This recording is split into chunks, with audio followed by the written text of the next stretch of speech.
तो क्या ये पूरे गांव में जो एक इंफ्रास्ट्रक्चर क्रिएट हुआ है, अब जब हर घर को पाइप दिया जा रहा है, तो क्या उन सड़कों को जो खराब हुआ है उसको ठीक करने की भी डीपीआर में है इसका पैसा, या कौन करेगा, इसका माननीय मंत्री जी से मैं जानना चाहता हूँ। धन्यवाद माननीय सदस्य महोदय का करते हुए माननीय सभापति जी मैं कहना चाहता हूँ कि हर एक राज्य ने अपने स्तर पर अपने अपने अलग अलग तरह से इम्प्लीमेंटेशन के कॉन्ट्रैक्ट्स किए हैं, क्योंकि जैसा मैंने मूल प्रश्न के उत्तर में भी कहा, जल राज्य का विषय होने के नाते ये राज्यों का विशेषाधिकार है। माननीय सदस्य जिस राज्य से आते हैं उत्तर प्रदेश में, वहां उन्होंने जिला से इस तरह के एक एक बड़ी कंपनी के साथ में कॉन्ट्रैक्ट किया है और रख रखाव की जिम्मेदारी भी अगले 10 साल तक उसी एजेंसी की जो इम्प्लीमेंट कर रही है उसी एजेंसी की रहेगी। मूलतया मोटे तौर पर उत्तर प्रदेश के सरकार ने जितने कॉन्ट्रैक्ट किए हैं लगभग सभी कॉन्ट्रैक्ट में इसी तरह की व्यवस्था की है।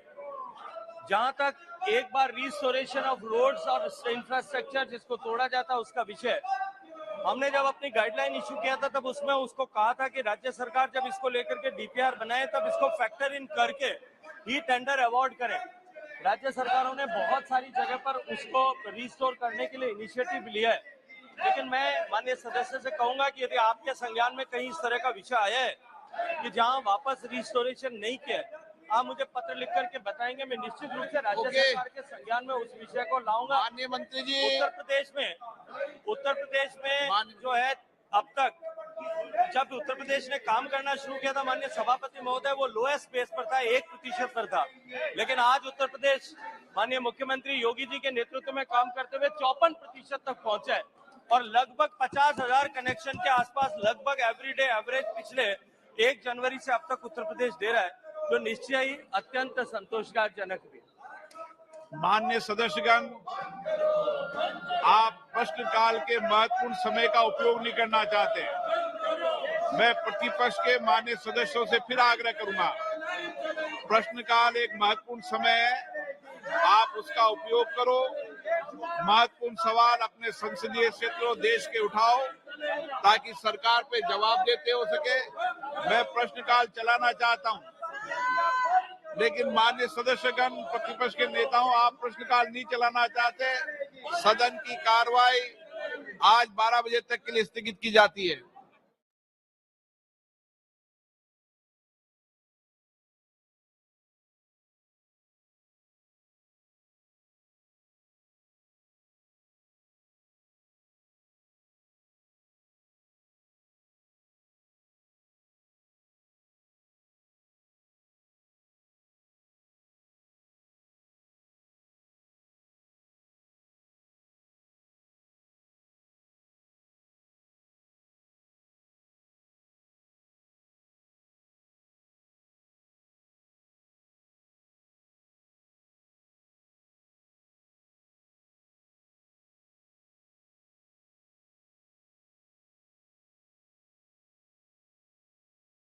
On 167, without going into the conditions of admissibility, I would like to confer with the leaders of the political parties, as this may be an opportunity for us to find a way out, and this I will do it at the earliest at 1 p.m. today.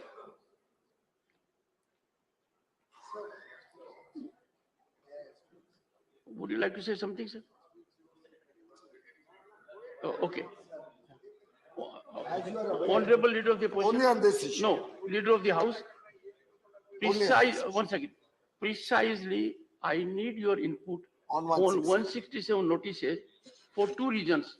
One, I have got the formal notices for the first time, but in public domain, in various newspapers, this issue has been coming up. Some of the news reports quoted that there has been consensus on the issue. I do not wish to go into that background. On these notices that I have received today, you may please indicate. Sir, 1 minute, let me. अभी तो बोलने भी दिया। Sir, we had Sir, received. Neither you nor Jairam Ramesh can have the grievance of not being allowed to speak. उनको personally बोल रहा हूँ sir, आपके माध्यम से। सर, मुझे एक रिक्वेस्ट आई थी सीनियर लीडर से विपक्ष के कि मैं 4 वरिष्ठ पार्टियों के वरिष्ठ नेताओं को बुलाऊं चाय पे चर्चा करने के लिए और कोई मार्ग निकालें इस विषय में। मैंने सर चारों को रिक्वेस्ट किया, रिक्वेस्ट ही नहीं किया, परसुएड करने की कोशिश की कि मेरे साथ आके चर्चा करें। 1-8 घंटे तक तो ये सिलसिला चलता रहा कि आइए बात करते हैं, आइए बात करते हैं। उसके 1 घंटे बाद एक उन 4 में से एक सदस्य मेरे कमरे में आया और कहते हैं कि हम तो आपके कमरे में चारों नहीं आ सकते, आप सेंट और आप भी लीडर ऑफ द ऑपोजिशन क्या नहीं आओगे? सर जरूरी है ये सबको मानना, और इससे सेंट्रल हॉल में मिलते हैं। मैंने नाम किसी का नहीं लिया, मैंने नाम किसी का नहीं लिया। सर ये जरूरी है, सर ये जरूरी है क्योंकि मैं आपका संरक्षण चाहता हूँ कि मानसिकता कैसी है, मानसिकता कैसी है कि हम आपके कमरे में नहीं आ सकते। मैं leader of the ruling party नहीं हूँ, सभी के लिए काम कर रहा हूँ। मुझे कहा गया हम आपके कमरे में नहीं आ सकते, आप एलओपी। दूसरे दिन भी गए तो पहले दिन सत्याग्रह दिखाना था। भाई इस तरह की पॉलिटिक्स ऐसी विषम परिस्थितियों में मत करिए। क्या आप मानते हैं, आप क्या मानते हैं कि सरकार को आप इस तरह से परेशान करेंगे, चाहे वहां की हो या यहाँ की, और जनता नहीं जानती है? जनता है सारा जानती है। मान्यवर में डे 1 से चर्चा के लिए तैयार, मगर वो चर्चा नहीं चाहते, उनको विरोध करना। और मैं कहना चाहता हूं, मेरी चर्चा से संतुष्ट न होते तो फिर कहते 4 leaders were. But let me tell you, honorable members, I have had a practice that in my capacity as chairman, I will deal with floor leaders of all the parties. Now, how political parties behave is between them. To the extent the chair is concerned, if I have the benefit of one-to-one interaction with leader of opposition, I reach out to other leaders also.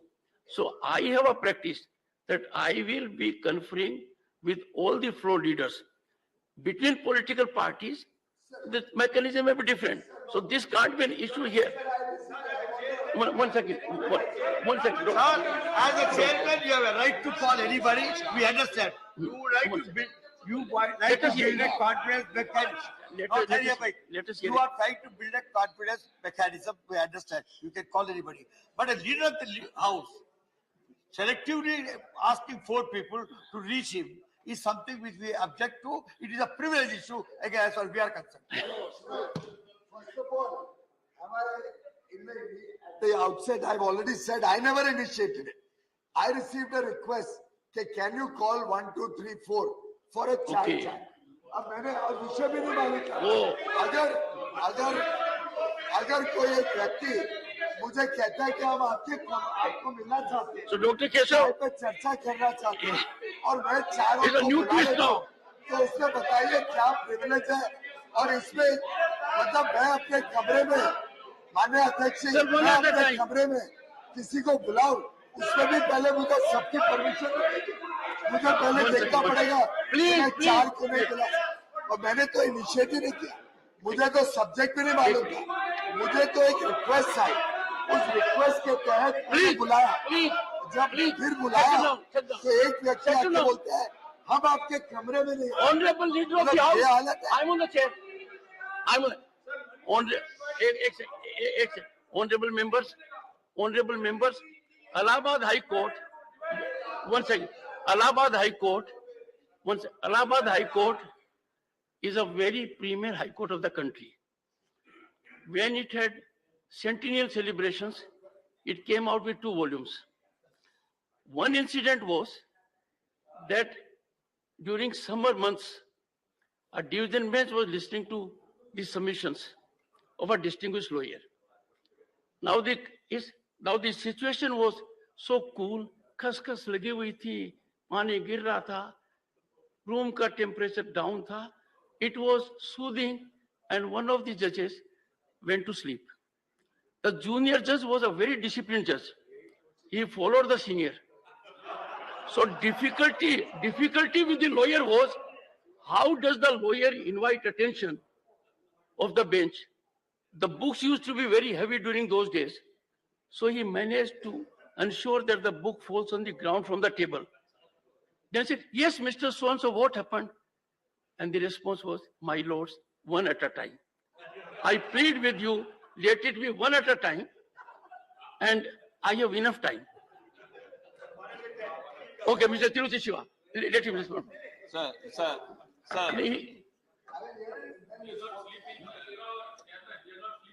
Thank you very much, sir.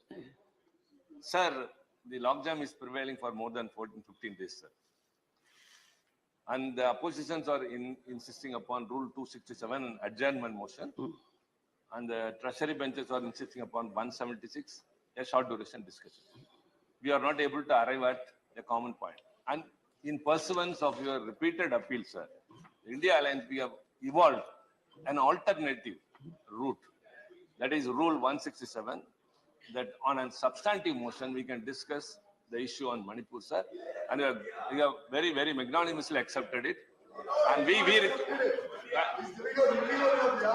one moment. He says, I have agreed to consider. We have given the notice to the chairman and it is under his consideration. Yes. That's what we are telling.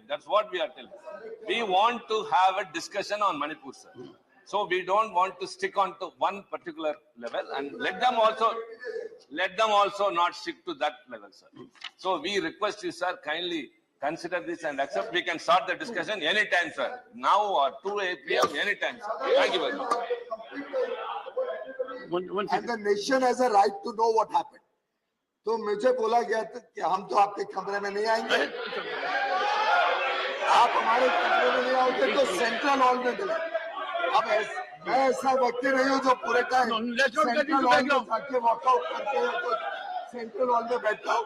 मैंने कहा parliamentary affairs minister और मैं आपके कमरे में आएंगे और sir हम दोनों एलओपी के कमरे में बड़े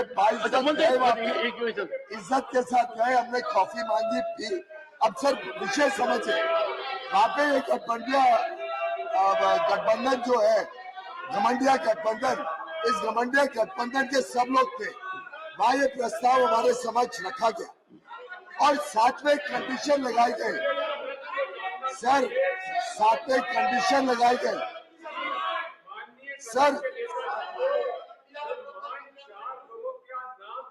ये जानने की तो हमको आवश्यकता है। Who has given those names for 4 leaders? Why not all the leaders? अगर वो कहते हैं कि मैं, आप देखिए वहाँ क्या हो रहा है। अगर वो कहते हैं दिग्विजय सिंह जी जो बोल रहे हैं मुझे पूरा करना चाहिए तो नाम ले सकते। सुनो वो एक सेकंड, प्लीज एक second, 1 second. Honorable members, 1 second. Honorable members, 1 second, please. Honorable members, when we interact informally, we share many secrets. I would not appreciate either side to reveal details thereof. I would request leader of the house also, this side also. If you have to find out the 4 names, please do it informally outside the house, because I do not appreciate any member, this side or this side, revealing content of our discussion which has taken place outside the house. You are required to deal strategically, diplomatically, politely, persuasively, and that must be kept outside the house, because this is a respect every member is entitled. I did not take any name, but if Digvijay Singh insists, I want response. I'm ready to say the name right now. Honorable if members, the LOP wants, 1 second. I'm happy to give the name. Okay. But sir, important point is, you are calling a meeting just now. I would like to know from you, sir, that the leader of the house की क्या credibility है, और ये alliance, ये claiming they are an alliance, तो झगड़ा क्यों कर रहे हैं? अगर उन्होंने कहा हमारे 4 लोग Honorable members, 1 second. alliance है तो फिर एक दूसरे पे विश्वास Okay. Honorable members, और उस मीटिंग में कई नेता बैठे थे। सर उस मीटिंग में एक कंडीशन लगाई कि पीएम आने चाहिए बोलने के लिए। ऐसा नहीं है कि 1667 पे तैयार है। क्योंकि मिस्टर जयराम रमेश ने अभी कहा, अभी उन्होंने कहा कि leader of the house and agree, मैं उनको करेक्ट कर रहा हूँ कि आप लोगों ने कहा कि प्राइम मिनिस्टर होने चाहिए, उसमें प्रहलाद जी और मैंने रिफ्यूज किया। ये गलत बोल रहे हैं कि मैंने एग्री किया, ऑनरेबल मेंबर हमने कोई एग्री नहीं किया। ये गलत इन्होंने ऊपर आरोप लगा रहे हैं। Okay mister Goyal, you have made your point. दूसरी बात, फिर उन्होंने कहा हमने 5 मेंबर ड्राफ्टिंग कमेटी बनाई और हमें हम आपको एक प्रस्ताव देंगे। मैंने एक वरिष्ठ सदस्य को जो उनकी पार्टी की दूसरी पार्टी से उनको फोन किया कि भाई वो रेजोल्यूशन क्या है, बताओ तो सही। आज तक वो भी नहीं आया। ये हवा में फिर हमारे 5 लोग और वो साथ में मिलकर ड्राफ्ट करेंगे। हमारे 5 लोग को बुलाया नहीं। Mister Goyal, you have made your point. Please take your seat now. Make your point. क्या मतलब? Honorable members, ना हमारे लोग Mr. Tiruchi Shiva, honorable members, leader of the house, ना हमारे लोग को please take your seat. ना हमारे साथ चर्चा की, ना कोई कॉमन रेजोल्यूशन बना। ये कमिटमेंट उसने खुद ही दिया था, तो ये तय करे। और honorable members, I do not appreciate. Ask them to sit down. Take your seat. दूसरों के साथ क्या बात है? Ask them to take your seat. Mr. President, take your seat. Please take your seat. All of you. Mr. Vajpayee, please take your seat. Take your seat. I would say, once again, Mr. Tiruchi Shiva has raised a valid point that this stalemate or logjam is not earning us any respect. Further, we are not able to debate Manipur. He has come out with a way. We may, one second, please. We may accept it, we may not accept it. I personally feel that two sides have taken rigid stand. One, 267, 176. Now, if there can be a meeting ground when something has emanated, I only want honorable members to respond to that limited and leader of the opposition. And please, no disturbance. No, please, no disturbance. I will name a person who disturbs this side or that side. Have it from me. No, please take your. Okay, but please take your seat. Sir. Only leader of the opposition. Sir, I request you to focus on 167. Rest is your discretion. But right now, on 167. देखिए, मेरे room में leader of opposition house leader आए थे। नहीं sir, ये निकला तो ठीक है।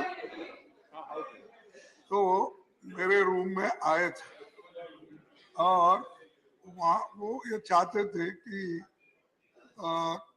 किसी तरीके से 176 ना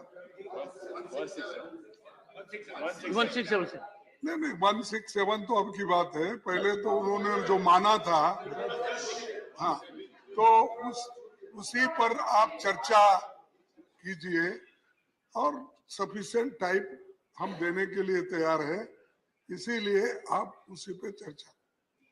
तब हमारे लोग ये कहे कि आप लोग 267 को नहीं मान रहे और हम लोग उनके जो 176 को नहीं मान रहे, तो वाया मीडिया एक कोई मध्य मार्ग निकालना चाहिए। हाँ? अरे पहले उन्होंने अलाउ किया था ना, कौन सा किया था? फिर से सुनिए प्लीज। हाँ sir. Mr. Goel, see that there is order in the house.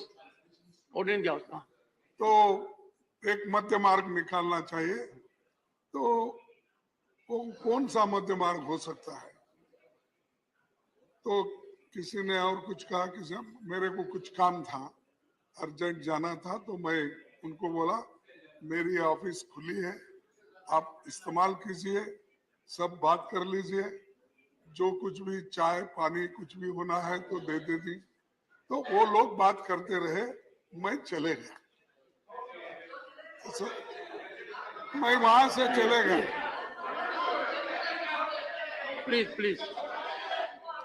तो मैंने उनको रिक्वेस्ट किया, आप बैठ के तय कर लो, आप सभी बैठ के तय कर लो किस सेक्शन के किस रूल के तहत चर्चा होना चाहिए।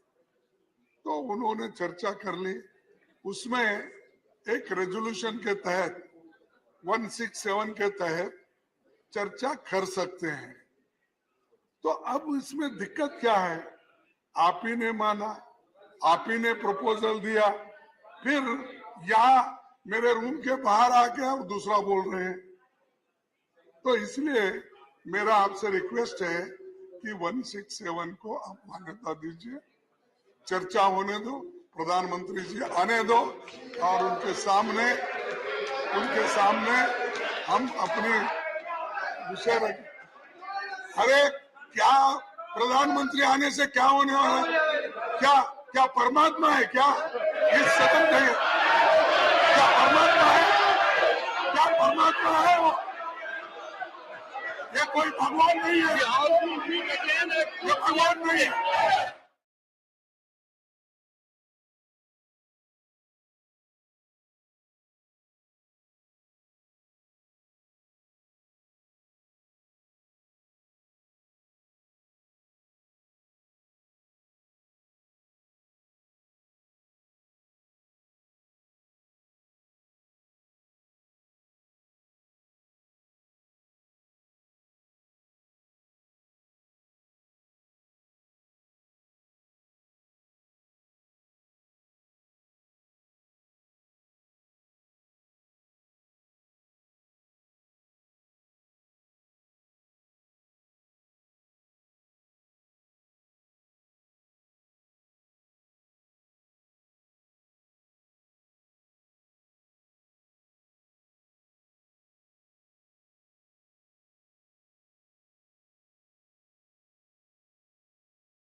क्या हुआ सदन में?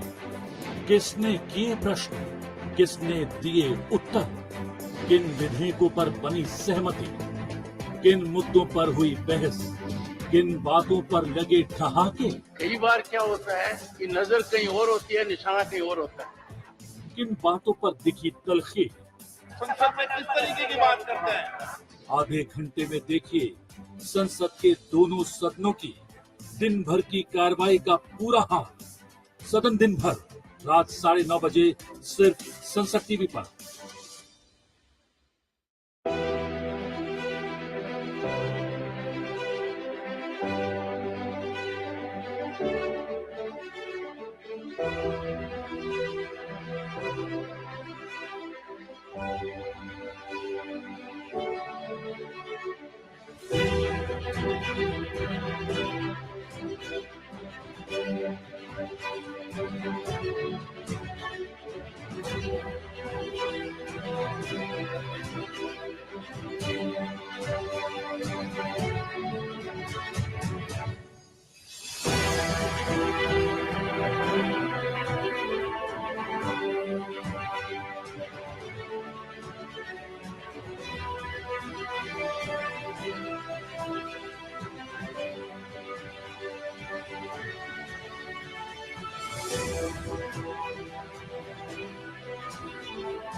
क्या होंगे प्रश्न?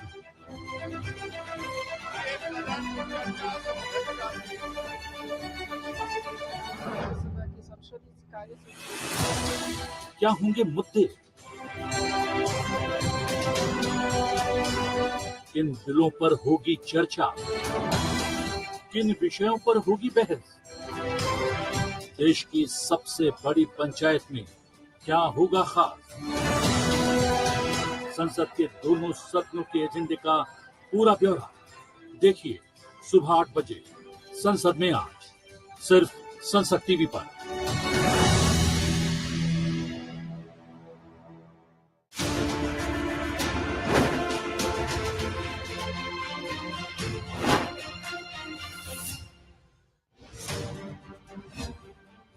क्या आप जानते हैं कि भारत ने अपना पहला परमाणु परीक्षण कब किया था? ए 15 जनवरी 1975, बी 14 अगस्त 1980, सी 18 मई 1974 या फिर डी 20 जनवरी 1990। इसका सही जवाब है ऑप्शन सी 18 मई 1974। 18 मई साल 1974 में भारत ने राजस्थान के पोखरण में अपना पहला भूमिगत परमाणु परीक्षण किया था। इस परीक्षण को स्माइलिंग बुद्धा का नाम दिया गया था। इस ऑपरेशन का नेतृत्व डॉक्टर राजा रमन्ना ने किया था और उनकी टीम में पूर्व राष्ट्रपति डॉक्टर अब्दुल कलाम भी शामिल थे।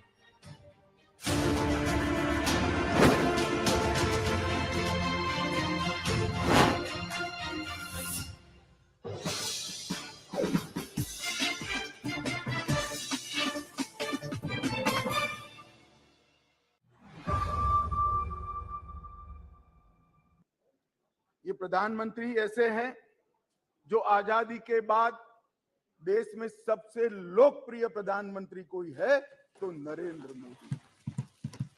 और ये मैं नहीं कहता, दुनिया भर के कई सर्वेक्षण कहते आजादी के बाद सबसे ज्यादा एक भी छुट्टी लिए बगैर 24 घंटे में से 17 घंटे काम करने वाला कोई प्रधानमंत्री है तो नरेंद्र मोदी। मान्यवर, आजादी के बाद देश के हर राज्य में सबसे ज्यादा किलोमीटर और सबसे ज्यादा दिन प्रवास करने वाला कोई प्रधानमंत्री है तो नरेंद्र मोदी।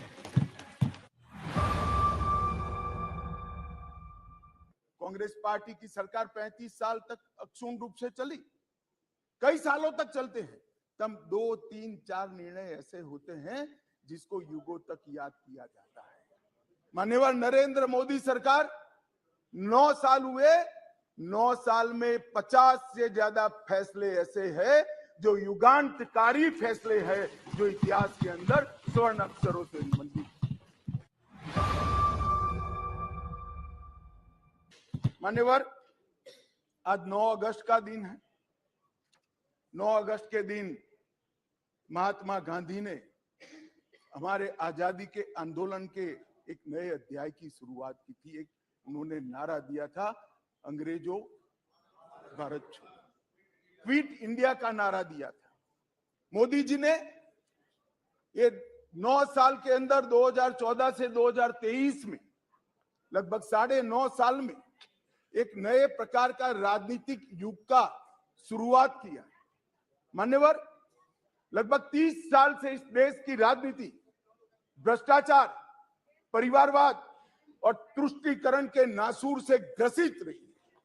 सारे के सारे जनादेश, कोई भी चुनावी विजय पराजय के आंकड़ों के एनालिसिस करने वाले पंडित सारे जय पराजय को देख ले। मोदी जी के 2014 के विजय के पहले सारे जय पराजय या तो भ्रष्टाचार से प्रभावित थे, भ्रष्टाचार किया इसको हटाने के लिए आए, या तो परिवारवाद से प्रभावित थे, परिवारवाद के पीछे जातिवाद का एक अनवरत संतान भी होता है, और तुष्टीकरण से प्रभावित जनादेश थे। भारतीय लोकतंत्र को ये 3 नासूरों ने घेर लिया था। नरेंद्र मोदी जी ने भ्रष्टाचार, परिवारवाद और तुष्टीकरण को हटाकर पॉलिटिक्स ऑफ परफॉर्मेंस को तरजीह दी। कहीं कहीं दूर तक भ्रष्टाचार भी बैठा है, बच गया है, परिवारवाद तो दिखाई ही पड़ता है, और तुष्टीकरण की राजनीति भी चलती है। इसलिए मोदी जी ने आज नारा दिया है, भ्रष्टाचार क्विट इंडिया, परिवारवाद क्विट इंडिया, तुष्टीकरण क्विट इंडिया। मैं 3 अविश्वास प्रस्ताव का जिक्र करना जरूर चाहूंगा। 2 अविश्वास प्रस्ताव है यूपीए सरकार के खिलाफ, जो हम विपक्ष में थे तब लेकर आए थे, और एक अविश्वास प्रस्ताव एनडीए सरकार के खिलाफ था, जो यूपीए जब विपक्ष में थी तब लेकर। 1993 जुलाई में नरसिम्हा राव जी की कांग्रेस की सरकार थी, उसके खिलाफ अविश्वास प्रस्ताव आया। अब सरकार बचानी होती है, नरसिम्हा राव जी को बचानी थी। कांग्रेस का मूल सिद्धांत है, येन केन प्रकारेण सत्ता में बने रहना, सत्ता में बने रहने का प्रयास करना। ना इसके लिए सिद्धांत होते हैं, ना नीतियां होती है, ना औचित्य होता है। मान्यवर, नरसिम्हा राव जी की सरकार अविश्वास प्रस्ताव जीत गई, और बाद में कई लोगों को जेल की सजा हुई, स्वयं नरसिम्हा राव जी को हुई, क्योंकि झारखंड मुक्ति मोर्चा को घूस देकर अविश्वास प्रस्ताव पर विजय प्राप्त करी। आज कांग्रेस भी है, कांग्रेस भी वहां बैठी है, और झारखंड मुक्ति मोर्चा भी वहां बैठा है। मान्यवर, 2008 में मनमोहन सिंह जी विश्वास प्रस्ताव लेकर आए। विश्वास प्रस्ताव के वक्त भी एक बार यहाँ पर बरोबर देश में वातावरण हो गया था कि इनके पास बहुमत नहीं है, बहुमत था भी नहीं। और मान्यवर, इस सदन ने उस वक्त सबसे कलंकित घटना देखनी पड़ी। सांसदों को करोड़ों रुपए की घूस देनी पड़ी, और हमारे ऑनेस्ट सांसद वो रुपया लेकर पीठ के सामने आए और कहा कि हमें संरक्षण चाहिए, हमें रुपया ऑफर किया गया। 1999 में अटल जी की सरकार थी, और अविश्वास प्रस्ताव आया। मान्य, ये जो कांग्रेस ने किया वो हम कर सकते थे, क्योंकि 93 में नरसिम्हा राव जी ने देश के सार्वजनिक जीवन को एक एग्जाम्पल पूरा कर दिया था कि सरकार ऐसे भी बचाई जा सकती है, करोड़ों रुपया देकर भी बचाई जा सकती है। हम भी कर सकते हैं, मगर हमने नहीं किया। हमने नहीं किया। हमने हमारी बात रखी। देश के प्रधानमंत्री अटल जी ने इसी सीट पर बैठकर अपनी बात रखी संसदों के सामने, और जो कहा कि संसद का जो फैसला है मैं सर पर चढ़ाऊंगा, हमें कोई आपत्ति नहीं। मान्यवर, सिर्फ एक वोट से सरकार गई, सिर्फ एक वोट से। क्या हम यूपीए और कांग्रेस की तरह बचा नहीं सकते थे?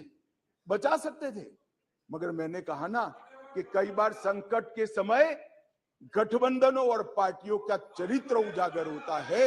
यूपीए का चरित्र सत्ता बचाने के लिए भ्रष्टाचार करने का चरित्र है और भारतीय जनता पार्टी और एनडीए का चरित्र सिद्धांतों के लिए राजनीति करने का चरित्र है। नरेंद्र मोदी जी ने कोई बड़े बड़े वादे नहीं, परंतु नरेंद्र मोदी जी के जहन में गरीबी का डंक भी था, दंश भी था, क्योंकि वो स्वयं गरीब के घर से आकर इस सबसे बड़ी पंचायत में आए थे। मान्यवर, इस देश के करोड़ों गरीबों के नसीब में जब तक मोदी जी प्रधानमंत्री नहीं बने धुएं से भरा हुआ घर था। मोदी जी ने 9.6 करोड़ 9 करोड़ 60 लाख गरीब महिलाओं के घर में गैस का सिलेंडर भेजा और उसकी झोपड़ी को धुएं से मुक्त कराने का काम किया। मान्यवर, 11 करोड़ परिवार ऐसे थे, दुनिया में कोई विचार नहीं कर सकता। कई देशों की आबादी 11 करोड़ से आधी भी नहीं है, 5वें हिस्से की भी नहीं है, परंतु 11 करोड़ परिवार ऐसे थे जिनके पास मान्यवर शौचालय नहीं था। हर रोज वो घर की महिलाएं आहत होती थी। मान्यवर, इनका दर्द 55 सालों तक ये यूपीए कांग्रेस ने नहीं जाना। नरेंद्र मोदी जी प्रधानमंत्री बने और 9 साल के अंदर 11 करोड़ 72 लाख परिवारों को शौचालय देने का काम। मान्यवर, देश के बहुत बड़े तबके में और विशेषकर गरीब के घर में, दलित के घर में, आदिवासी के घर में, पिछड़े के घर में, झोंपड़पट्टी में शुद्ध पीने का पानी नहीं, फ्लोराइड युक्त पानी पीते, भरी जुआनी में बूढ़े हो जाते थे, बाल सफेद हो जाते थे, हड्डियां टेढ़ी हो जाती थी। मान्यवर, मोदी जी ने हर घर नल के माध्यम से 12.65 लाख करोड़ मतलब 12 करोड़ 65 लाख घरों में जल से नल पहुंचाने का काम समाप्त।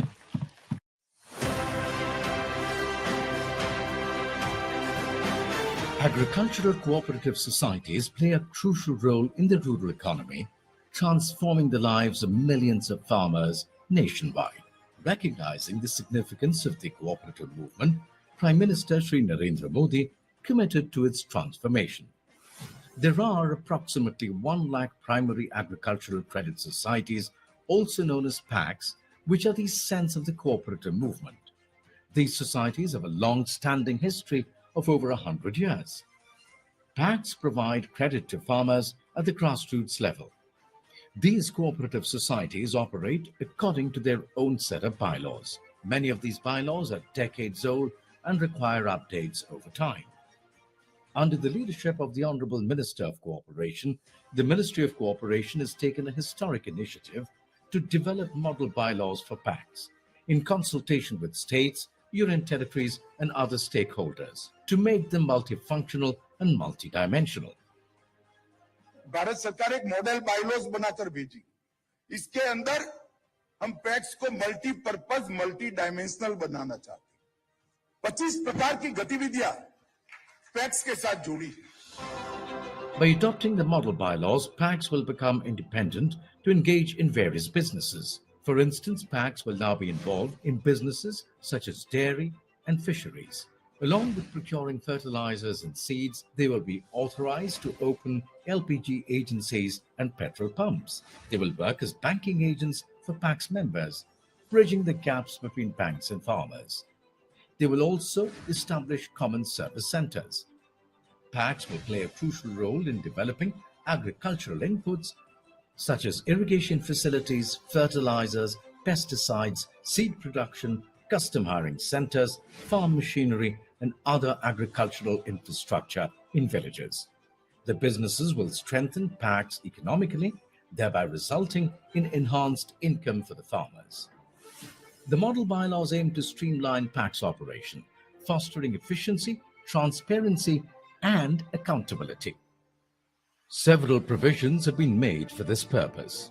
The committee's annual general body meeting shall be held within 6 months of the closure of financial year.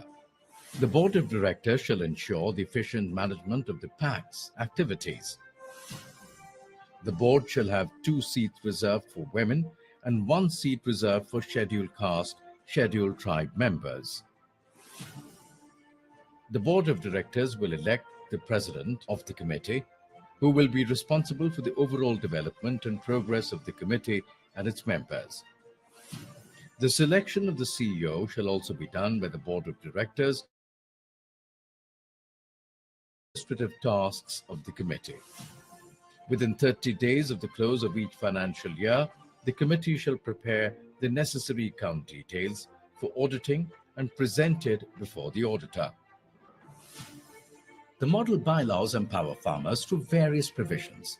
Apart from short-term loans, PACs will now assist farmers with long-term loans for farming. The membership scope of PACs has been expanded to benefit more farming families. The time-bound election process of members and increased clarity in membership rules have increased transparency and accountability. As part of the PAC's computerization scheme, computerization efforts are underway for all PACs. So far, majority of the states and union territories have already implemented the model bylaws, with the remaining states in the process of implementation. The introduction of these model bylaws has invigorated the cooperative sector, ushering in a new chapter for millions of farming families and offering opportunities for increased income and self-reliance through PACs. The fulfillment of the pledge for a self-reliant India lies in the financial empowerment of millions of farmers across the country. Join this new cooperative movement and be a part of this transformative journey. For further information, please visit our website.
Crore मान्यवर कह रहे DBT किसने चालू किया, अब कहेंगे GST किसने चालू किया, अब कहेंगे गरीबी हटाओ किसने कहा। आपने कहा सब कुछ किया, कुछ नहीं किया हमने है। आप तो कहते ही रह गए। प्रधानमंत्री में और मंत्रिमंडल में अविश्वास आपको हो सकता है, देश के गरीब को, देश की जनता को नहीं है, क्योंकि उज्ज्वला योजना मोदी जी लाए, हर घर नल मोदी जी ने पहुंचाया, बिजली मोदी जी ने पहुंचाई, पीएम किसान 2.5 लाख करोड़ मोदी जी ने पहुंचाए, 3 करोड़ लोगों को घर दिया, 60 करोड़ लोगों को 5 लाख का स्वास्थ्य का खर्चा दिया, बैंक खाते 49 करोड़ से ज्यादा खुलवाए, डायरेक्ट बेनिफिट ट्रांसफर में 25 लाख करोड़ रुपया भेजा, 80 करोड़ गरीबों को वैक्सीन लगाकर अनाज दिया। अविश्वास आपको है, देश की जनता को अविश्वास नहीं है, वो मोदी जी के साथ। मोदी जी के नेतृत्व में सातत्यपूर्ण तरीके से कश्मीर को आतंकवाद से मुक्त करने के लिए हमने काम किया। मणिपुर में जो हिंसक घटनाएं हुई है वो क्यों हुई है, क्या स्थिति है और इससे निपटने के लिए हमने क्या कुछ किया है, इसकी डिटेल बात मैं अभी करूंगा। परंतु मैं विपक्ष की इस बात से सहमत हूं कि वहां पर हिंसा का तांडव हुआ है और इस हिंसा के तांडव से कोई सहमत नहीं हो सकता। माननीय, हम भी सहमत नहीं, उनसे ज्यादा दुख हमें है। परंतु ये परिस्थिति जन्य है। मैं बताना चाहता हूं, इसी घटनाओं का कोई समर्थन नहीं कर सकता। समाज के नाते हमें शर्म आई, इस प्रकार की घटनाएं वहां हुई है, इससे कोई इनकार नहीं। परंतु ये जो घटना हुई है वो शर्मनाक है। उस घटना पर राजनीति करना इससे भी ज्यादा शर्मनाक है। Members cutting across party lines took part in the discussion. Wednesday's discussion was started by Congress Party's Vice President Rahul Gandhi, who was responded to by Minister of Women and Child Development Smrithi Irani. Various other members also took part in the debate. इस देश के लोगों की आवाज है, इस देश के लोगों का दर्द है, दुख है, कठिनाइयां हैं। और अगर हमें इस आवाज को सुनना है तो हमारे दिल में जो अहंकार है, हमारे जो डिजायर्स हैं, हमारे जो सपने हैं, उनको हमें परे करना पड़ेगा। जब हम अपने सपनों को परे करते हैं तब हमें हिंदुस्तान की आवाज सुनाई देती है, तब तक हिंदुस्तान की आवाज हमें नहीं सुनाई देती। कुछ ही दिन पहले मैं मणिपुर गया, हमारे प्रधानमंत्री नहीं गए। हिंदुस्तान की सेना मणिपुर में एक दिन में शांति ला सकती है, हिंदुस्तान की सेना का प्रयोग नहीं कर रहे हो। You are not India, for India is not corrupt. India believes in merit and not dynasty. And today of all the days, people like you need to remember what was told to the British: quit India, corruption quit India, dynasty quit India, merit now finds place in India. पुनः कहती हूँ अध्यक्ष महोदय, शायद अपने ही कोलाहल में सुन न पाए हो, मणिपुर हमारे देश का अभिन्न अंग है, खंडित न था, न है, न कभी होगा। इनके यूपीए के अलायंस के एक नेता ने तमिलनाडु में एक वक्तव्य दिया है। पुनः कहती हूं कि भारत का मतलब मात्र उत्तर भारत। मैं आज गांधी खानदान से, कांग्रेस पार्टी से पूछना चाहती हूं, क्या भारत केवल उत्तर भारत है? अगर दम है तो अपने पार्टनर को मुंह तोड़ जवाब दे, अगर हिंदुस्तान में आस्था रखते हैं। कांग्रेस के एक नेता ने, अध्यक्ष महोदय, कोर्ट डॉक्टर संजय जायसवाल। माननीय अध्यक्ष महोदय, मैं आज की कार्यसूची में मेरे नाम के सम्मुख यथा संकेतित प्राक्कलन समिति की सिफारिशों पर सरकार द्वारा की गई कार्यवाही दर्शाने वाले अंतिम विवरण के अंग्रेजी और हिंदी संस्करण की प्रति पटल पर रखने के लिए खड़ा हुआ हूँ। आइटम नंबर 12 श्री अधीर रंजन चौधरी, श्री सतपाल जी।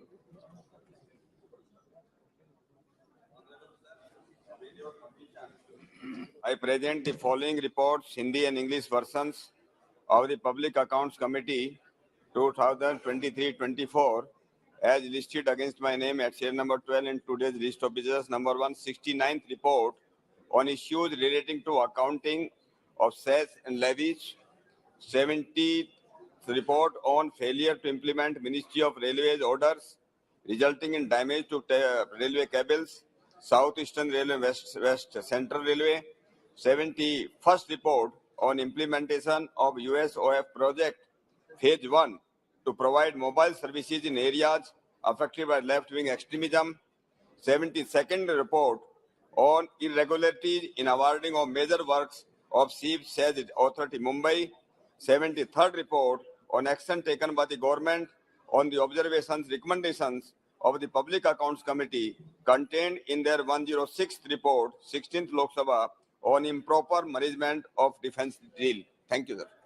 Item number 13, Sri Ram Shiromani Verma. अध्यक्ष महोदय, मैं आज के कार्यसूची पत्र में क्रम संख्या 13 पर मेरे नाम के समक्ष यथा सूचीबद्ध सभा की बैठकों से सदस्यों की अनुपस्थिति संबंधी समिति का 11वां प्रतिवेदन हिंदी और अंग्रेजी संस्करण में प्रस्तुत करता हूं। धन्यवाद। आइटम नंबर 14 श्री गिरीश चंद। अध्यक्ष महोदय, मैं आज की संशोधित कार्यसूची में क्रम संख्या 14 पर मेरे नाम के सामने यथा सूचीबद्ध सभा पटल पर रखे गए पत्रों संबंध समिति 2022-23 के 149 में से 151वां प्रतिवेदन हिंदी तथा अंग्रेजी संस्करण प्रस्तुत करता हूं। Item number 15 doctor Satpal Singh ji. Sir, with your kind permission, I rise to present the 10th report, Hindi and English versions of the Joint Committee on Offices of Profit, 17th Lok Sabha, regarding examination of election of one member of Rajya Sabha to the Central Advisory Board on Disability constituted under the Rights of Persons and with Disabilities Act 2016 as listed against my name at serial number 15 in today's revised list of business. Thank you, sir. Item number 16 Dr. Hina Gavit.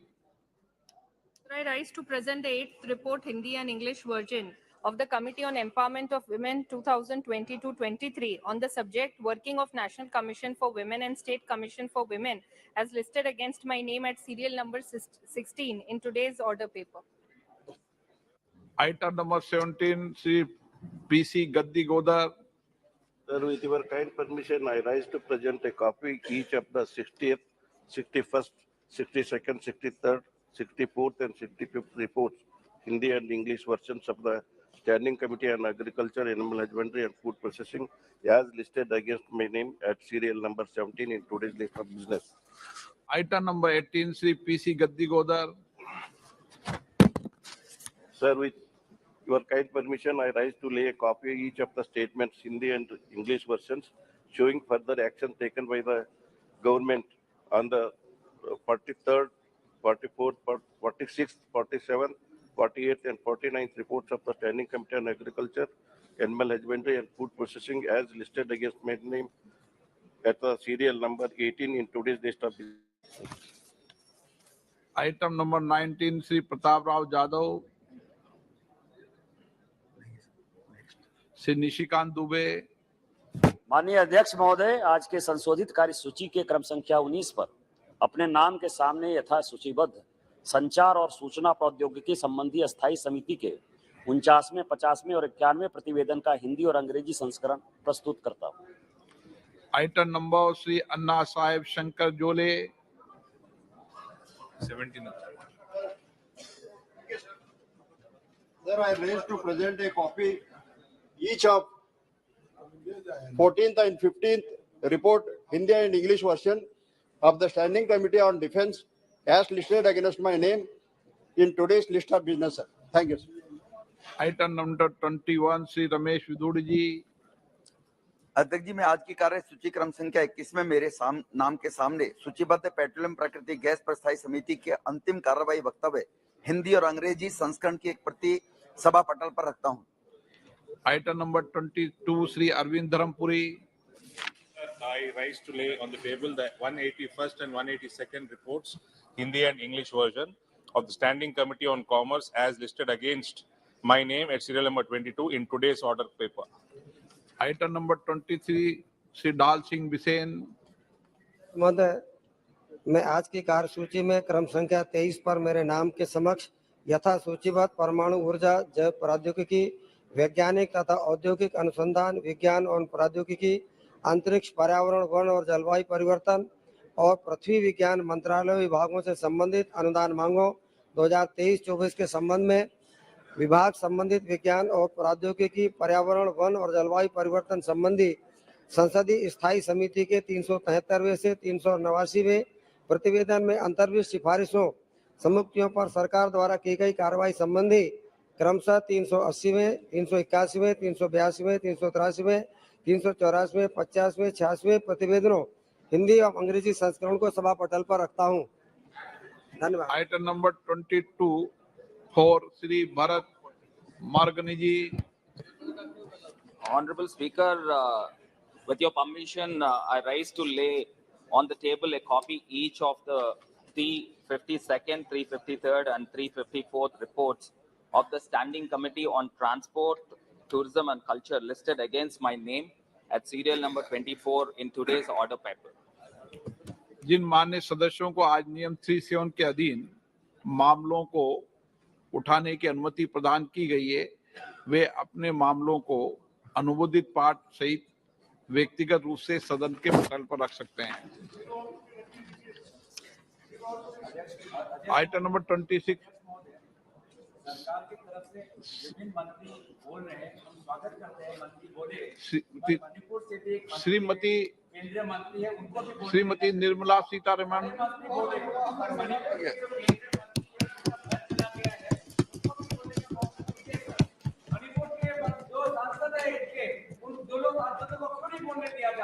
अरे हमारा चिंता क्यों करते हैं?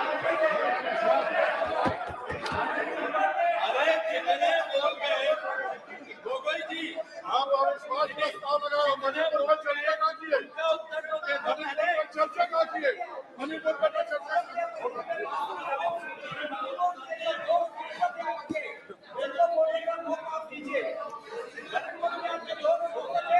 अरे please please please please धन्यवाद speaker महोदय। क्यों माननीय Thank you very much, Speaker Saab.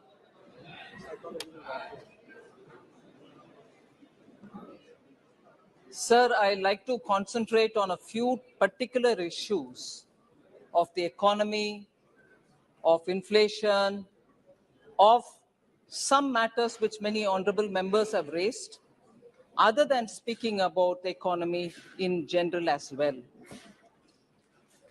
Sir, आज पूरे दुनिया में आर्थिक विषयों में बहुत सारे संकट के समय है। The global economy is struggling with twin challenges of high inflation and also slow growth. मैं उदाहरण के लिए विदेश में जो चल रहा है उसको पहले उठाते हूं, आपके समक्ष रख रही हूं। ये नहीं है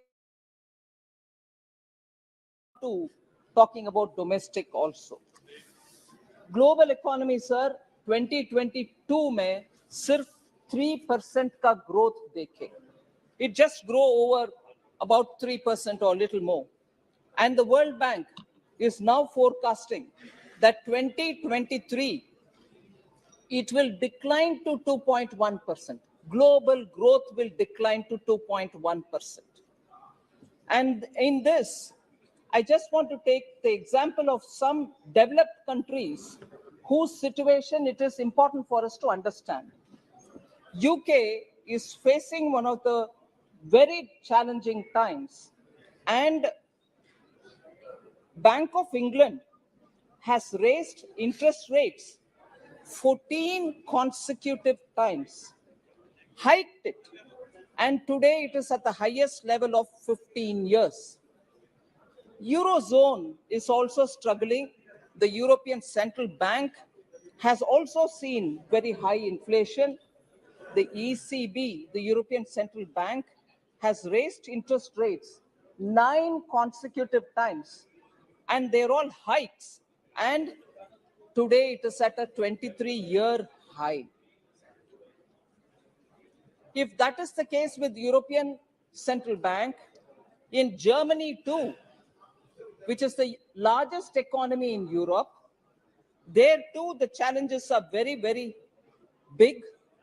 And the IMF expects the German economy to contract at a projected 0.3% in 2023. इतना नीचे तक जर्मनी के इकोनॉमी भी गिरावट में आ रही है.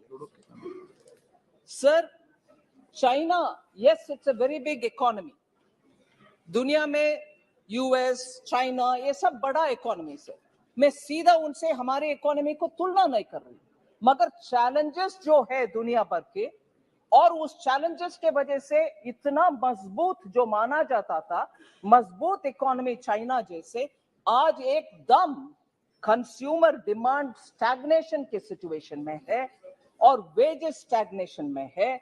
आज भारत के मीडिया भी ये लिख रहा है कि शायद चाइना एकदम डिफ्लेशन में चली जा रही है।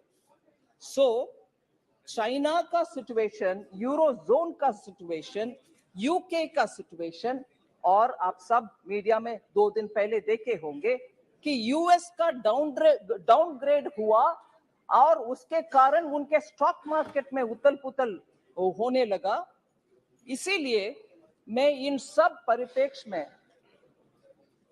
ऑनरेबल स्पीकर सर आपसे विज्ञप्ति करती हूं कि भारत के इकोनॉमी को एक बार हम इस नजरिया से देखते हुए भारत के इकोनॉमी का हालात को समझना चाहिए। 2013 में जो मॉर्गन स्टैनली ने दुनिया में 5 सबसे नाजुक इकोनॉमी के लिस्ट करते हुए भारत का भी उसमें जोड़ा। 2013 India was declared as a fragile economy. उसी मॉर्गन स्टैनली आज भारत को अपग्रेड करते हैं, भारत को हायर रेटिंग देते हैं। सिर्फ 9 साल में इतना एकदम खराब और फ्रजाइल परिस्थिति में जो इकोनॉमी गिरावट हमारी हुई, उससे निकलते हुए हमारे सरकार की पॉलिसी के वजह से आर्थिक सुधार हुआ, कोविड के बावजूद भी सुधार हुआ, और आज हम देश सबसे फास्टेस्ट ग्रोइंग इकोनॉमी है। और हमारे रियल जीडीपी ग्रोथ 7.2 2022-23 में हुआ, and it is projected to grow at 6.5% in 23-24. These are projections given by not just one agency, several global agencies, and our own RBI's projection is also saying this. So सबसे बड़ा, सबसे fastest growing economy और upgrade किए गए economy, जबकि US हो, China हो, सबका डिग्रेडिंग, डाउनग्रेडिंग हो रहा है। So India is in a rare position, sir, of being optimistic and positive for its future growth. Sir, ये सब कैसे पॉसिबल हुआ? 2014 से प्रधानमंत्री मोदी जी ने सबका साथ, सबका विकास, सबका विश्वास और सबका प्रयास के रास्ते पे चलते हुए हमारे पॉलिसी को इतना सुधारा, जिसके वजह से कोविड का संकट भी क्यों ना हुआ, हम उससे पार करते हुए आज रिकवरी के रास्ते पर सबसे तेजी गति में आगे बढ़ रहे हैं। इससे पहले सर, जनधन योजना सबके साथ का उदाहरण मैं बोलने वाली हूं। जनधन योजना, digital India mission, focus on health through Ayushman Bharat, Jan Aushadhi केंद्र, ये सब सामान्य लोग के लिए बेनिफिट करने वाले ऐसे स्कीम के द्वारा ही सबका साथ हुआ है। मगर इससे पहले हम सुनते थे गरीबी हटाओ, बार बार 6 दशकों से हम सुन रहे हैं गरीबी हटाओ। सचमुच में हटाया गया क्या? नहीं। अभी आप देख रहे हैं हम क्लियरली पॉवर्टी को कम करने में सफल देख पा रहे हैं, और भी काम बाकी है। सो यूपीए सरकार ने एक पोस्ट डेटेड चेक देते थे, हम सब समझते हैं आज का चेक नहीं, फ्यूचर डेट में चेक दिया गया, गरीबी हटेगा, मगर वो नहीं है हमारे पॉलिसी, और मोदी जी ने इसको पूरे के पूरे परिवर्तन कर चुके हैं।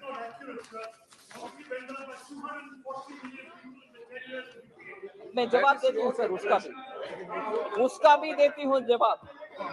सर, ये बदलाव कैसे हुआ? भाई बैठो यार। सर, ये परिवर्तन कैसे हुआ? There is a transformation in our governance. वो ट्रांसफॉर्मेशन से वो ट्रांसफॉर्मेशन मैं सिंपली समरी करना चाहती हूं, मगर डिटेल भी बोलूंगी। वर्ड्स लाइक बनेगा, मिलेगा, ये सब हो गया। अभी अब वो नहीं है। जनता आजकल क्या उपयोग कर रहे हैं? बन गए, मिल गए और आ गए, यही हो रही है शब्दावली। मैं उदाहरण के लिए बोल रही हूं, यूपीए के समय बिजली आएगी करते थे लोग, अभी बिजली आ गए। गैस कनेक्शन मिलेगा, आज गैस कनेक्शन मिल गया। वाटर कनेक्शन मिलेगा करते थे यूपीए में, अभी मिल गया। पीएम आवास का घर बनेगा, अभी पीएम आवास का घर बन गया। टॉयलेट्स बनेगा करते थे, अभी टॉयलेट बन गए। गांव में सड़क बनेगा बोलते थे, अभी गांव में सड़क। हाईवेज बनेगा करते थे, अभी हाईवेज। ब्रिजेस बनेगा करते थे, अभी ब्रिजेस। पोर्ट्स बनेगा करते थे, अभी पोर्ट्स।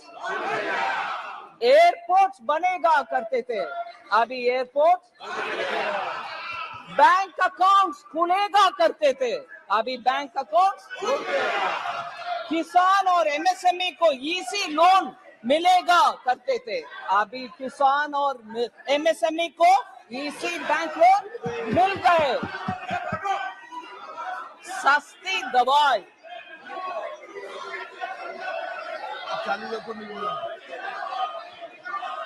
सस्ती दवाई,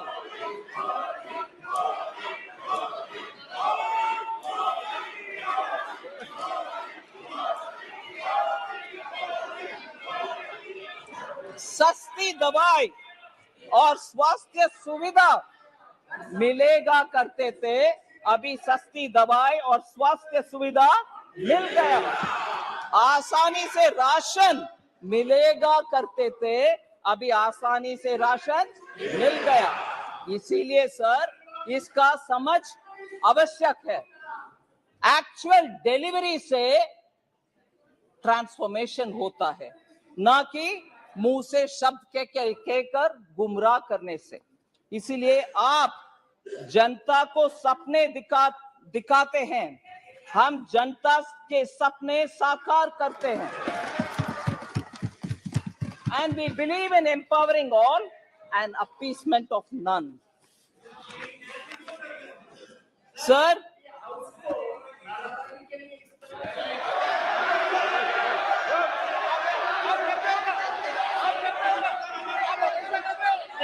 एक मिनट वित्त मंत्री जी, एक मिनट वित्त मंत्री, एक मिनट विराजे, आप भी विराजे, आप भी विराजे, आप भी विराजे, आप भी बैठे, आप बैठे।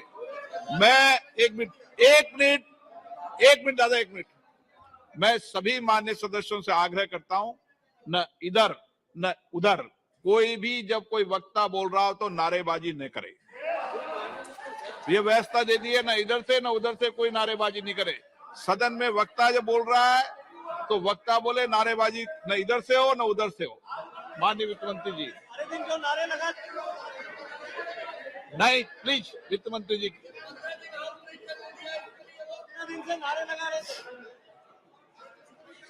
सर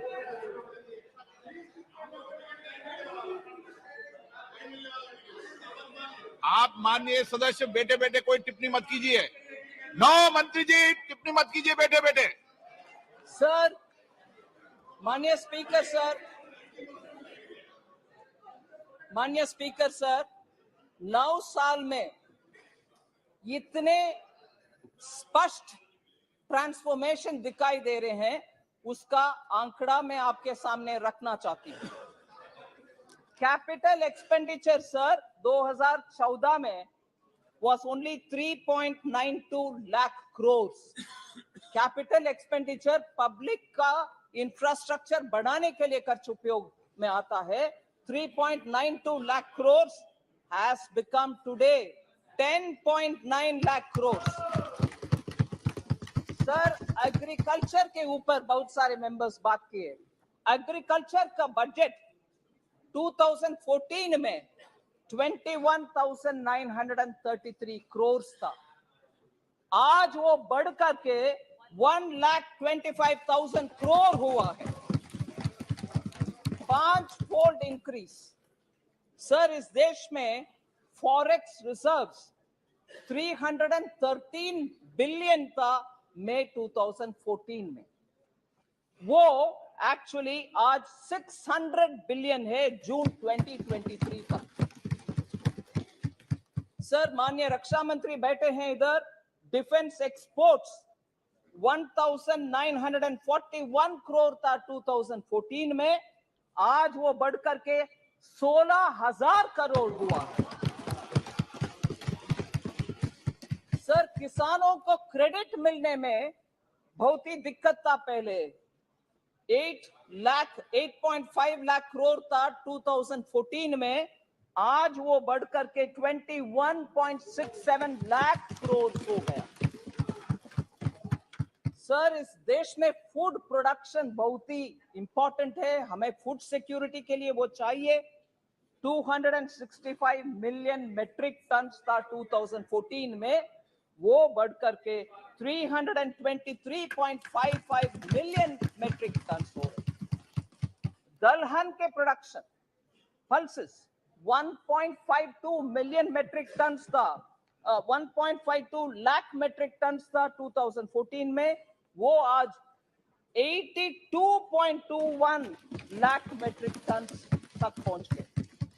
सर, किसानों को डायरेक्टली बेनिफिट देने वाले एथेनॉल प्रोडक्शन 38 करोड़ लीटर्स था 2014 में, आज वो 434 करोड़ लीटर्स हुआ।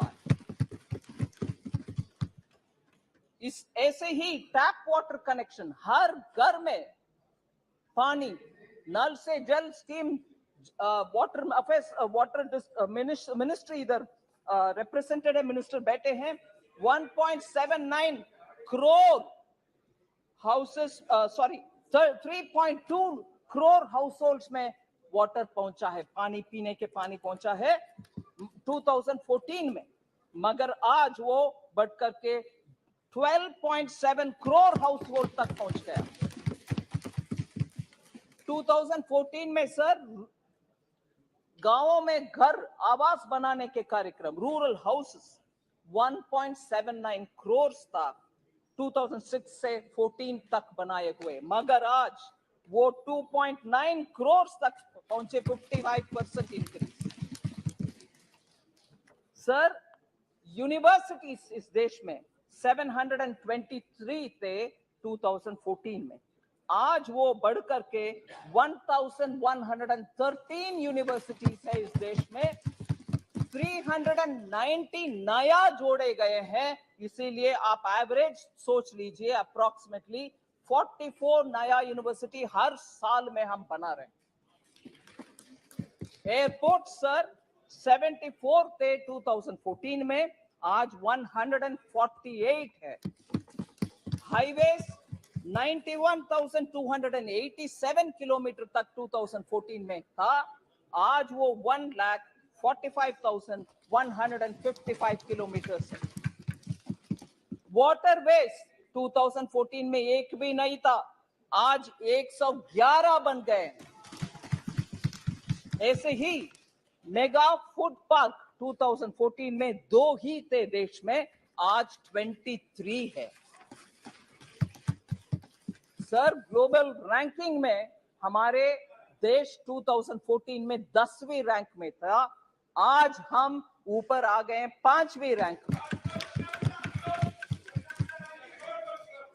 सर,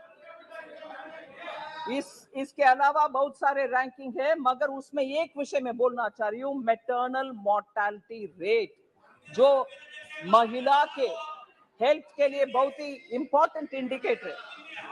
2014 में 167th रैंक में थे, 13 का रैंक है 167, आज वो रैंक 97 तक आ गए हैं।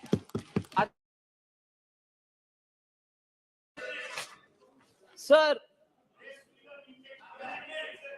जरूर बोलूंगी।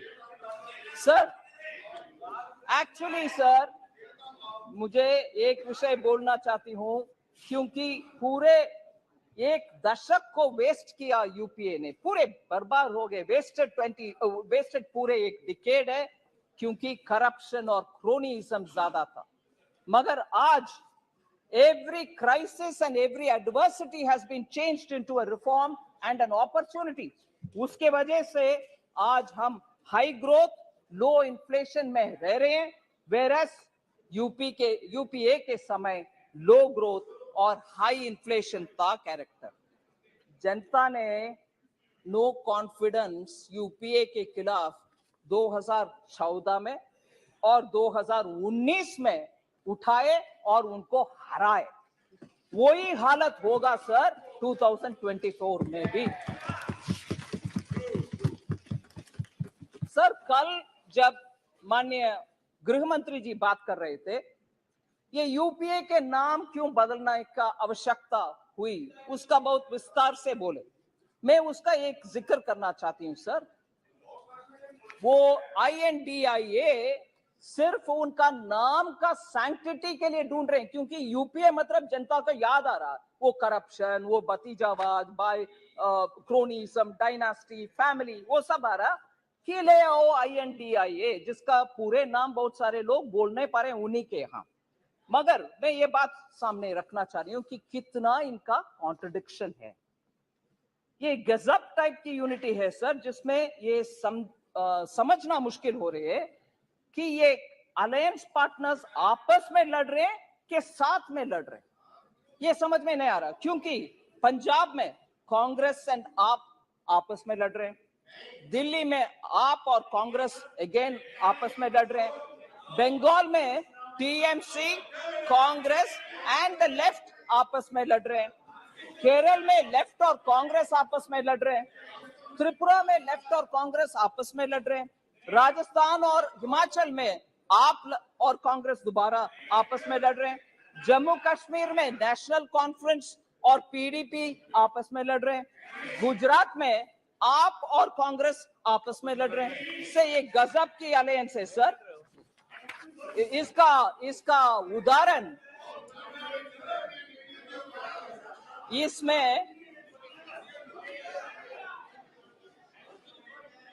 सर एक्चुअली कर्नाटका के हेल्थ मिनिस्टर आए थे,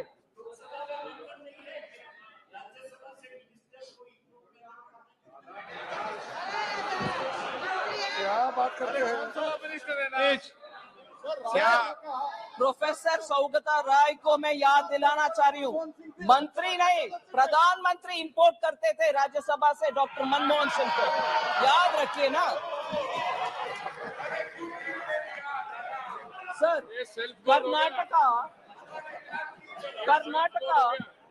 कर्नाटका का हेल्थ मिनिस्टर आए थे दिल्ली में मोहल्ला क्लिनिक देने के लिए, और वो जाकर के बोले ये इसमें कुछ स्पेशल नहीं है, कुछ अच्छा भी नहीं है, हम डिसअपॉइंटेड है। ये लड़ने का उदाहरण एक है सर। सर जनधन योजना लॉन्च करने के बाद सर अगस्त 2014 में, फिर डिजिटल इंडिया लॉन्च करने के बाद 2015 में, Bharat has become a passive, no longer remains a passive adopter of technology, but it is an active provider of technology पूरे दुनिया। एक प्रथा, एक मान्यता थी कि पहले पश्चिमी देशों में कुछ नया टेक्नोलॉजी आएगा, फिर बाद में इंडिया में। ये सोच बदल गई है अभी, क्योंकि आप देख रहे हैं sir globally unified payment interface के ऊपर कितना वाहवाही तारीफ हो रही है। एंड आज हम यूपीआई को फ्रांस को एक्सटेंड कर रहे हैं, सिंगापुर को दे रहे हैं, ऑस्ट्रेलिया के साथ उसको उपयोग कर रहे हैं, कनाडा को उपयोग कर रहे हैं, हांगकांग, ओमान, कतार, यूएसए, सऊदी अरेबिया, यूएई और यूनाइटेड किंगडम भी उसमें रुचि लेकर के उनमें से कौन सा ऐसा एक स्टैक से एक निकाल सकते हैं जो उनको उपयोग में आएगा। ऐसे हमारे यूपीआई पूरे दुनिया में जारी है, उसका एक्सेप्टेंस पूरे दुनिया में है। डिजिटली हम एडवांस्ड है, डिजिटल पब्लिक गुड्स के विषय में G20 में भी बहुत तारीफ हो रही है और IMF उनके स्टेटमेंट में ये मान रहे हैं कि डिजिटली हम बहुत सारे काम करने के बाद एक्चुअली आज लोगों को दुनिया के लिए हम स्टैंडर्ड सेट कर रहे हैं।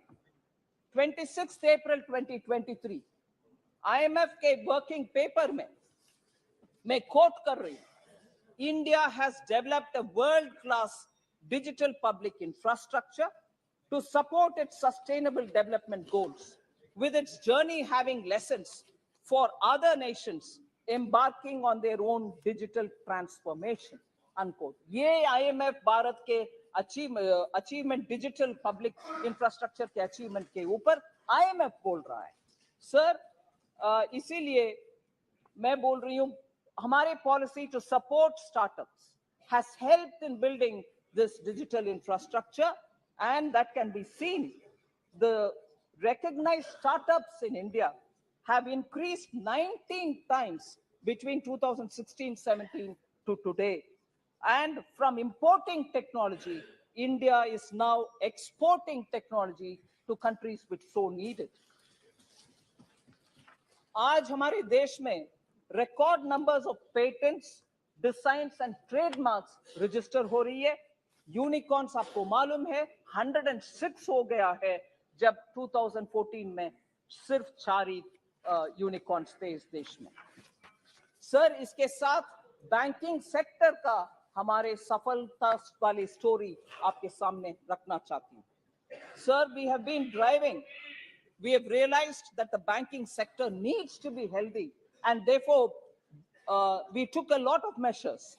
And much before the opposition says, oh no, you have not done anything, I want to quote former governor of RBI, Shri Dr. Raghuram Rajan.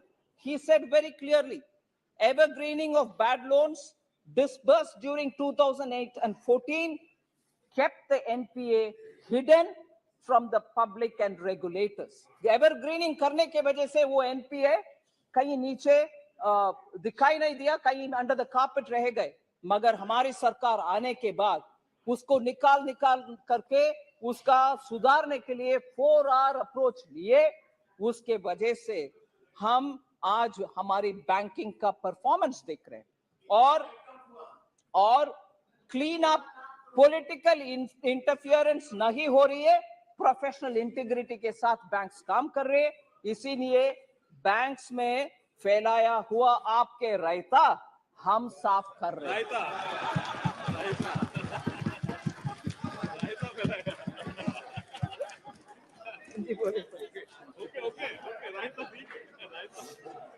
सब पब्लिक सेक्टर बैंक्स आज sorry oh yes, I'll have to do that because you're twisting the write-offs. Chaos. Sir, वो भी है। Sir, public sector banks have record profits of over 1 lakh crore. हमारे public sector banks आज 1 लाख करोड़ से ज्यादा मुनाफा कमा रहे हैं। Gross NPAs and net NPAs are at a decadal lows, and हमारे बैंकों के जो डिविडेंड सरकार को पहुंचता है वो जन कल्याण के लिए उपयोग करते हैं हम। इससे पहले जो बैंक का हालात था उससे वो उबर कर ऊपर आकर के अच्छा मुनाफा कमाने के लिए आज हेल्थ उनका अच्छा है। SBI has become the most profitable company in Q1 of FY 23-24. SBI earned 18,537 crores as profits. Sir, वो डेट लेडन नाइटमेयर के इकोसिस्टम से आज पिलर ऑफ जन कल्याण बन गए हैं हमारे बैंक्स। वो ट्विन बैलेंस शीट प्रॉब्लम हो गया है और आज ट्विन बैलेंस शीट का एडवांटेज है हमारे लिए। कंपनियों भी और बैंकों भी आज प्रोफेशनली मैनेज हो रही है। सर, हमारी डीबीटी का स्टोरी एक उदाहरण बनती है दुनिया भर के देशों के लिए। उसमें मैं कहना चाहती हूं 2013-14 when DBT was operationalized, UPA के समय में DBT operationalize हुआ, मैं उसको recognize कर रही हूँ, मगर operationalize होने के बाद सिर्फ 7,367 crores were transferred in 13-14. I want to say now that from that amount, DBT transfers have increased 5 times by 2014-15 itself. Now, in the last financial year, which is ending March 23, 7.16 lakh crores have been transferred through DBT, and वो DBTs 693 crore transaction के द्वारा हुआ है.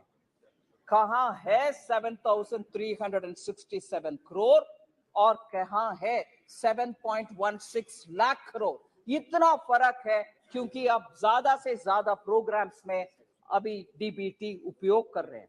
In 9 years of this government, more than 30 lakh crores have been transferred. So Congress says the entire credit for DBT should go to them. But never. The truth is, the opposition-led Congress never wanted it to be implemented. They just did a lip service because the well-oiled machinery of the Congress family and the dynasty was benefiting by leakages, and this has been established by very many CAG reports. So plugging leakages, I want to highlight the fact, by plugging leakages, government welfare programs have allowed the government to go and to save 2.7 lakh crores. हम बचत किए हैं 2.7 lakh crores.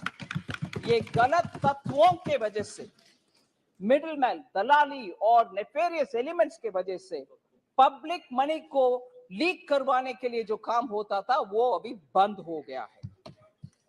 Sir, just take the example of 2 scams, 2G scam and coal scam. 3.56 lakh crore का government का नुकसान हुआ. हम मगर DBT के द्वारा 2.76 लाख करोड़ का बचत दिखा रहे हैं क्योंकि लीकेजेस को बंद कर दिया, दलाली को बंद कर दिया. 2.76 लाख करोड़ हम सेविंग में दिखा रहे हैं.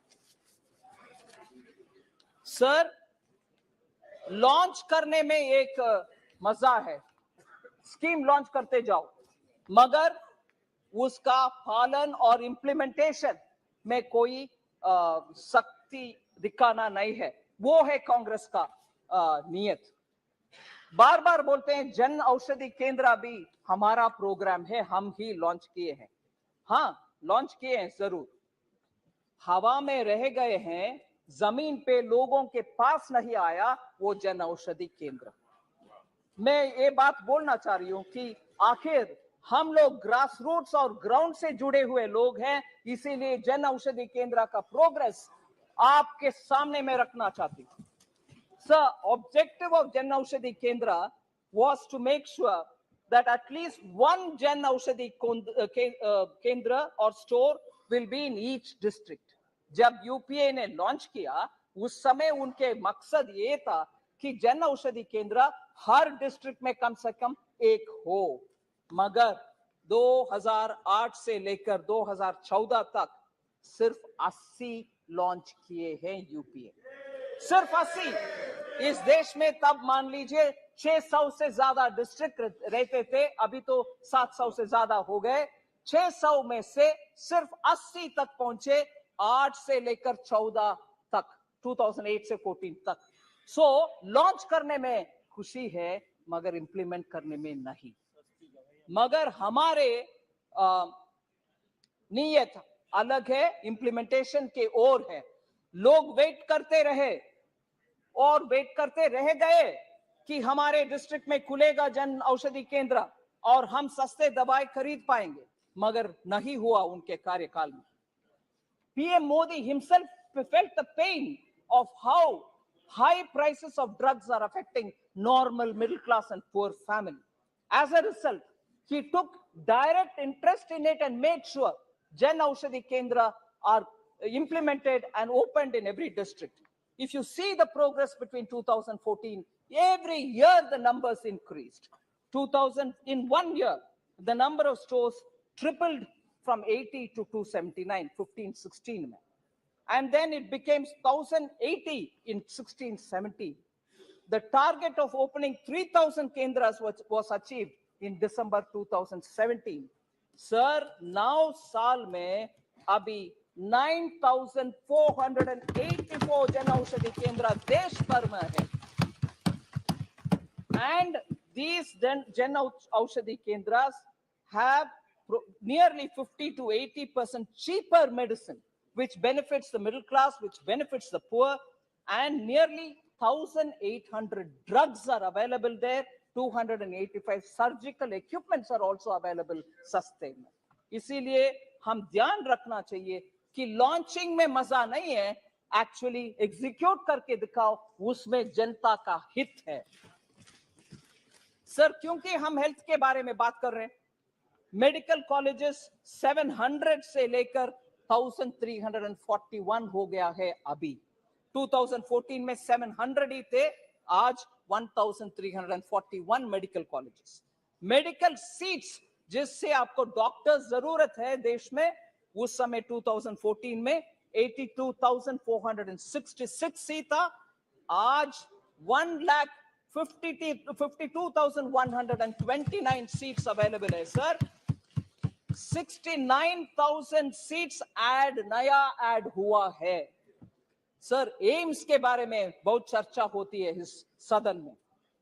2014 में 15 एम्स थे, आज 23 एम्स है इस देश में. और मैं और एक विषय बोलना चाहिए इस विषय में.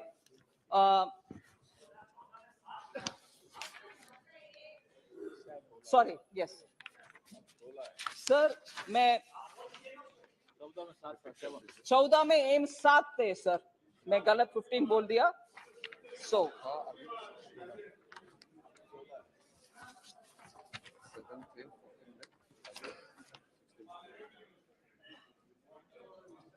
सर, एम्स के बारे में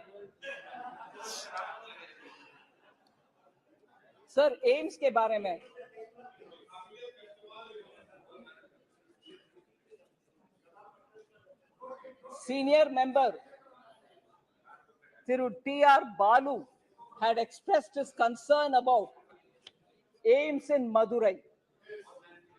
Sir, I want to say some particular details on that. It was very disappointing, sir, that such a senior member had to say, is it not something of this wording, I'm saying it in English, is it not shameful on the part of the PM that he has to borrow from Japan, JICA, to build our AIIMS? So I just, Tamil mein, sir? He spoke in English, sir. I'll say, speak in English. No, don't worry. Sir, my reply will be both in English and Tamil, sir. Both. I'm not quoting in English or Tamil, whichever honorable member said. It is recorded and everybody's heard. But my reply, thank you to you, sir, because you've given me the permission, will be both in English and Tamil. Sir, thank you. Sir, AIIMS, first I'll say it in English, sir. AIIMS in Tamil Nadu, Madurai. Sorry. Hanji. Sir, AIIMS in Tamil Nadu, sir, is being set up in Madurai. The total project cost is 1,977.80 crores. And the loan amount is 1,627 crores. Sir, I want to be clear and I want this to go on record. Since this is a central sector project, the center has taken the entire loan and there is no burden on Tamil Nadu government. It forms a part of a central borrowing. GOI, Government of India, has similarly funded through JICA loans, high-speed train of Mumbai-Ahmedabad bullet train project, which also comes under central sector. So the servicing entirely of that loan is done by Government of India. Now, in other states, you have established AIIMS, but in Tamil Nadu, you have established, not yet established, I want to say treatment is no different. If anything, AIMS in Tamil Nadu receives one additional benefit. I'd like to put that on record. Normally, AIMS usually has 750 beds, whereas AIMS Madurai will have 900 beds, 750 plus 150 beds, because infectious block is also being added. Infectious disease block is not also getting added. Sir, MBBS classes with 50 students has already started from April 2022. April 2022 in a temporary accommodation, and that medical college in temporary accommodation is in Ramanathapuram. Currently, sir, 1 minute, sir. If you'll allow me, I will continue and they can always have their objections said to what I'm saying later, sir. Medical College Ramanathapuram currently has 99 students who have been admitted. Sir, Madurai, it is coming. AIMS is coming in Madurai. Sir, now that, sir, will you permit me to say it in Tamil? Sir, AIMS Madurai, Maduraile kattapadrathu. Maduraile 1977 கோடிக்கான இந்த AIIMS 1627 கோடிக்கான கடன் ஜைக்காலேந்து எடுத்துக்கிட்டு மத்திய அரசு கட்டுது. மத்திய அரசின் செலவுல கட்டப்படுது. மத்திய அரசு இந்த லோனை தீர்த்து வைக்கும். தமிழ்நாடு அரசுக்கு இதன் மூலமாக ஒரு விதமான கடன் உபாதையும் இல்லை. இந்த லோன் மத்திய அரசோட லோனு, இது தமிழ்நாட்டுக்கு மேல இல்ல. அதனால தயவு பண்ணி இந்த ஹவுஸ்ல இந்த விஷயத்தை பத்தி பேசும்போது தப்பு அபிப்பிராயம் கலப்ப வேண்டாம். அதை தவிர இல்ல, எல்லா ஊர்லயும் கட்டப்படுற எய்ம்ஸ் 750 பெட் தான் இருக்கும். ஆனா தமிழ்நாட்டுல மதுரையில கட்டப்படுற எய்ம்ஸ்ல 950 பெட்டுகள் இருக்கப்படுறது. 700க்கு மேல 150. அந்த 150 கூட தொட்டு வியாதி வராம இருக்கிறதுக்கான தடுப்பு வார்டு கட்டுறதுனால, அதனால தமிழ்நாட்டுக்கு கடனும் இல்லை, நிறைய பெட்டும் கிடைக்கும்.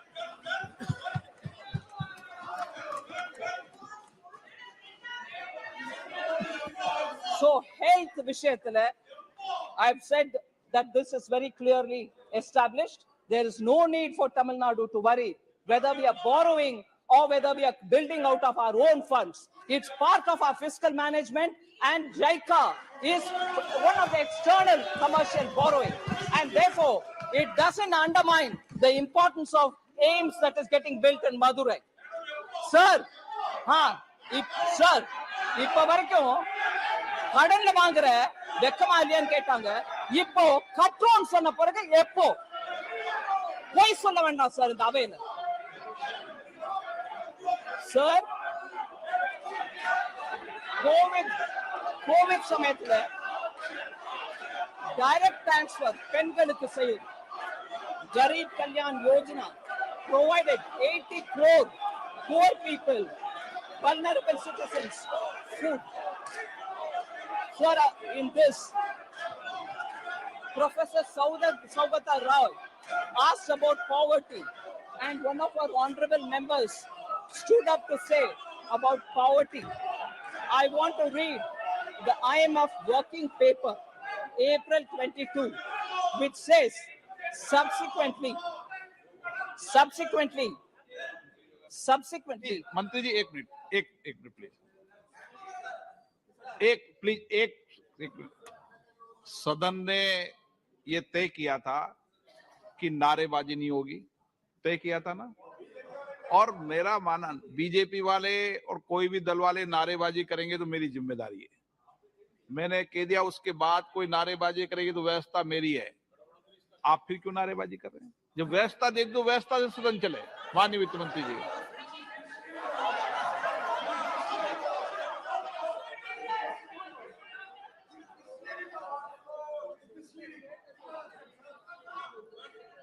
Sir, these are hard facts that I've given on the data, sir.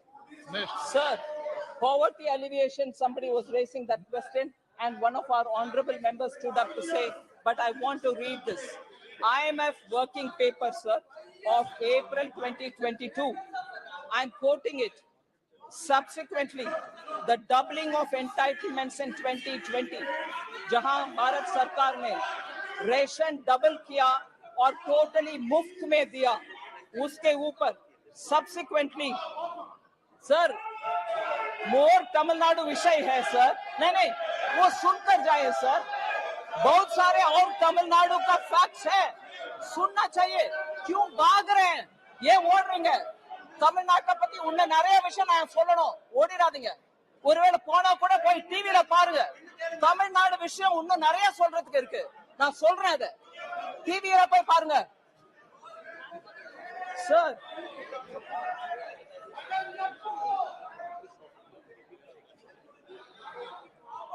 Sir, more matter on the aims of Madurai, sir. Budget was increased from 1,200 to 1,900 crores.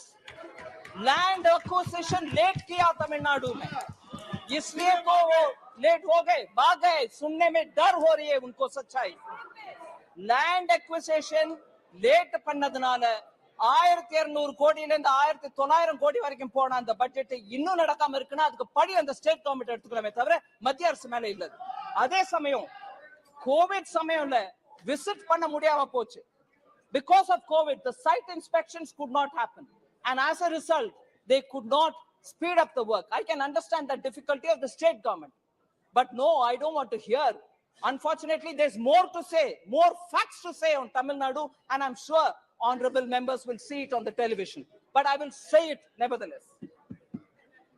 Sir, I want to highlight that IMF working paper, sir, which was issued in April 2022.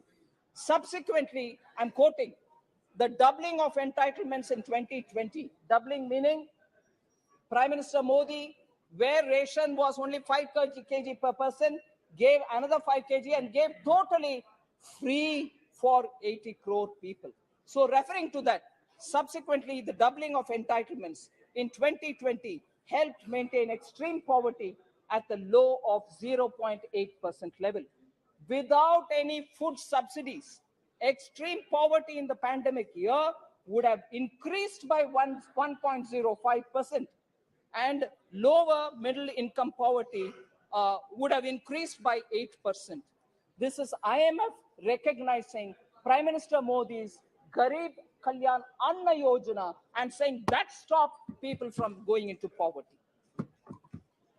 Sir, lots of steps have been taken for containing inflation. I want to highlight some of them specifically because people are requiring of that kind of a steps because we want to contain inflation. So I want to recognize the group of ministers which has been taking timely steps to contain the high prices which are hitting common citizens. So Tuar import in the current year is higher than that of the Kharif season, that of the corresponding year last year. Shipments from Mozambique are on the way. In the case of urad dal, sir, current Kharif sowing is 14% lesser than before.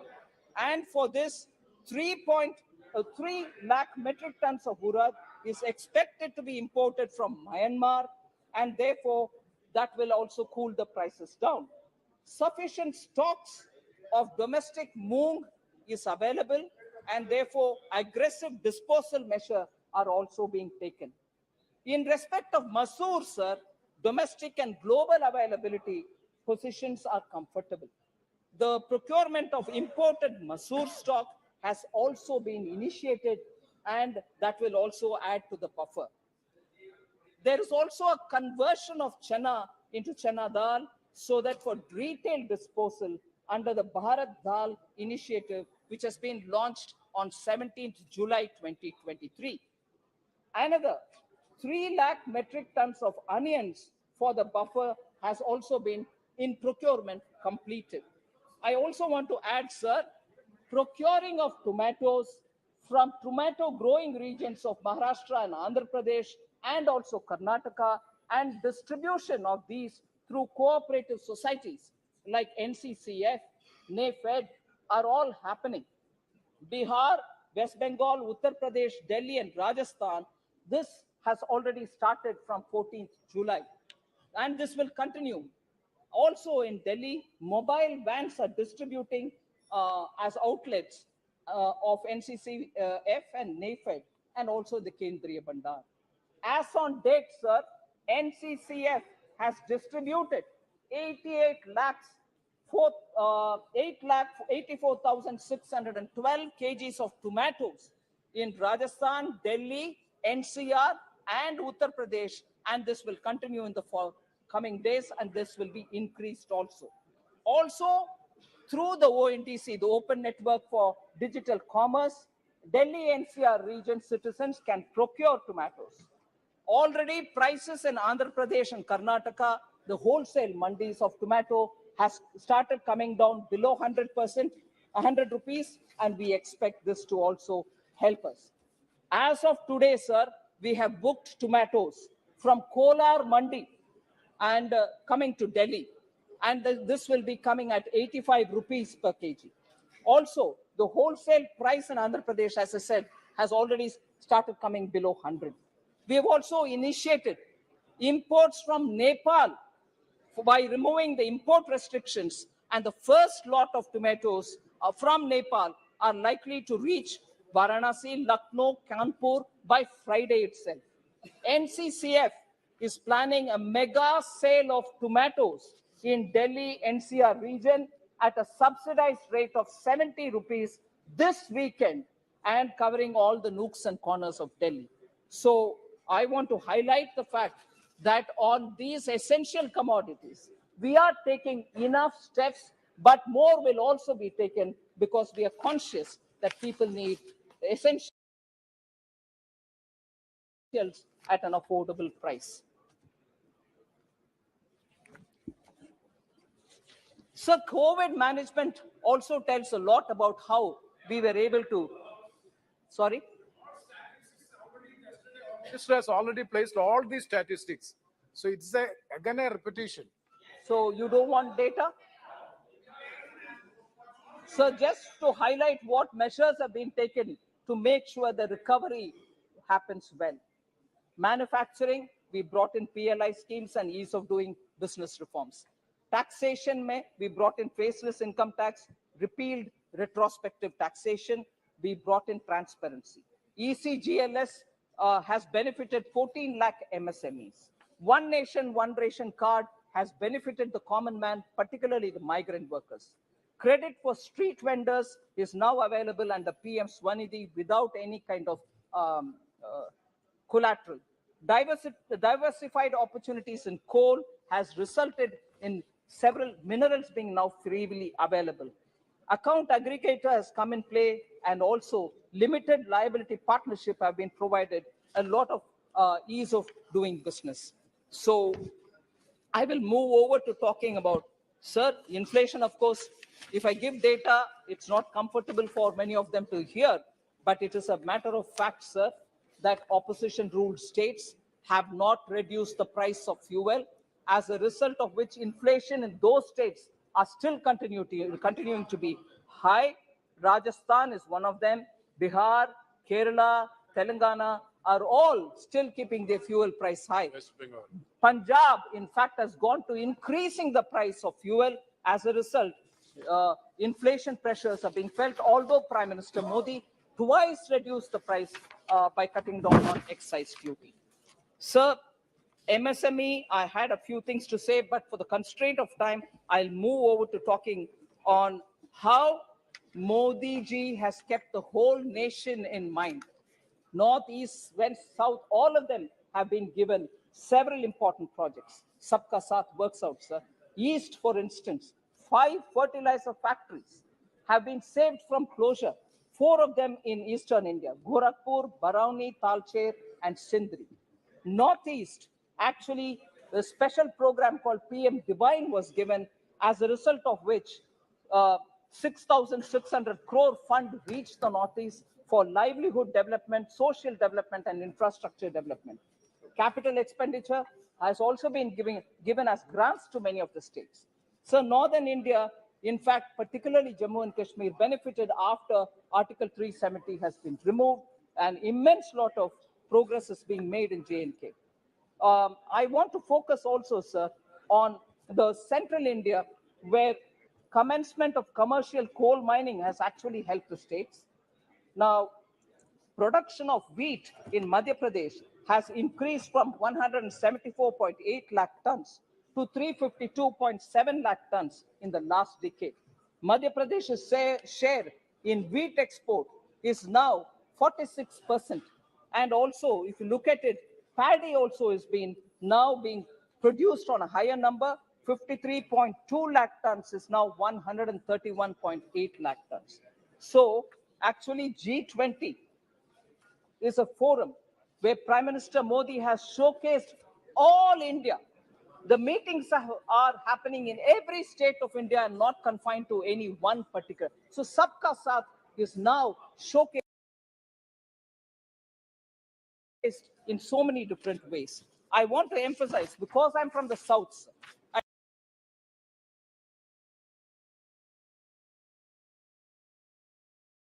I just want to highlight that Prime Minister Modi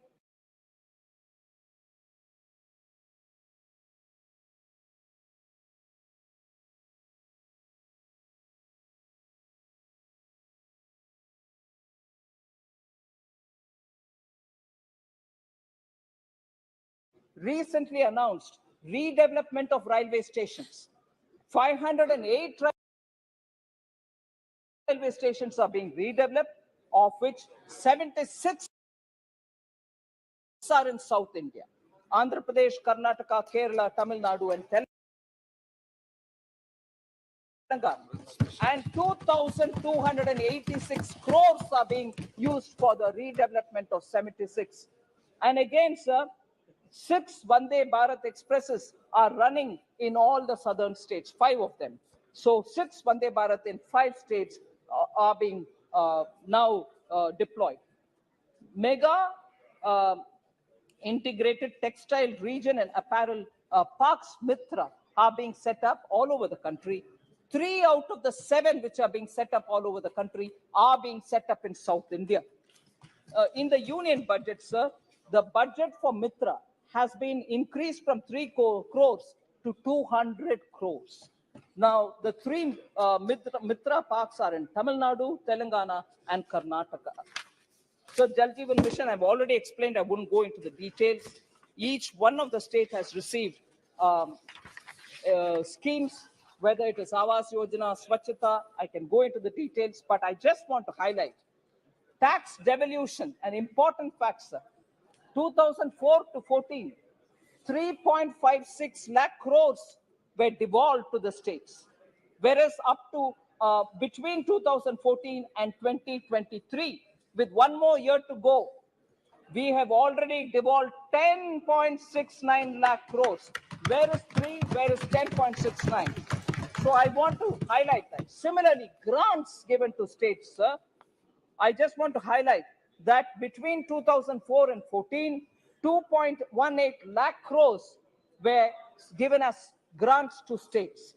Whereas now, till 2023, March, 9.38 lakh crores have been given as grants to the states. Sir, you are aware that we gave special assistance to states on capital expenditure, which is a 50-year loan, interest-free, being given to all the states. 2020-21, the COVID year to today, we have given 25,000 crores, 25,245 crores to 5 states in the south as interest-free capital assistance, special assistance on capital. So, sir, I now just go to those specific members who have raised issues. Honorable Member Supriya Sule is seated here. She raised a question about doubling of farmers' income. I want to highlight, sir, many steps have been taken to reduce input cost of the farmers, which leaves more money in the hands of the farmers themselves and therefore increasing their net income. I'll just specifically flag up those specific benefits which will result to the farmer. Domestic urea prices did not increase in spite of the international prices going 10 times higher. Approximately 300 a bori is continuing to be 300 a bori, although international import prices were touching 2,980 crores, 2,090 rupees also. So where is 2,900 and where we have retained the 300 per bori without any change? The central government, because Prime Minister Modi was clear, you will not burden the farmers. So we have not increased the price. Nano urea is now being produced in India itself, developed in India itself, which will produce the need for the total quantity of urea by farmers because this is far more efficient. Fasal Bima Yojana, sir, 1.33 lakh crores have been settled as claims for the farmers. So that has also come of help. Minimum support price, yesterday, Honorable Home Minister explained about it, so I won't go into the details. E-NAM has also now played vital difference in the one nation, one market. Many of the farmers are now finding better prices through E-NAM. PM Kisan, sir, was launched. It provides 6,000 rupees a year, supports 8.5 crore farmers, and more than 2.5 lakh crores have been devolved or transferred since its launch in 2019. Sir, Swamitwa scheme, record of rights, 1.36 crore records of rights have been given in 3.56 villages have been notified. Sir, with all this, I'm sure the farmers' income and the money in their hands will increase. Sir,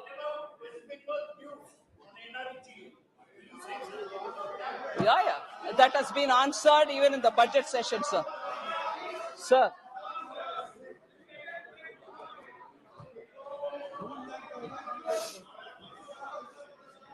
Sir, there was one question raised again by Honorable Member from Tamil Nadu, not here unfortunately, but I will take the opportunity to answer it. You have installed the Sengol in the new parliament with great fanfare. Sengol.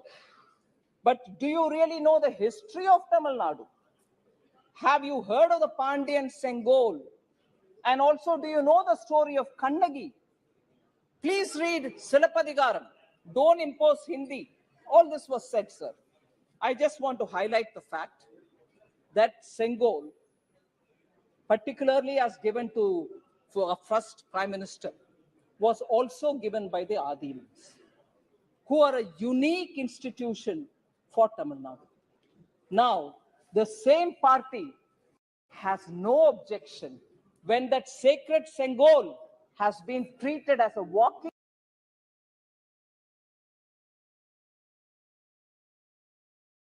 stick for Prime Minister Nehru. It was kept in a private house and it was used as a chadi, not Sengol.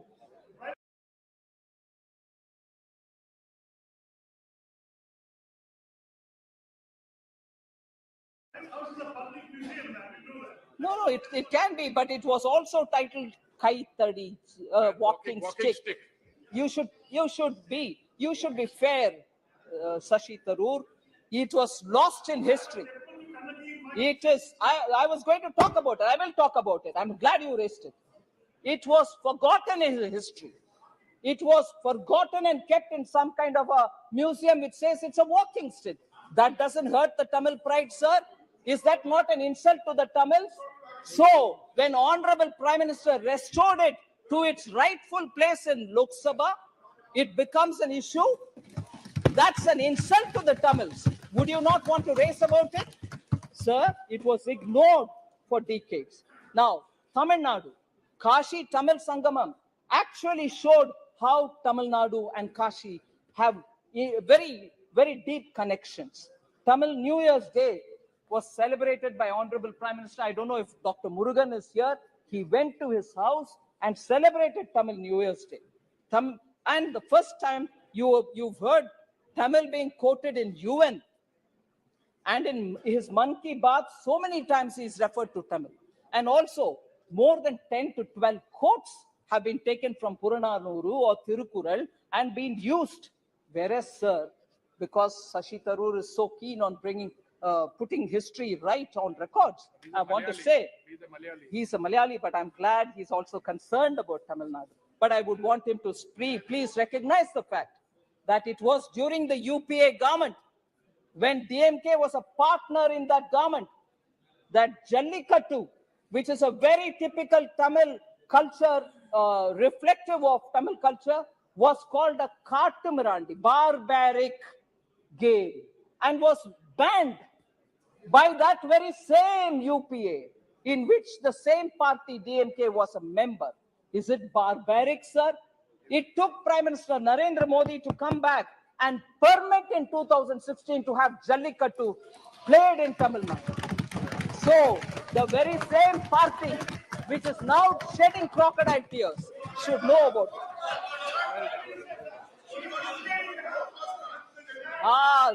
Sir, they first banned it through the Animal Welfare Board Act, and then it went to the court. And we gave a suggestion to the local government saying, don't, please, you have powers to extricate it out. And when it is possible by Prime Minister Modi, why couldn't they take it? First of all, who put it as a barbaric game? Oh, Kodikunian Suresh, don't try to score a point. Who put it as a barbaric game? You. So, sir. Sir, Honorable Member Kanimudi also said, stop imposing Hindi on us. Please read Silappadigaram. That will give you very many lessons to you all. I want to say, sir, in Tamil Nadu, for over several decades, pala natkalaga Tamil Nadu, pala varshangalaga Tamil Nadu, Hindi tinippai edirkrom endra peril ஹிந்தியும் சம்ஸ்கிருதமும் கட்டுக்கா கூடாது அது ஒரு திணிப்பு இருந்தது. நாங்க யாரும் ஹிந்தியோ சம்ஸ்கிருதமோ கத்துக்க முடியாத அளவுக்கு திணிப்பு இருந்தது, கொள்கை மூலமான திணிப்பு. உங்களுக்கு எவ்வளவு அதிகாரம் இருக்கக்கூடுமோ தமிழை வளர்க்கறதுக்கு, அந்த அளவுக்கு இன்னொருத்தர தமிழோ சம்ஸ்கிருதமோ ஹிந்தியோ படிக்க கூடாதுன்னு தடுக்கிறதுக்கான அதிகாரம் உங்ககிட்ட இல்ல.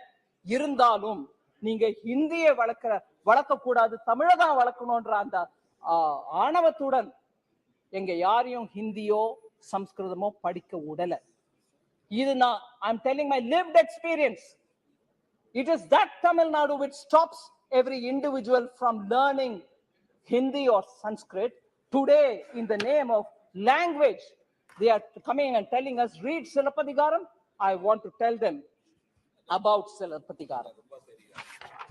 Sir, there was someone very eminent by name Maposi, Mailai Ponnuswamy Sivajnanam. He was given the title Selambu Chelvar.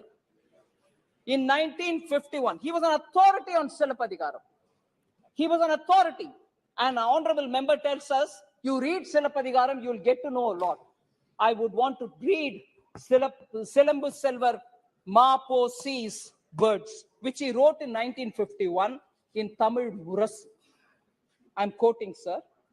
Silappadigaram. Sir, Silappadigaram, நாம் திராவிடர் அல்ல தமிழர். சிலப்பதிகாரம், நாம் திராவிடர் அல்லர் தமிழர். நமது தாயகத்தின் பெயர் திராவிடம் அன்று தமிழகம். அதன் வடக்கெல்லை விந்தியம் அன்று Venkatam.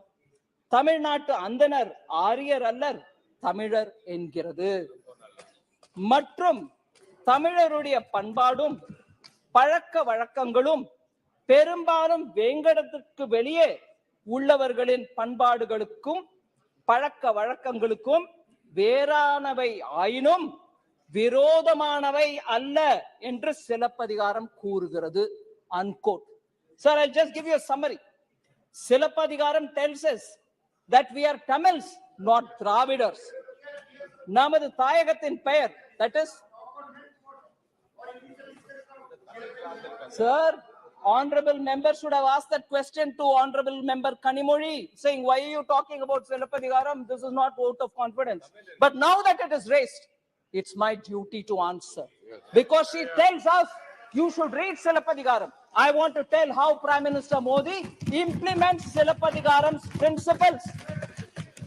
Sir, Ek Bharat Shreshth Bharat, ஒரே பாரதம் உன்னத பாரதம், அதன் மூலமாக சிலப்பதிகாரத்தில் சொல்லப்பட்டது. மாபோசி அவர்கள் சொன்ன அதே விளக்கத்தை தான் பிரதமர் மோடி இம்ப்ளிமெண்ட் பண்றாரு. தமிழ்நாட்டில் அது எல்லாருக்கும் புரியும். ஆனா நாங்க அரசியல் பண்ண விரும்புறோம், உண்மையை சொல்ல விரும்பல. அதனால சிலப்பதிகாரத்துல உன்ன ஸ்பிரிட் திராவிடர் அல்லர் தமிழர். We are Tamils, we are not Dravidians. We are our motherland is Tamilagam, not Dravidam. அதே சமயத்துல நம்மளோட வடக்கு இல்ல, that northern border is Vengadam and not Vindhya. And again he says beyond Vengadam, if people's cultural habits and practices, daily lives are in one form, they may be slightly different, but they are not very opposite to us.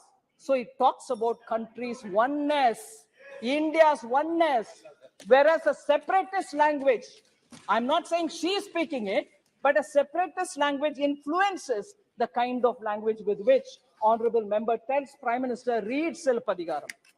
Sir, lastly, I know you've been very indulgent with the time. Lastly, sir, honorable member Kanimozhi spoke about Draupadi in Mahabharata.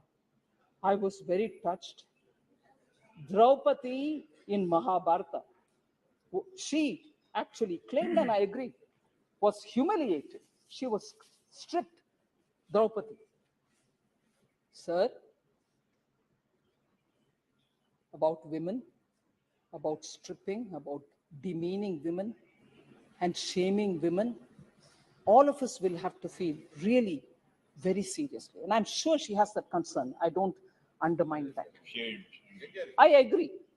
She's got the concern. But I want to highlight one thing, sir. Women suffering anywhere, Manipur, Delhi, Rajasthan, anywhere, we'll have to be taking it seriously. No politics played on it. But, Madhya Pradesh. But I want to just remind Honorable Member Kanimozhi and remind this entire House of one incident, sir, of one incident which happened on 25th March 1989 in the Tamil Nadu Assembly. Again, a Sabha, a very sacred Sabha. And what was it? Then she hadn't become chief minister, leader of the opposition, first woman, that first woman.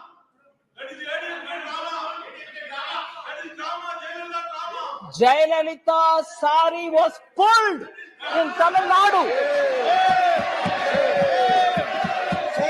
In the assembly, she was the leader of opposition.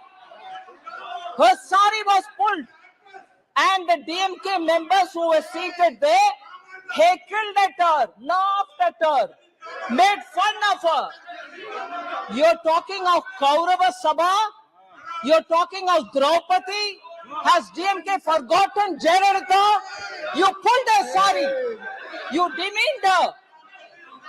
Sir, that day, Jayalalitha took a oath that she will never come to the house unless she becomes chief minister. And 2 years later, believe, all of us know it, she returned as chief minister of Tamil Nadu. That party, which was in power at that time, sitting in the assembly, leader of the opposition, sari being pulled, today talks about Draupadi? Unbelievable. 25ஆம் தேதி March மாசம் 1989 அப்ப leader of opposition எதிர்கட்சிக்கு தலைவராக இருந்த ஜெயலலிதாவோட புடவையை பிடிச்சி இழுத்த கட்சி, ஜெயலலிதாவின் புடவையை பிடிச்சி இழுத்துட்டு அவமானப்படுத்திட்டு எல்லாரும் உட்கார்ந்து சிரிச்சிட்டு, Supriya ji, don't stop me, you are a woman, how dare we talk about this? And Jayalalitha walked out of the house and said she will not come அந்த சபையை விட்டு ஜெயலலிதா ஒரு உறுதிமொழி எடுத்துட்டு வெளியில போனாங்க, நான் திரும்பி வரமாட்டேன், வந்தா சீஃப் மினிஸ்டரா வருவேன்னு. அந்த கட்சி டிஎம்கே இன்னைக்கு திரௌபதியை கோட் பண்றாங்களா? என்ன அநியாயம் அது!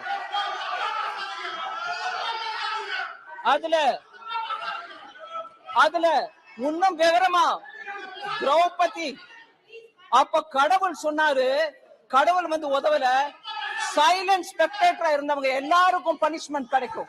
அப்ப சைலண்ட் ஸ்பெக்டேட்டர் யாருங்க? தமிழ்நாட்டு எம்எல்ஏஸ் இல்லீங்களா? டிஎம்கே சேர்ந்த எம்எல்ஏஸ் இல்லீங்களா?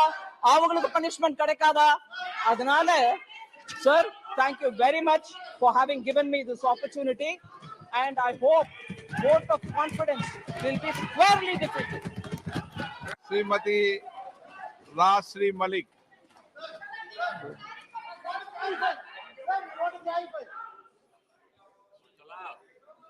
सम्मान्य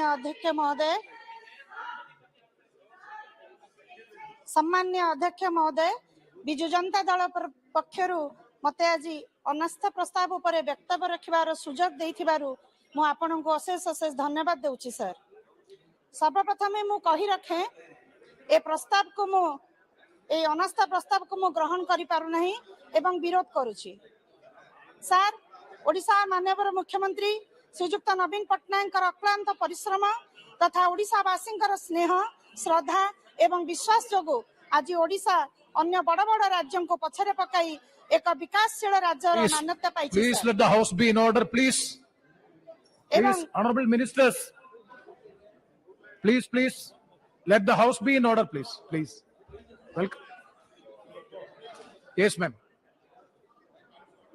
सर, ओडिशा माननीय मुख्यमंत्री श्रीयुक्त नवीन पट्टनायक अक्लांत परिश्रम तथा ओडिशावासी स्नेह श्रद्धा एवं विश्वास आज ओडिशा अन्य बड़ बड़ राज्यों को पछरे पकाई एक विकासशील राज्यर मान्यता पाइछि एवं विश्व स्तर रे निजर स्वतंत्र परिचय सृष्टि करि पारिछि। स्वच्छ एवं गतिशील शासन द्वारा ओडिशा अर्थनैतिक क्षेत्र रे एक उल्लेखनीय प्रदर्शन मध्य करि पारिछि। ओडिशार आउटस्टैंडिंग लायबिलिटी अन्य राज्य तुलन में कमिबारे लागिछि। केवल इकोनॉमिक ग्रोथ नुहे सर, बरं पॉलिटिकल स्टेबिलिटी जोगु आज ओडिशा एक सोशल स्टेबिलिटी संभव हो पारिछि। माननीय मुख्यमंत्री नवीन पट्टनायक सर्वदा ओडिशार विकास को गुरुत्व दे आसिछंती। कथा कम काम बेसी रे विश्वास रखुतबा नवीन बाबू सर्वदा अन्य राजनैतिक दल सह सर समदरतार कथा मध्य कहि आसिछंती। एही संघीय व्यवस्था रे राज्य एवं केंद्र सरकार का मध्य रे उत्तम समन्वय तथा कंस्ट्रक्टिव रिलेशन रे बिजु जनता दल सर्वदा प्राधान्य दे आसिछि। सर, संसद रे जनसाधारण विभिन्न समस्या आलोचना करिबा पई बिजु जनता दलर समस्त सांसद प्रतिश्रुतिबद्ध एवं यह संभव हो जेते बेले केंद्र तथा राज्य मध्य उत्तम समन्वय सह राजनीतिक स्थिरता रहिबो। सर, बिजु जनता दल बुझिछि केवल डेवलपमेंट काम रे विकास हुए नहीं, बरं विकास सेते बेले हबो जेते बेले प्रत्येक ओडिशावासी सशक्त और सुदृढ़ हेबे। सर, आमे जानिछे जत्र नार्यस्तु पूज्यन्ते रमयन्ते तत्र देवता। एही कथा को सत्य रे परिणत करिबा पई नवीन बाबू आज ओडिसा रे महिला मानकर पई एपरि एक परिचय सृष्टि करि पारिछंती। सर, मु कहि रखिबा को चाहे ओडिसा रे मिशन शक्ति द्वारा आज 80 लाख रु ऊर्ध्व महिला आज एसएचजी महिला स्वावलंबी हो पारिछंती। आज माटीए केवल घर भितर सीमित होई रही नहीं, आज तार यात्रा एसएचजी रु एसएमई पर्यंत घर चारिकांथरु बाहरी देश बाहर को जाई पारुछि एवं शिल्पोद्योगी भाव में एक निजर स्वतंत्र परिचय सृष्टि करि पारिछि। केवल अर्थनैतिक स्तर रे नुहे, माटीए आज राजनीतिक स्तर रे निजर प्राधान्य विस्तार करि पारिछि। माननीय मुख्यमंत्री नवीन पट्टनायक विजन 50% रिजर्वेशन महिला मानक पई पंचायत स्तर रे आज 55% महिला सर पंचायत स्तर रे आज जीति के आसीछंती एवं 30 जिल्ला रे सर जिला परिषद अध्यक्ष मध्यरु 21 जन महिला अध्यक्ष हो पारिछंती। सर, केवल एतिकी नुहे sir, women reservation bill pass करबा पई माननीय मुख्यमंत्री एवं बिजु जनता दल सब बेले दाबी करि आसीछंती। 2018 रे माननीय मुख्यमंत्री को चिठी लिखि रिक्वेस्ट करथिले एवं अन्य 22 राजनैतिक दल को मध्य अप्रोच करथिले। 2019 रे ओडिसा रे प्रथम राज्य थिला सर जे 33% रिजर्वेशन अनुसार लोकसभा रे महिला मानको प्रार्थी करिथिला एवं आज आमे सर 5 जन महिला आज संसद को आसी परिछु सर। सर आज मु मध्य पुणी थारे आदरणीय प्रधानमंत्री को वुमेन रिजर्वेशन बिल उपरे उचित पदक्षेप नेबे बोली मोर आशा रखिबी एवं दाबी मध्य रखिबी सर। Yes. ओडिशा हेउ Yes, मणिपुर please. हेउ सर सर सर जे कोनोसी अन्य राज्य सबुठारे महिला मानकर सम्मान अपरिहार्य ता नहले ए देश ए जाति ए समाज आगो को बढ़ी परिबो नाही।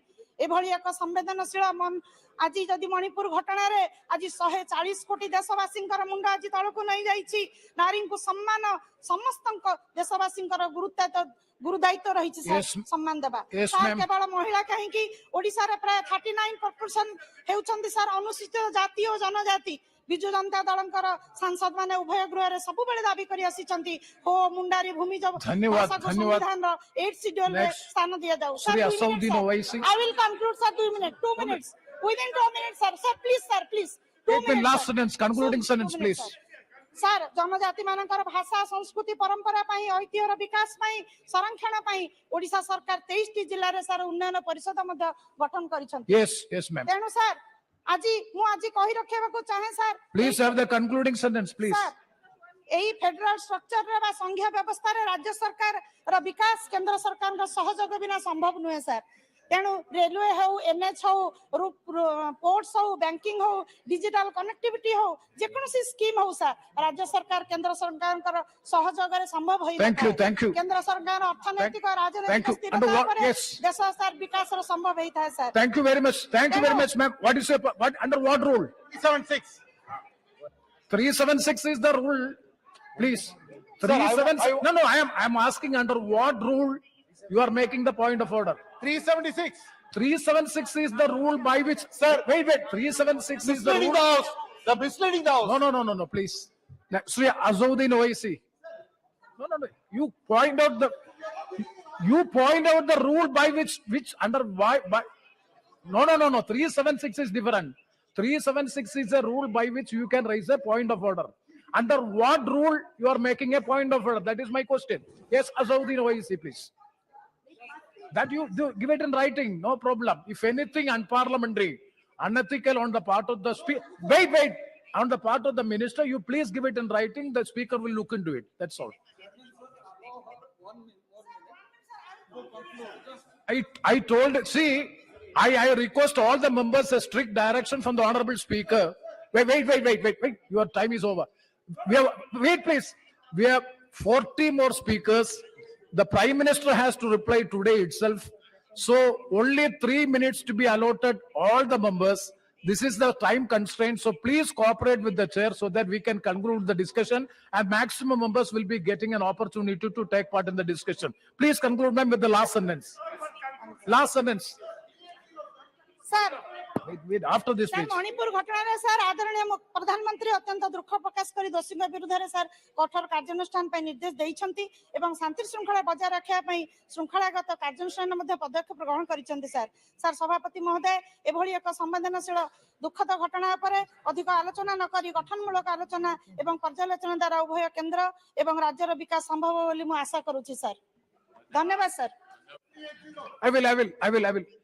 According to 380, if anything objectionable, that has to be raised at the point of time when it is making. Even you are having a chance, anything unparliamentary, unethical on the part of the speech of the minister, please give it in writing. It will be looked into by the speaker. Sir, give me an opportunity to at least express you. Tell me. Just. Sir, Madam Finance Minister, during her speech, made a very defamatory statement about an incident which happened in Tamil Nadu Assembly, which is very factually, it is a wrong statement. It is a totally unproven one. Okay.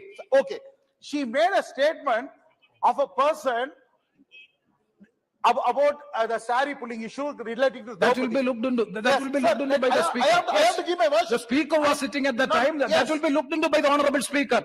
Asauddin Owaisi, please. You have made your point. Now, Asauddin Owaisi, please. शुक्रिया chairman साहब, आपने मुझे बोलने का मौका दिया।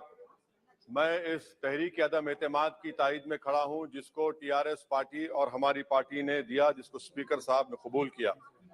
Sir, मैं 11 point आपके सामने रखूंगा जो मैं बताने की कोशिश करूंगा कि क्यों हम इस तहरीक अदम एतमाद की तायीद में और मोदी हुकूमत की मुखालिफत में खड़े हैं। सर, हालिया दिनों में हमारे मुल्क में ट्रेन में एक वर्दी पोश दहशतगर्द ने अपने सीनियर मीना साहब का कत्ल करने के बाद ट्रेन के कंपार्टमेंट में जाकर नाम पूछकर, चेहरे पर दाढ़ी देखकर, कपड़े देखकर उनको कत्ल कर दिया और उसके बाद उसने कहा कि इस देश में रहना है तो मोदी को वोट देना पड़ेगा। मैं हुकूमत से जानना चाहूंगा कि क्या ये अक्सरती तबके की एक्सट्रीमिज्म और रेडिकलाइजेशन की बेहतरीन मिसाल नहीं है, और अगर है तो फिर हुकूमत इस पर क्या करेगी? सर, हमारे आइन में, संविधान में लिबर्टी ऑफ कॉन्शियस को लिखा गया तमहीद में, यानी जमीर की आजादी का जिक्र किया गया है। मैं हुकूमत से और खास तौर से वजीर आजम से जानना चाहता हूं कि कहां गया इस हुकूमत का जमीर, कॉन्शियस जिसको अंग्रेजी में कहते हैं, जब नूह में 750 इमारतों को बगैर ड्यू प्रोसेस फॉलो किए उनके इमारतों को मुनद्दम कर दिया गया, और इसलिए कि वो मुसलमान थे, पूरे के पूरे इलीगल थे। इसीलिए पंजाब की हाई कोर्ट और हरियाणा की हाई कोर्ट ने कहा कि ये एथनिक क्लेंसिंग है। इसकी एक बेहतरीन मिसाल है उस हुकूमत की। तीसरी है कि इस मुल्क में एक नफरत का माहौल, बल्कि आतिश को पैदा कर दिया गया, मुसलमानों के खिलाफ नफरत का माहौल। ये इनका ये 9 साल का इनका ये कारनामा है। तीसरा सर, मणिपुर के ताल्लुक से कल बड़ा लंबा जवाब वजीर दाखिला ने दिया। सर, आसाम राइफल के ऊपर केस बुक हो जाता है, FIR हो जाता है। क्या हो रहा है वहां पर? कहां गया आपका कॉन्शियस, कहां गया आपका जमीर, जब वहां की महिलाओं की अस्मत रेजी की जा रही है? और आप मुख्यमंत्री को नहीं हटाना चाहते इसलिए क्योंकि वो कॉपरेट कर रहा है। सर, मैं हरियाणा और मणिपुर के वजीर आला के लिए, किसी शायर ने अच्छा कहा था कि कुर्सी है तुम्हारा ये जनाजा तो नहीं, कुछ कर नहीं सकते तो उतर क्यों नहीं जाते? आखिर कहां गया? उन ताबूतों में खो गया कि आपका कॉन्शियस, आपका जमीर, जहां पर 50,000 लोग बेघर हो गए, यानी 6 लाख हथियारों को लूटा जा रहा है। आखिर कौन सा आप इंचार्ज वहां पर है? सर, 14 पॉइंट हिजाब को एक मसला बना दिया गया और मुस्लिम बच्चों को तालीम से महरूम कर दिया गया। क्या ये आपका लिबर्टी ऑफ कॉन्शियंस है? कहां गया आपका जमीर? सर, अभी आपने फाइनेंस मिनिस्टर साहबा ने कहा, यहां पर DMK के मोहतरमा कनीमोजी ने महाभारत के द्रौपदी का जिक्र किया। मैं ये पूछना चाहता हूं, बिल्किस बानो इस देश की बेटी है या नहीं? जिस बिल्किस बानो को 11 लोगों ने रेप किया, प्रेग्नेंट थी, उसकी मां का रेप किया, उसकी बेटी को कत्ल कर दिया, उसकी मां का कत्ल कर दिया, आपने कातिलों को रिहा कर दिया। ये आपका कॉन्शियंस है? ये आपका कॉन्शियंस है? आप तो मेजोरिटेरियन पॉलिटिक्स को फरोग दे रहे हैं। सर, आज चाइना के ऊपर कोई नहीं बोलते हैं। प्रधानमंत्री मोदी ने उस वक्त 2013 में जब प्रधानमंत्री नहीं थे कहा था कि समस्या बॉर्डर पर नहीं, दिल्ली में है। अगर हम अपनी जमीन पर हैं तो डिसएंगेजमेंट क्यों कर रहे हैं? क्या आज चीन हमारी जमीन पर नहीं बैठा है? क्या आज चीन से आप बातचीत कर रहे हैं? आप डिसएंगेजमेंट कर दिए। बताइए डी-एस्केलेशन, डी-इंडक्शन कब होगा? मैं आपके जरिए इस हुकूमत को बता रहा हूं कि अगर प्रधानमंत्री ने अहमदाबाद में शी जिनपिंग को बुलाकर झूला झुलाया था, क्या हुआ? क्या नतीजा निकला उसका? चेन्नई दिखाया, क्या नतीजा निकला? सर, इसलिए चीन पर बोलिए, चीन को उखाड़ कर फेंकिए। सर, और एक पॉइंट जिस पर मैं मुखालिफ तायीद में खड़ा हूं, हाई इन्फ्लेशन है इस मुल्क में, हाई अनएम्प्लॉयमेंट है, स्टैग्नेटिंग कंजम्पशन है। इसकी वजह से महिलाओं में हाई एनीमिया लीड कर रहा है। ये हुकूमत इसकी जिम्मेदार है। सर, कुलभूषण जाधव कहां है? पाकिस्तान में बैठा है, आप क्यों नहीं लेके आते? आप विश्वगुरु कहते हैं, कुलभूषण जाधव को भूल गए आप। कतर में 8 नेवी ऑफिसर 1 साल से जेल में है, आप नहीं ला सके उनको। सर, और एक चीज, 1991 का प्लेसेस ऑफ वर्शिप एक्ट इस ऐवान में पास किया गया था कि तारीख के जख्मों को नहीं खुरेदा जाएगा। आप खुरोद रहे हैं उनको। मैं आपको इंतबाह दे रहा हूं, वार्न कर रहा हूं, इस मुल्क को 90 के दहे में मत लेकर जाइए। 91 का एक्ट सुप्रीम कोर्ट में जवाब दीजिए कि आपकी हुकूमत 91 प्लेस ऑफ वर्शिप एक्ट की कायम है, उस पर कायम रहेगी। यूसीसी सर, इस यूसीसी का फॉर्मूला क्या है? एक मुल्क में एक मजहब, एक कल्चर, एक जबान। ये तो डिक्टेटरों का फॉर्मूला है। भारत एक गुलदस्ता है, भारत एक मोजाइक है। यहाँ पर बेशुमार जबानें, बेशुमार मज़ाहिब बोले जाते हैं और हिंदू अनडिवाइडेड फैमिली में। Sir, I am concluding. 8,75,875 हिंदू खानदानों को 3,800 को डिडक्शन मिला। इसके बारे में आप क्या कहेंगे सर? और मैं कंक्लूड करने से पहले आपको बताना चाह रहा हूं कि माइनॉरिटी वेलफेयर का बजट 40% कम कर दिया गया। पढ़ो प्रदेश, प्री मैट्रिक स्कॉलरशिप कम कर दी गई। मौलाना आजाद फाउंडेशन खत्म कर दिया गया फेलोशिप, और इसकी वजह से 1,80,000 मुसलमान हायर एजुकेशन में गायब हो चुके हैं। सर, मैं इख्तिताम में कह रहा हूं कि पसमानदा मुसलमान से प्रधानमंत्री को बड़ी मोहब्बत है। ये कौन सी आपकी मोहब्बत है पसमानदा, जो आपका एक मुसलमान मिनिस्टर नहीं है वहां पर? इखलाक से लेकर, पीलू खान से लेकर, अफान अंसारी से लेकर लुकमान अंसारी, मॉब लिंचिंग पूरे पसमानदा मुसलमान की होती है। पावर लूम बंद है, अंसारियों के खुरेश बादी का कारोबार बंद किया जाता है। स्पीकर सर, मैं कंक्लूजन में अभी कल हमारे होम मिनिस्टर ने कहा था क्विट इंडिया। अगर इनको मालूम हो जाए कि क्विट इंडिया का नारा एक मुसलमान ने दिया था तो वो भी नहीं बोलेंगे, वो नहीं मालूम था उनको। उसका मैं कंक्लूड कर रहा हूं, उसका नाम यूसुफ मेहर अली था सर। यूसुफ मेहर अली ने क्विट इंडिया का नारा बनाया, जिसको महात्मा गांधी ने सारे देश में एक पैगाम किया। मैं कंक्लूड कर रहा हूं सर, इस देश में अगर आज क्विट इंडिया करना है तो कहना पड़ेगा चाइना क्विट इंडिया। जो गौ रक्षक है, जिसका नाम मोनू है, वो आपके लिए मोनू डार्लिंग बन गया है, उसको कहिए क्विट इंडिया। सर, जो लोग तुष्टीकरण की राजनीति आप कर रहे हैं, आप हिंदू अक्सरियती लोगों में हथियार बांट रहे हैं, ये आप देश के लिए खतरा पैदा कर रहे हैं। Sir, I'm concluding। इसीलिए हम आपसे अपील कर रहे हैं कि हुकूमत से कह रहे हैं कि आप जो सियासत कर रहे हैं, इससे नुकसान देश को होगा। प्रधानमंत्री जब खड़े होकर जवाब देंगे, हम उनसे पूछना चाह रहे हैं, पॉइंटेड क्वेश्चन है, क्या देश बड़ा है या हिंदुत्व गोलवालकर की आइडियोलॉजी बड़ी है? मैं इस तहरीक अदम एतमाद की तायद में खड़ा हूं और हुकूमत की मुखालिफत में। सर, एक आधा मिनट सर, दो लोग, दो महाज है इस मुल्क में, एक चौकीदार है, एक दुकानदार है। एक चौकीदार है, एक दुकानदार है। जब जुल्म हम पे होता कोई मुंह नहीं खोलते। यूएपीए का कानून अमित शाह ने लाया, इन दुकानदारों ने तायद की। आज उस यूएपीए का कानून में 83 साल का बुढ़ा सिपर खत्म करो, सिपर नहीं होने से मर गया। आखिर कब तक दुकानदार और चौकीदार हमारी लाशों पर सियासत? सर, हम कंक्लूडिंग, कब तक सियासत करेंगे? अगर आप जुल्म के खिलाफ आवाज नहीं उठाएंगे तो आपकी दुकानदारी नहीं चलेगी, चौकीदार को धन्यवाद श्री तीसरा महाज चलेगा। शुक्रिया sir.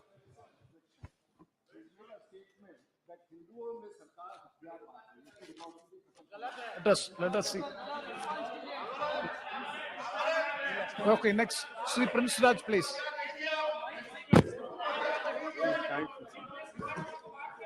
Yes, Sri Prince Raj. धन्यवाद अध्यक्ष महोदय जी। आज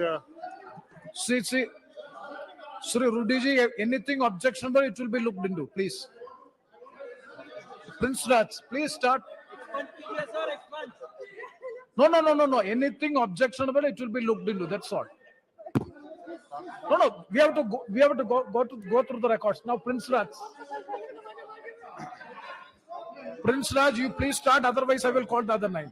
सर, बहुत बहुत धन्यवाद अध्यक्ष महोदय जी। आज आपने मुझे बोलने का मौका दिया। सर, मैं अपने पार्टी की तरफ से इस अविश्वास प्रस्ताव के विरुद्ध बोलने के लिए आज मैं खड़ा हुआ हूं सर, कल 1-2 दिन से सर मैं सभी माननीय सदस्यों को अच्छे तरीके से, बहुत गौर से सर सुन रहा हूं। सबों ने अपनी अपनी बातें रखी। सर, हमारे सम्मानित सदस्य निशिकांत दुबे जी ने जब शुरुआत की तो उन्होंने अपना पूरा का पूरा ये जो विपक्ष है उसका कच्चा चिट्ठा खोल कर रख दिया और इतिहास बता दिया कि भाई कौन क्या करता था, क्या कहता था। आज सभी कोई साथ में बैठे हुए हैं।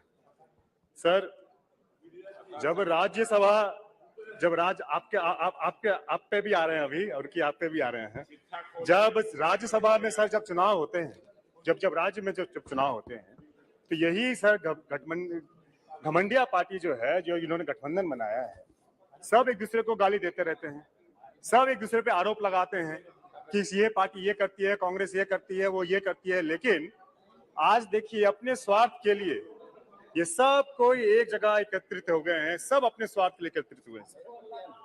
इनसे मैं ये पूछना चाहता हूं कि आप हमें ये बताइए कि भाई इस अलायंस का मुखिया कौन है? जब आप ये अलायंस 2024 में लेके जा रहे हैं तो भाई आपका मुखिया कौन है? आपका पीएम का दावेदार कौन है? सर, यहाँ की परिस्थिति मैं बताता हूँ, आपको परिस्थिति मैं बताता हूँ सर क्या है। सर यहाँ की परिस्थिति ये है, एक अनार और 100 बीमार, लेकिन जब वो अनार सब सामने आएगा तो देखिएगा एक एक करके सब बीमार पड़ने लग जाएंगे उस अनार को खाने के लिए। सर थोड़ा सा और हम पिक्चर अगर क्लियर कर दें। सर हम बिहार प्रदेश से आते हैं और सर आपके सदन के माध्यम से सर हम बताना चाहेंगे, सर हमारे यहाँ जंगल राज का राज चल रहा है सर। जंगल राज पार्ट 2 हमारे बिहार सरकार चला रही है। यहाँ पर जेडीयू के कुछ वरिष्ठ नेता यहाँ बैठे हुए थे। इनसे हम ये पूछना चाहते हैं, जिनके साथ हम ललन जी का बात कर रहे हैं, आपके राष्ट्रीय अध्यक्ष जी का बात कर रहे हैं। सर आप इधर बात करिए। हाँ सर, जिनके साथ ये गठबंधन में हैं, उनके नेता बोलते हैं, आरजेडी के नेता बोलते हैं कि भाई ये पलटू राम है। उनके नेता बोलते हैं, आरजेडी के नेता बोलते हैं कि भाई नीतीश कुमार जी के पेट में दांत है। प्लीज ये बोलते हैं, लेकिन ये सारा कुछ भूलने के बाद, क्योंकि सत्ता का भोग होना है, उसके गोद में जाके बैठ गए हैं। आप ये बता दीजिए, अरे इतना ही बता दीजिए, चारा घोटाला में जिसकी सजा वो काट रहे थे, बता दीजिए भाई उसका केस किसने किया? पिटिशनर कौन थे? वो आपके राष्ट्रीय अध्यक्ष ललन जी थे, वो पिटिशनर बने थे, उन्होंने जेल में भेजा। आप बोलिए, आज के दिन क्योंकि सत्ता भोगना है, उन्हीं के साथ बैठ के आज सरकार बनाए हुए हैं। क्या बिहार बदहाली की स्थिति पे नहीं है? आप ही लोग मिलकर कहते हैं कि भाई यहाँ मर्डर हो रहा है, वहां लूट हो रहा है, यहाँ हत्या हो रही है। क्या बिहार बदहाली की स्थिति पे नहीं है? आप ये जवाब दीजिए। यहाँ कानून व्यवस्था हो, सरकार देखिए, कानून व्यवस्था, लॉ एंड ऑर्डर तो बिहार में ठप पड़ा हुआ है, शिक्षा व्यवस्था ठप पड़ा हुआ है, वो स्वास्थ्य व्यवस्था ठप पड़ा हुआ है सर। लेकिन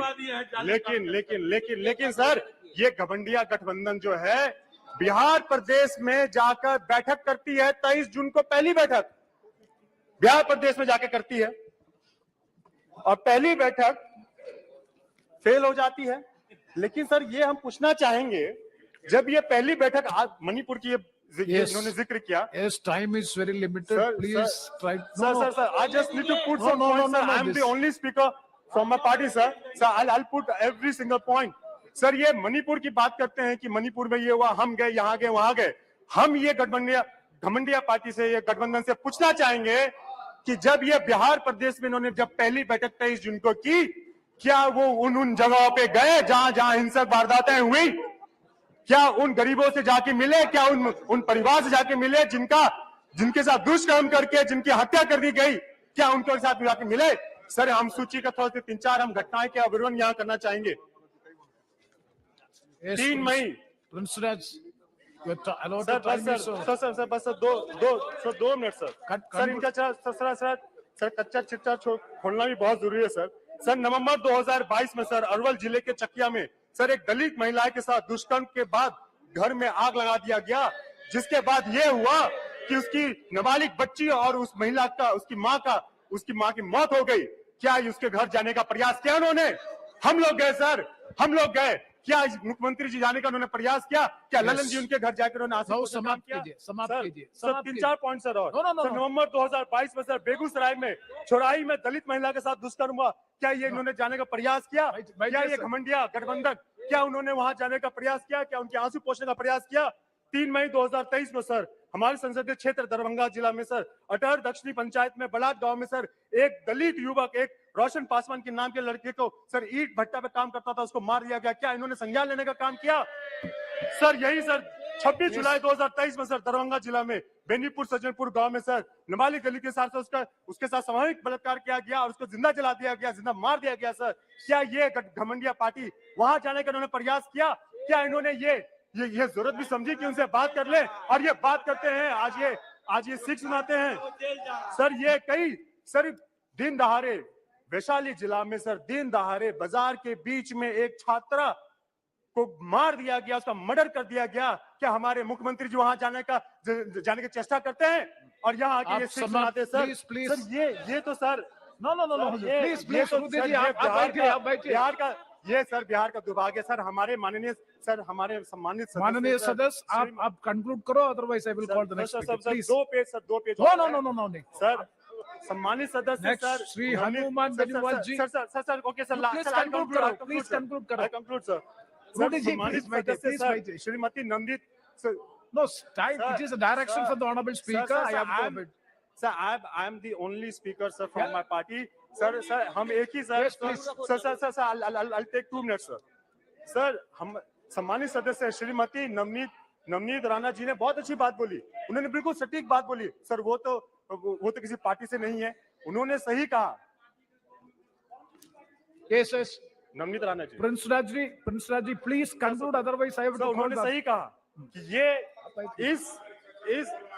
सर, उन्होंने बिल्कुल सही कहा कि सर ये जो दुर्भाग्य परिस्थिति जो बन गई है सर, इस दुर्भाग्य परिस्थिति पे सर ये इसका इस्तेमाल अपनी राजनीतिक रोटी सेकने के लिए करना चाहते हैं ये घमंडिया पार्टी जो है, जो गठबंधन जो है। सर हम 2-3 पेज सर छोड़ देते हैं, हम अब कंक्लूड की तरफ हम जाते हैं। सर ये बात करते हैं पीएम की विदेश यात्रा पे कि वो विदेश यात्रा करते हैं, ये करते हैं। अरे तो करना तो पड़ेगा भाई, तो कौन करे? आपने ऐसा व्यवस्था बना दिया, किसी मुल्क के साथ आपने रिश्ता अच्छा नहीं रखा।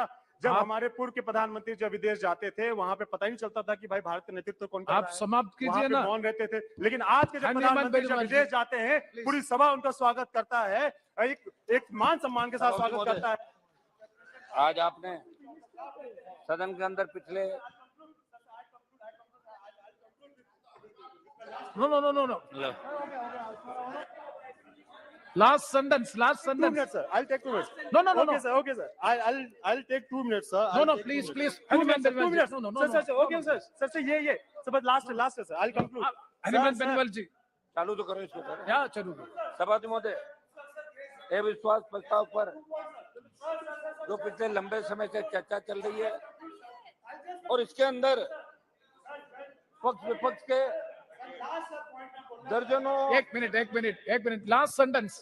सर लास्ट पॉइंट में बोलना चाहूंगा। No, last sentence. सर बस लास्ट।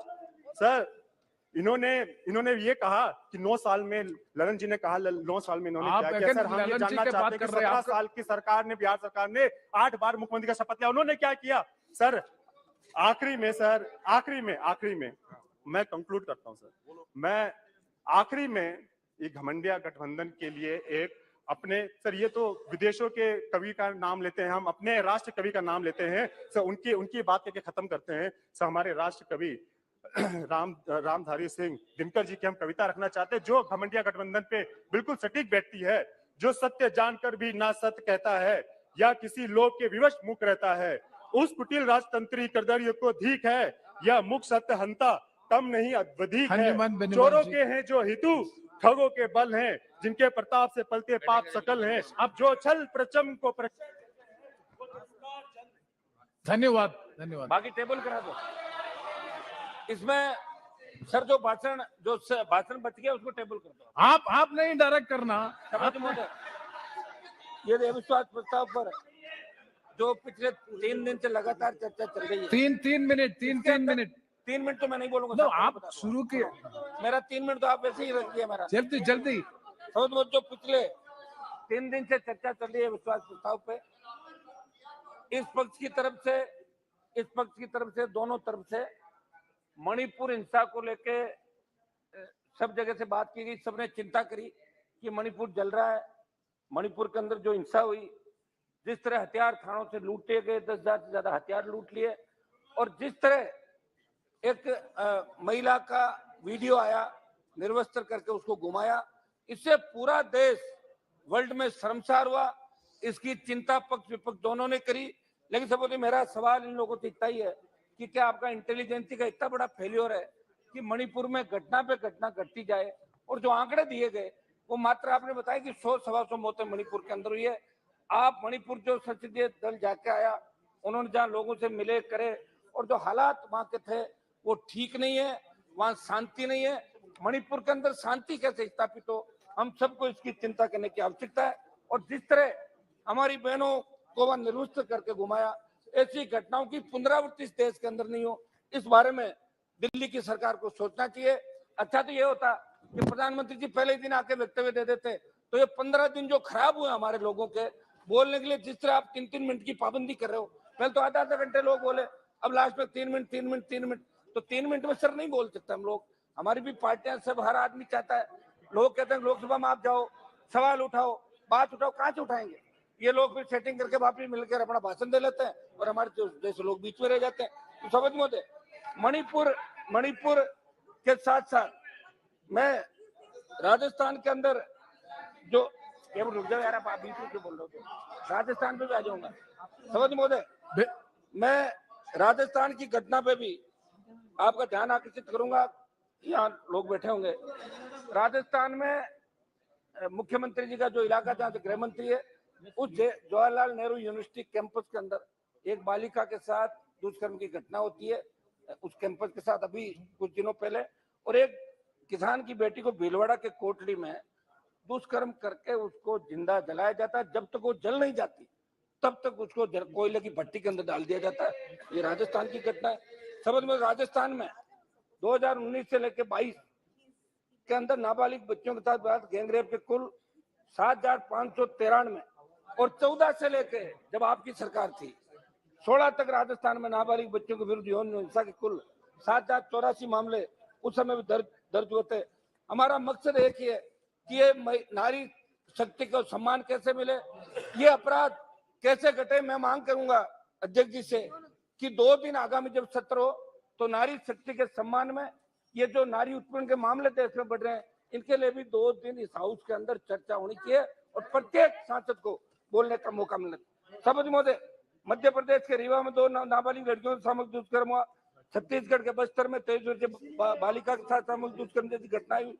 केंद्र सरकार को महिलाओं के बढ़ते अपराध के कारण को समझते हुए कड़े कानून बनाने के साथ साथ उन अपराधियों में भय और खौफ पैदा करने की आवश्यकता है। सब देश और राजस्थान में दंगों की जानकारी, ये लंबा चौड़ा आंकड़ा है। 16 से 20 तक दंगे, 16 जो दंगे हुए, उससे पहले दंगे हुए, ये शर्मनाक दंगे हैं जो हजारों की तादाद के थे। 50,000 से ज्यादा आंकड़े दंगों के इस देश के अंदर देखने को मिलते हैं। सब देश की बिगड़ती कानून व्यवस्था और भारत सरकार की बेबसी, ये जब कोई बात आती तो भारत सरकार यहाँ कहती है कि ये तो स्टेट का मामला है, और जब स्टेट अपना अधिकार मांगता है तब आप दिल्ली वाले उनको डरा के भेज देते हो स्टेट को। तो मेरा इसके अंदर रहेगा कि आप अपनी बेबसी नहीं दर्शाएं। आप ये नहीं कहें कि अनुसूची के अंदर ही तो राज्य सरकार जाना है, और जब राज्य सरकार कोई काम करना चाहती है तो आप उसके अंदर अड़ंगा डाल देते हो। तो मेरा आपसे आग्रह है कि छोटी पार्टियों को भी नहीं दबाएं, क्योंकि आप जिस एनडीए के सारे सत्ता के अंदर आए 303 पे पहुंच गए। एनडीए का बहुत बड़ा योगदान था 14 और 19 के अंदर, और अब भी एनडीए के अंदर आप ऐसे दलों को शामिल कर रहे हो जिनका एक भी एमपी नहीं है। वो लंबी मैं नहीं हूं, मैंने आपकी तरफ सुनी है, मैंने आपकी तरफ हूं और मैं इनकी तरफ हूं। मैं अकेला लड़ाई लड़ रहा हूं, मेरे दम पे लड़ाई लड़ रहा हूं। समझ महोदय, नशा आज देश के अंदर जिस तरह नशा बढ़ रहा है, मैं आपको उदाहरण दूंगा कि देश में करीब 62 लाख बच्चे जिनकी आयु 10 से 17 वर्ष के बीच है, भांग, ओपियोइड व कोकीन का इस्तेमाल करें। समझ महोदय, किसान समर्थन मूल्य प्रधानमंत्री फसल बीमा योजना, ये सही है कि प्रधानमंत्री फसल बीमा योजना किसानों के लिए, ये आप उनसे किसानों से पैसा भरवा लेते हो, किसान पैसा भर देता है, लेकिन बीमा कंपनियां वापस मिलती नहीं, न तो उनका कोई ऑफिस है, न उनको हम पकड़ सकते हैं, मुकदमा दर्ज कराते हैं, नहीं मिलता। राजस्थान में शायद पिछले दिनों में बेनीवाल जी, एक मिनट में इसी पर समय आप समाप्त कीजिए, कंक्लूड करो। मेरी मांग है कि एमएसपी में पूरी खरीद हो, जो फसल बीमा कंपनियां घोटाले करी उनकी जांच हो। 7 अगस्त को मेरे एक सवाल के जवाब में वित्त मंत्री जी ने बताया था कि 20 लाख किसानों पर 86,000 करोड़ का कृषि कर्ज बकाया है, और राजस्थान में किसानों पर 1,47,562 करोड़ का कृषि कर्ज बकाया है। कांग्रेस सरकार के भी जब नेता वहां गए थे, जब चुनाव हुए, तब इनके नेता ने कहा था कि 10 दिन में कर्जा माफ करेंगे। इनको भी याद दिलाना चाहता हूं कि आपकी सरकार है और आप रेवड़ियां बांट रहे हो, तो किसान का पूरा कर्जा भी आप माफ करें। राजस्थान के अंदर पेपर लीक की घटना है, ईडी की एंट्री हो गई, हर पेपर आउट हो रहा है, और सीकर के अंदर कलाम कोचिंग इंस्टीट्यूट में ईडी ने एंट्री करी है, वहां कांग्रेस के एक बड़े नेता का नाम आ रहा है, जिसपे पहले मीडिया और दूसरे नेताओं ने भी आरोप लगाया। मेरा ये था कि ईडी की एंट्री से कुछ नहीं होगा। आप क्या करते हैं, ईडी और सीबीआई को भेजते हैं और जब आपकी पार्टी ज्वाइन करता है उस केस को खत्म कर देते हैं। मेरा निवेदन है समाप्त करो। एक मिनट साहब, कुछ पॉइंट पे आ रहा हूँ सर। आप देखो वातावरण बिगाड़ो मत, आप थोड़ा मैं भी इसी मूड में हूँ आज। आपका एडिशनल समय दिया, अगर नहीं बोल पाया तो फिर वातावरण खराब करो।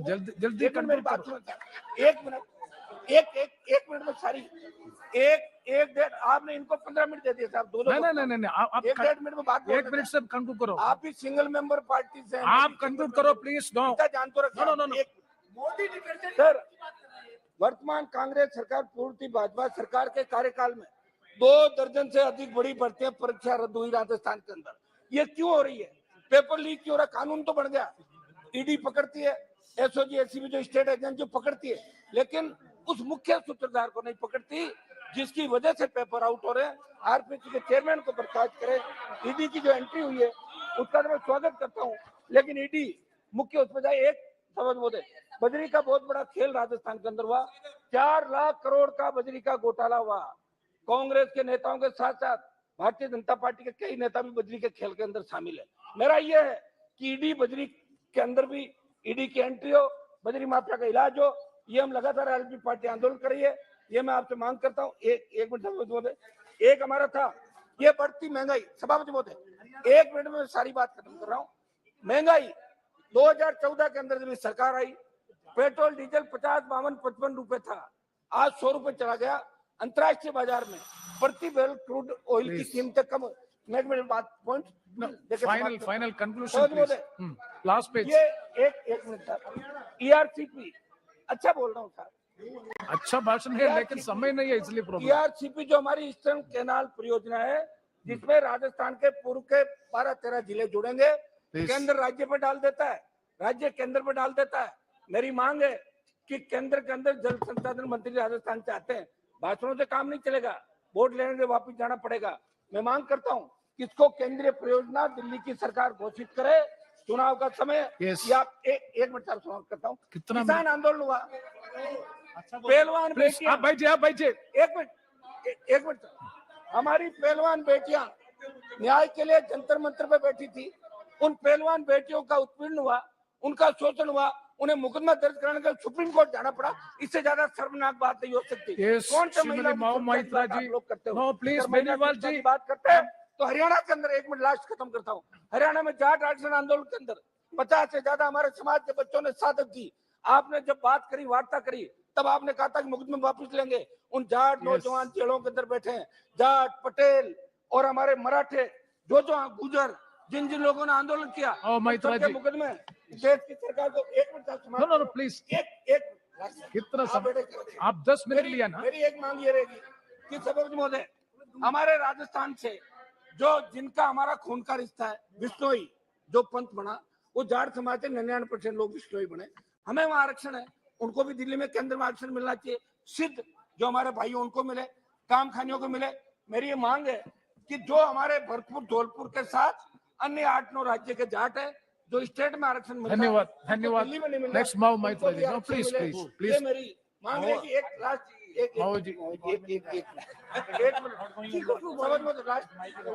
your mic is off, nothing is going on record. No, your mic is off. आप within 1 minute. No, आप within 1 minute से conclude. Last point पर. Yeah. मैं मांग करता हूँ साहब कि अग्निपथ जो आप लेके आए उसका देश में विरोध, और उसके बाद आपने 25% की बजाय कहा कि जो 4 साल के लिए जाएगा उसको 50% में एडजस्ट करेंगे। हम मांग करते हैं कि अग्निपथ योजना वापस ले, नहीं तो दिक्कत आएगी आप लोगों को 24। और इसमें मेरी मांग है, खत्म तो कर दूं, मैं खत्म तो करूंगा इसको। अग्निपथ के अंदर मेरी मांग है सेना के अंदर आई रेजिमेंट, गुजर रेजिमेंट का भी जाट रेजिमेंट की तरह गठन किया जाए ताकि ये नौजवान भी सेना में लड़ने के लिए जा सके। सेना के सम्मान को ठेस नहीं लगने देंगे। बहुत बहुत आपको धन्यवाद।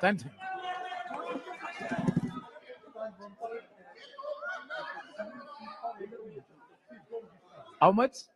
8 minutes. Next one. Thank you, sir. Honorable Chairperson, sir, my esteemed colleagues, India and her people. I stand here today on behalf of my party, the All India Trinamool Congress, to speak in favor of a motion of no confidence brought against an elected government that enjoys a brute majority in what used to be the world's largest democracy. The American novelist Gertrude Stein famously said that if there is no question, there is then no answer. We are here to ask the questions in our Tum Abhi Chup Raho Republic, where the Honorable Prime Minister tells the governor, Chup Raho, where we as elected MPs in this house are routinely told, Chup Raho. This motion is to break this omerta, this code of silence on Manipur, the most pressing issue of the day, where we are all supposed to Raho Chup. And now we are told that it is the BJP's master strategy that even with this motion, the Honorable Prime Minister has not come to the House day before yesterday. He has not come yesterday. He has not yet come today. वो थोड़ी ना बैठकर आपकी सुनेंगे, वो तो last दिन आएंगे और बस अब सबकी धज्जियां उड़ा के जाएंगे. Fine, we are waiting. No problem. I don't know what is more unfortunate, that our Honorable Prime Minister refuses to come to this House, of which he is an elected member, to answer us on Manipur, or that he refuses to go to Manipur to reassure vulnerable, petrified people that peace and reconciliation are his mission. Which is it, sir? This is not just a no confidence in government motion. This is a have confidence in India motion. Most no confidence motions are negative motions, moved with at least a moderate probability of bringing down the government of the day. We know that's not even a possibility. We don't have the numbers. We know that. Many of my friends on the Treasury benches, allies, the BJD, the YSR, have mocked us, saying, you know, you can't bring down the government. It is doomed to fail. But we as India are perhaps the first bloc that has been forced to move a motion not to bring down anything, but to resurrect something, to resurrect India's founding principles of equality and secularism, which this government has buried 6 feet under, to resurrect the right to express ourselves in a democratic framework, which you label as high treason, to resurrect the right of a non-homogeneous, diverse people to exist within a union of state, which your government insists on dividing into us and them. Make no mistake, ladies and gentlemen, this motion is not meant to succeed in this house, but the larger motion, the have confidence in India motion must succeed. Please. Will, when the people of India have their say soon, and it's for this reason I stand before you today. The Manipur issue is mired in silence and in the government's whataboutery and false equivalences. I will point these out as best as I can. The Treasury benches have made vitriolic comments on why only Manipur. What about the instances of rape and murder in Rajasthan, in Chhattisgarh, in West Bengal? We in turn have felt compelled to ask, what about the violence in Haryana? I want to tell this House that Manipur is different, and I will tell you why. The issue in Manipur is of a hate crime against a particular community, where it is understood that police personnel of one community, possibly the same community as the Chief Minister, handed over women of another community to be raped and pillaged by a mob, and made every attempt to prevent those women from seeking justice. The issue is that two communities today in Manipur have been pitted against each other in an atmosphere of civil war, of ethnic violence that has rarely been seen in India in the past few decades. 6,500 FIRs in 3 months. Which state has seen this? 4,000 houses destroyed in 3 months. Which state has seen this? 60,000 people displaced, 2% of the state's population. Which state outside of wartime or natural calamity has seen this? 150 people dead in 3 months. Which state has seen this? 300 places of worship destroyed. Which state has seen this? An armed standoff between the Manipur state police and the Assam Rifles captured on video. One controlled by the Minister of Home Affairs, other controlled by the state police. Which state has seen this? 5,000 firearms and 6 lakh bullets looted from police stations by mobs. Which state has seen this? Two ethnic groups armed to the teeth, a buffer zone between where hill cannot go to valley and valley cannot go to hill. Which state has seen this? The chief supporter supports one group, accuses the other of being drug runners.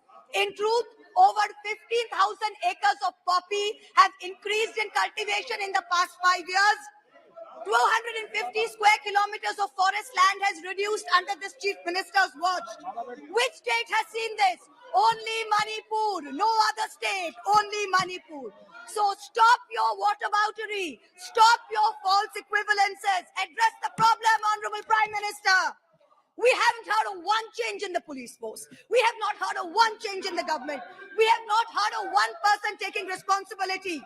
As a government in the center, which is also ruling the state of Manipur, this is your biggest failure of the double engine Sarkar.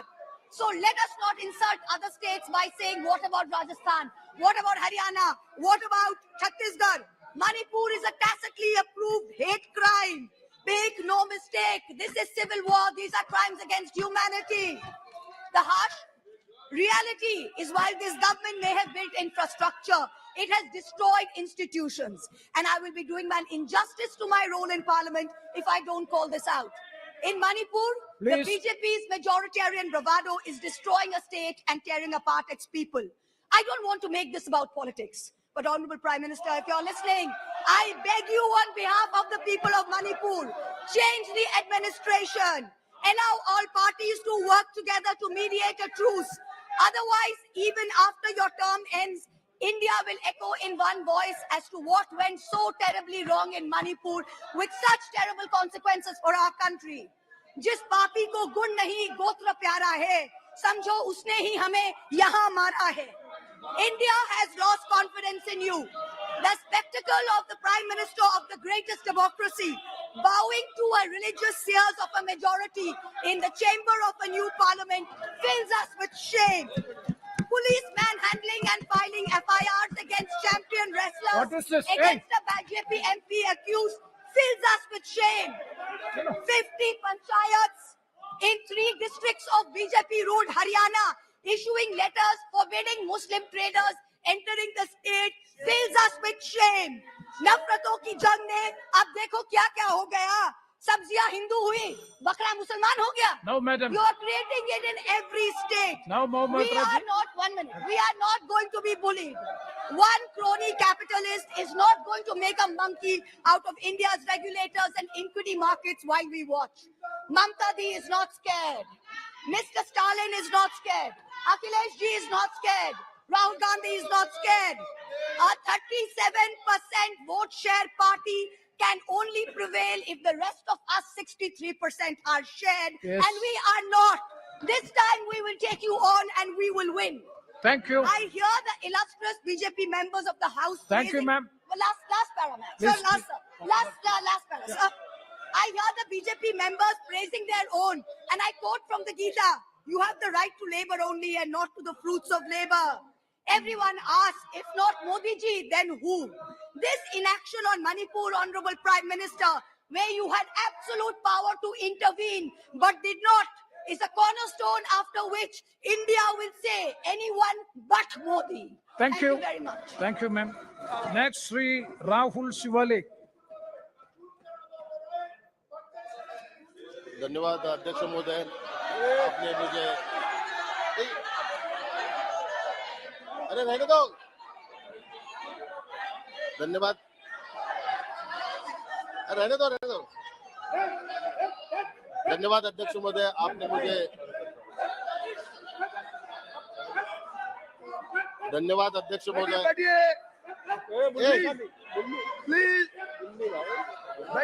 धन्यवाद अध्यक्ष महोदय, आपने मुझे बोलने का मौका दिया. हिंदू हृदय सम्राट शिवसेना प्रमुख बाला साहेब ठाकरे जी के आशीर्वाद से और महाराष्ट्र राज्य के मुख्यमंत्री आदरणीय एकनाथ शिंदे जी के वजह से आज मुझे यहाँ पे बोलने का मौका मिल रहा है. मैंने सबसे पहले मैं विरोधी पक्ष ने जो अविश्वास प्रस्ताव लाया, मैं उसका विरोध करता हूँ. और मणिपुर के बारे में पूरे सदन में चर्चा चल रही है. मणिपुर के बारे में चर्चा होनी चाहिए, इसके लिए अविश्वास ठराव यहाँ पे लाया गया. लेकिन दुर्भाग्य है, मणिपुर में आग लगी है लेकिन वो आग बुझाने का काम कोई नहीं कर रहा है. विरोधी पक्ष से जो भी वक्तव्य हो रहा है वो आग लगाने का काम का वक्तव्य हो रहा है. ये बहुत ही दुर्भाग्यपूर्वक है. लेकिन मैं अपने गृह मंत्री आदरणीय अमित शाह जी का धन्यवाद मानता हूँ, अभिनंदन करता हूँ. कल उन्होंने जो वक्तव्य किया और मणिपुर के बारे में जो जानकारी सदन को दी, इसके लिए मैं उनका धन्यवाद मानता हूँ.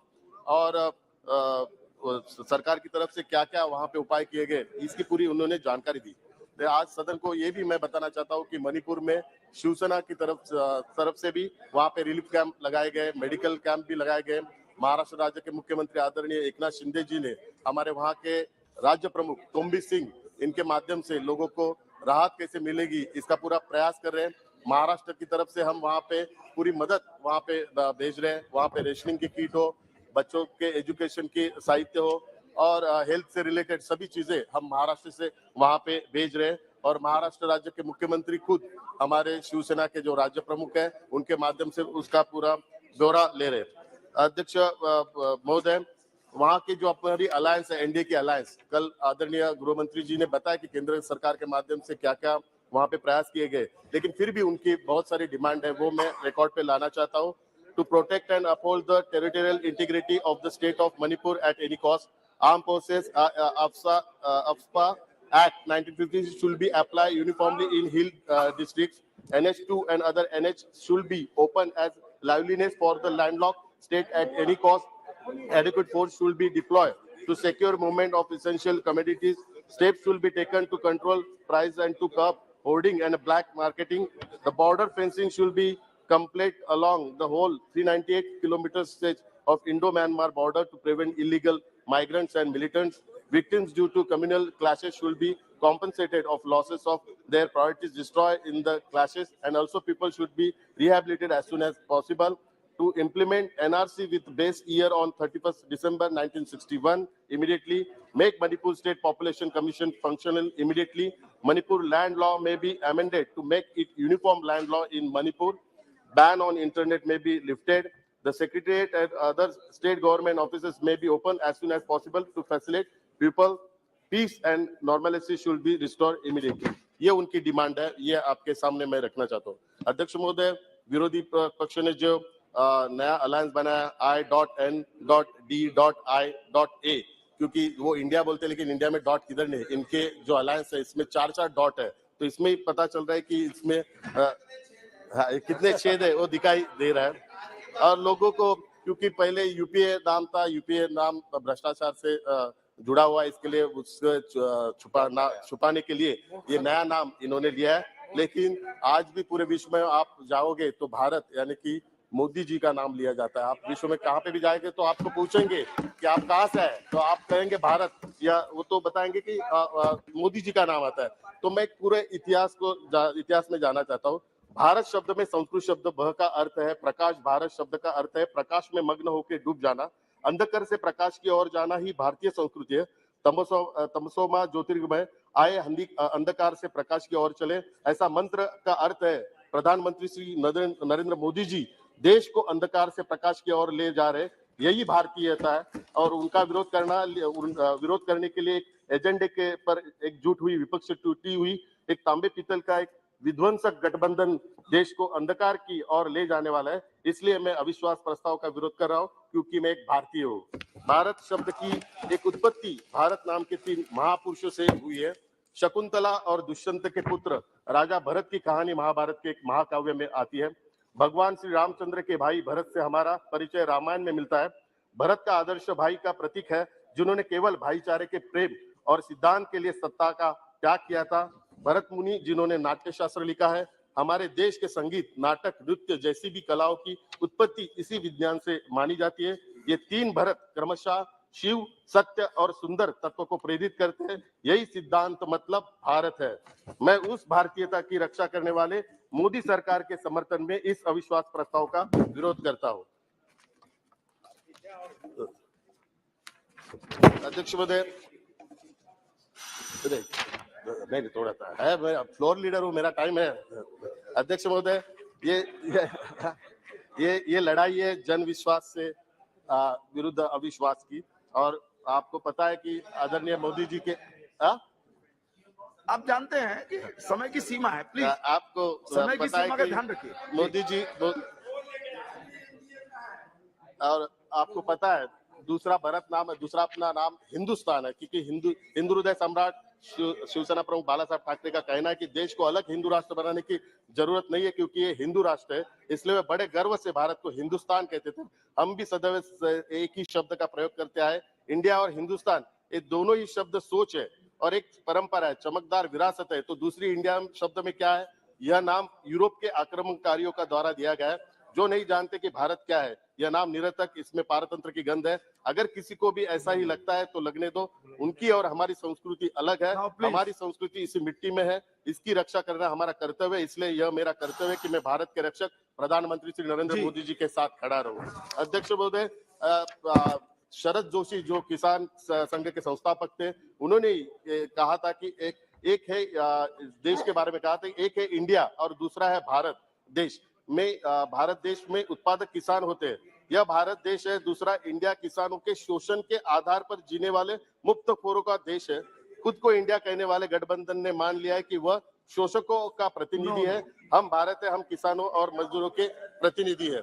अध्यक्ष महोदय, मैं ये अध्यक्ष महोदय, मोदी जी की सभी योजनाओं का जो फायदा हुआ है, करोड़ों लोगों को फायदा हुआ है। जो वैक्सीन का भी 140 करोड़ लोगों का फायदा हुआ है। अध्यक्ष महोदय, मैं बताना चाहता हूँ, नहीं आखिरी में बताना चाहता हूँ, ये जो अलायंस बना है, ये अलायंस बना है केवल अपने परिवार को बचाने के लिए अलायंस बना हुआ है।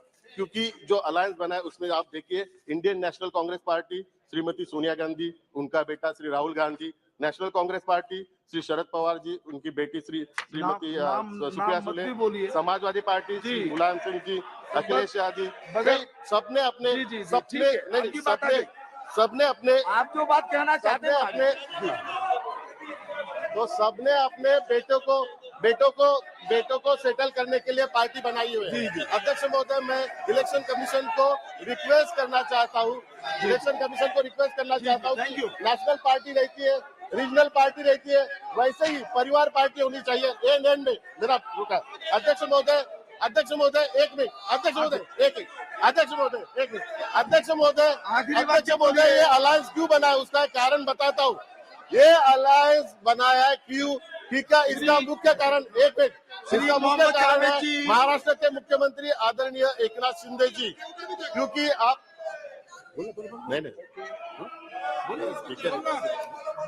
अध्यक्ष महोदय की बात समझ दूंगा। अध्यक्ष महोदय, ये अलायंस बना है। ओके, नहीं सर, दो मिनट खत्म कर रहा हूँ सर कंक्लूड करो आप। 1 मिनट में बात कर। अध्यक्ष महोदय, ये अलायंस बना है क्योंकि इसका एक मुख्य कारण है महाराष्ट्र राज्य के मुख्यमंत्री आदरणीय एकनाथ शिंदे जी। मैं उनका धन्यवाद मानता हूँ। आप सभी को पता है कि महाराष्ट्र राज्य के मुख्यमंत्री आदरणीय एकनाथ शिंदे जी ने हिंदू हृदय सम्राट शिवसेना प्रमुख बाला साहब ठाकरे के विचारों को आगे लेके जाने का संकल्प किया, हिंदुत्व का आगे लेके जाने का संकल्प किया। इसके लिए इलेक्शन कमीशन ने और सुप्रीम कोर्ट ने पूरी पार्टी की नेतृत्व बाला साहब एकनाथ शिंदे साहब को दी। तो ये फॉर्मूला शिवसेना में जो फॉर्मूला हुआ है, वो फॉर्मूला का डर एनसीपी को था, एनसीपी में भी होगा वह, और बाकी सब पार्टियां जो परिवार चला रही है उनको भी डर पैदा हुआ कि उनके पार्टी में भी आदरणीय एकनाथ शिंदे जैसा कोई तो होगा और उनकी पार्टी को भी पिछले 3 महीने से मणिपुर में हत्याएं हो रही हैं, अनरेस्ट है।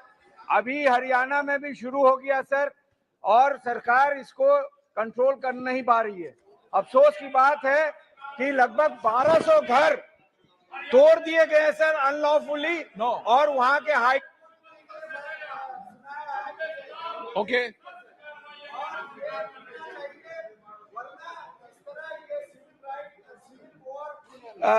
मणिपुर में हो रहा है, बाकी हिंदुस्तान के भी इलाकों में फैलाने की कोशिश की जा रही है सरकार से। सर मैं आप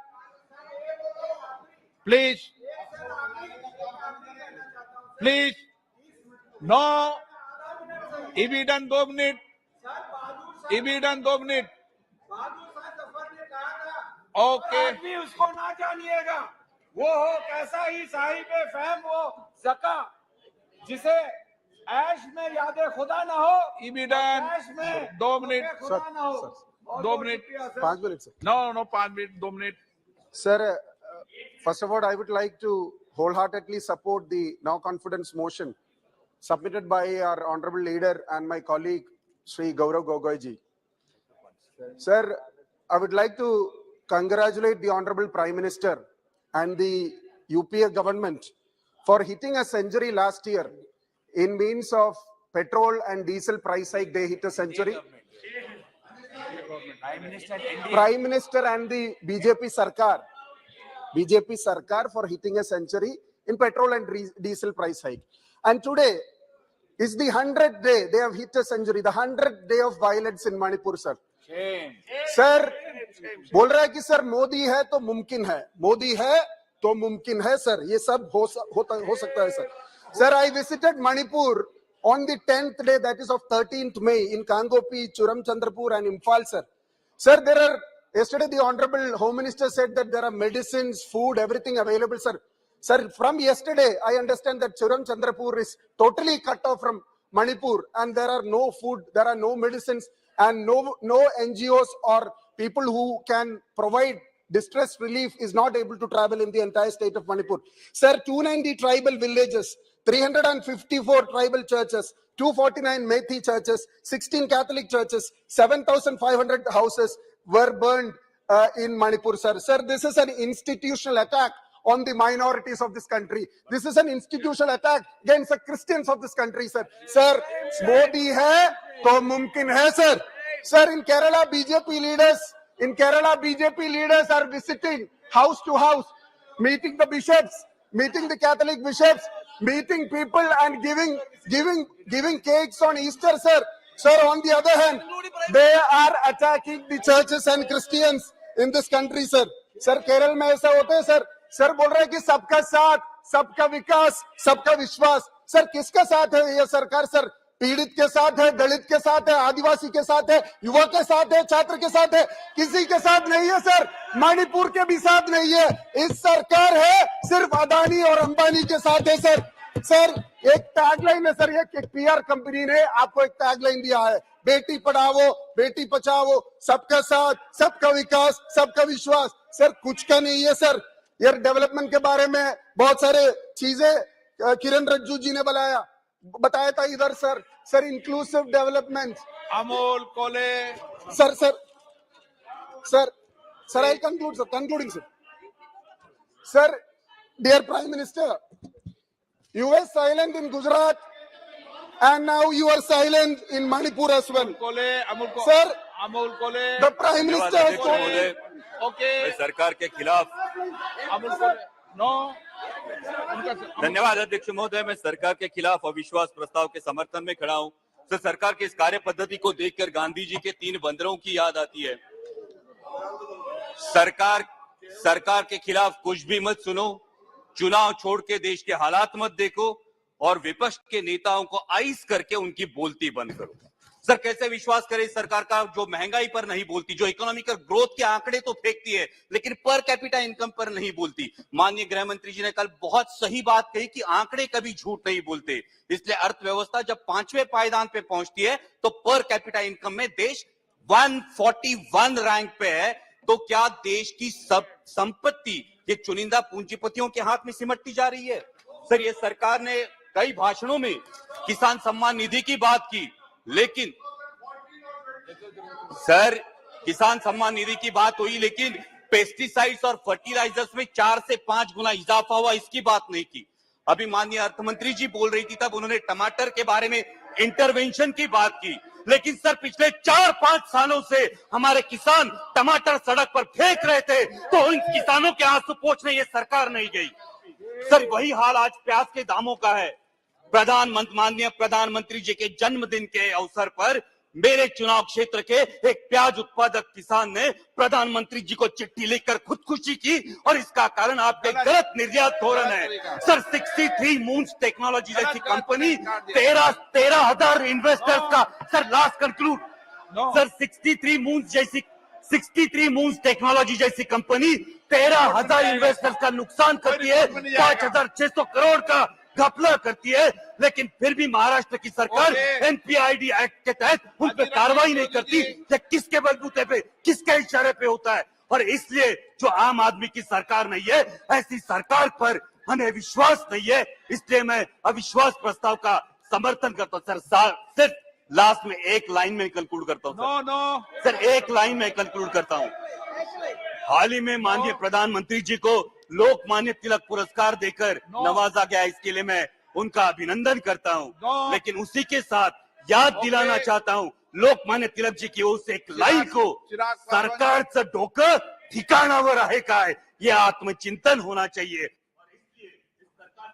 thank you so much. Thank you so much, Speaker sir, for giving me this opportunity. Sir, इस सदन में आए अविश्वास प्रस्ताव के विरोध में अपनी बातों को रखने के लिए मैं अपनी पार्टी लोक जनशक्ति पार्टी रामविलास की तरफ से सर मैं खड़ा हुआ हूं। सर, इस सदन ने कई अविश्वास प्रस्ताव इससे पहले देखे, पर मुझे लगता है ये अपने में एक ऐसा अनोखा अविश्वास प्रस्ताव है जिसमें अविश्वास सरकार के प्रति कम बल्कि विश्वास बढ़ाना अपने इस नए गठबंधन के प्रति ज्यादा प्राथमिकता दी जा रही है। इन लोगों को इस बात को दर्शाना है कि किस तरीके से ये गठबंधन इनके साथ है, जिस गठबंधन को बनाने का ये लोग एक लंबे समय से ये लोग प्रयास कर रहे हैं।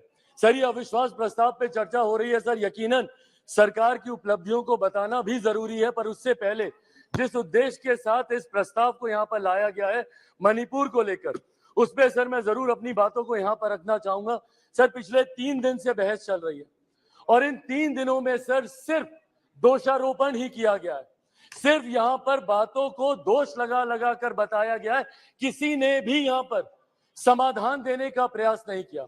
सर, आरोप प्रत्यारोप की राजनीति में मणिपुर के लोग वहां बैठे सुनने का प्रयास कर रहे हैं कि हमारी बेहतरी के लिए आपने क्या किया। सर, कल गृह मंत्री जी ने इतनी खूबसूरती से तमाम पक्षों को रखा और इतनी विनम्रता से उन्होंने सारी बातों को रखा, पर उसके बावजूद सिर्फ दोषारोपण करना। सर, 90 के दशक में भी मणिपुर में इसी तरीके की परिस्थितियां थी। उस वक्त किसकी सरकार थी सर? क्या उस वक्त की सरकार ने मौजूदा सरकार को कोई इनपुट दिया?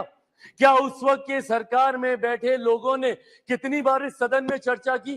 कितनी बार किन लोगों ने उस चर्चा का जवाब दिया? कल तमाम ये बातें आदरणीय गृह मंत्री जी ने रखी। सर, ये लोग गए थे मणिपुर, बहुत अच्छी बात है, जाना चाहिए ये, पर सर ये कलेक्टिव रिस्पॉन्सिबिलिटी होनी चाहिए, सेलेक्टिव रिस्पॉन्सिबिलिटी नहीं। सर, जो लोग मणिपुर गए थे यही लोग सर बिहार भी गए थे। बिहार में क्यों नहीं ये लोग गए दरभंगा? क्यों नहीं गए ये लोग अरवल?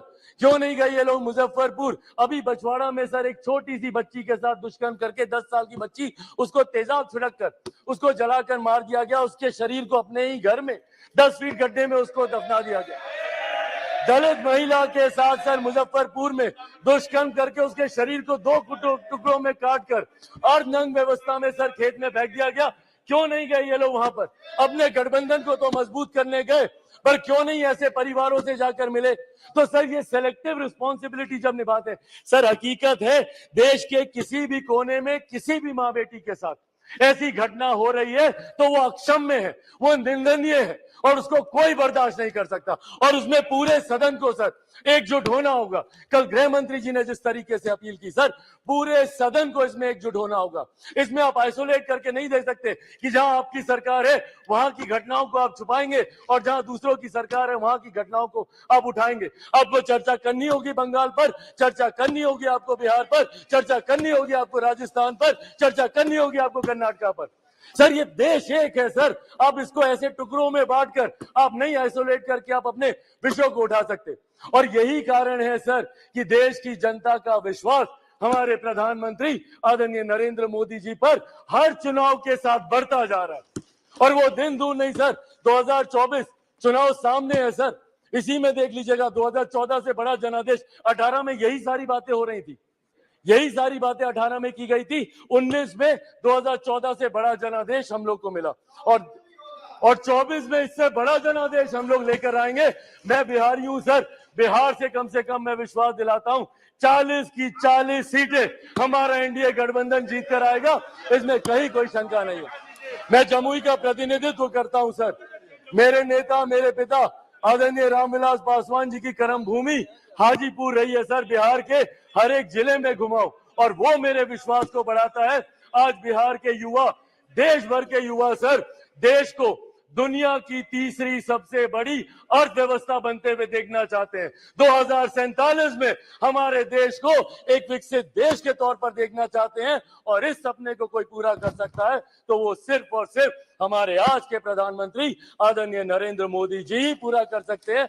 इसीलिए सर मैं अपनी पार्टी की तरफ से जहां बिल्कुल हराएंगे नीतीश जी को वैसे भी बिहार की जनता नकार चुकी है। 2020 के परिणाम दिखाते हैं, तीसरे नंबर की पार्टी बन गए, आधे से ज्यादा प्रत्याशी उनके चुनाव हार गए। तो जिनको बिहार की जनता ने रिजेक्ट कर दिया, देश की जनता उनको कैसे अपनाएगी, ये बहुत बड़ा सपना दिन में ये देख रहे हैं। इसी के साथ साथ मैं इस सदन में आए इस अविश्वास प्रस्ताव के विरोध में अपनी बातों को रखते हुए लोक जनशक्ति पार्टी रामविलास पूर्ण समर्थन हमारी एनडीए की सरकार, हमारे मौजूदा प्रधानमंत्री आदरणीय नरेंद्र मोदी जी को देती है। बहुत बहुत धन्यवाद सर। लॉकेट चटर्जी। धन्यवाद अध्यक्ष महोदय, आज आपने मुझे नो कॉन्फिडेंस मोशन पर बोलने के लिए मौका दिया है। सबसे पहले मैं विपक्ष को बधाई देता हूं कि जिन्होंने पास विपक्ष का नेता बनने का भी संख्या नहीं है, वो लोग 352 सदस्यों द्वारा सरकार के ऊपर अविश्वास का प्रस्ताव का उंगली उठाते हैं। जो विपक्ष एक दूसरे को विश्वास नहीं करते हैं, जो विपक्ष खुद के लिए नो कॉन्फिडेंस मोशन लेके आए हैं, हमारे पार्टी के लिए नो कॉन्फिडेंस मोशन उन्होंने नहीं लेके आए हैं, वो विपक्ष 140 करोड़ जनता के ऊपर आज उंगली उठा रहे हैं। बंगाल के सरकार के ऊपर 10 करोड़ जनता का जो विश्वास नहीं है, वो बंगाल का सरकार अभी 140 करोड़ जनता के ऊपर अविश्वास का उंगली उठाते हैं। सर, एक बंगाल में सुकुमार राय का एक पोएट है, उनका है हौजा बोराला। हौजा बोराला गठबंधन बोलते हैं इसको, जिसमें बोलता है सुकुमार राय लिखा था, रुमाल बना बिडाल। रुमाल का मतलब है दिल्ली में कांग्रेस, सीपीएम, तृणमूल सब एक साथ एक दूसरे का हाथ पकड़ के रहते हैं। जब वो दिल्ली से चले जाएंगे, सेशन के बाद जब चले जाएंगे, तब वो हो जाएगा कैट, मतलब रुमाल बना बिडाल। सर, बंगाल में ये लोग कुश्ती करते हैं। आज यहाँ पे आके मैंने देखती हूँ कि टीएमसी को मिठाई खिला रहा है। हमारे कार्यकर्ता बीजेपी का बहुत सारा हत्या हुआ है। अदिद्धा, मैं आपको पूछती हूँ, आपका बहुत सारा कार्यकर्ता को हत्या हुआ है, वहाँ पे आप बहुत आवाज उठाते हैं, लेकिन फिर यहाँ पे आके आप एक दूसरे को मिठाई खिलाते हैं, ये ठीक नहीं है। वहाँ पे जो कार्यकर्ता है वो कहाँ जाएंगे? आप लीडर लोग अगर यहाँ पे आके एक दूसरे को हाथ पकड़ के रखे हैं आप, ये बहुत डेमोक्रेसी के लिए बहुत दुर्भाग्यपूर्ण है। 2019 में जवाब दिया था, 2024 में इसका जवाब मिलेगा। इनको पता है हम तो डूबेंगे सनम, पर तुझको साथ लेकर डूबेंगे। अन्याय जे करे, अन्याय जे सहे, तबोगिना जानो तारे तृणमूल सहे। इस बैठक जो होता है ना सर बेंगलोर में, इसका एक ही मकसद है, मिलकर बैठे हैं महफिल में जुगनू सारे, ऐलान यही है कि सूरज को हटाया जाए। कभी ये ऐसा नहीं होगा सर। आज तो प्रधानमंत्री जवाब देंगे, लेकिन बंगाल में जो खेला होबे का परिस्थिति है, उनका जवाब क्या मुख्यमंत्री देंगे सर? नहीं देंगे।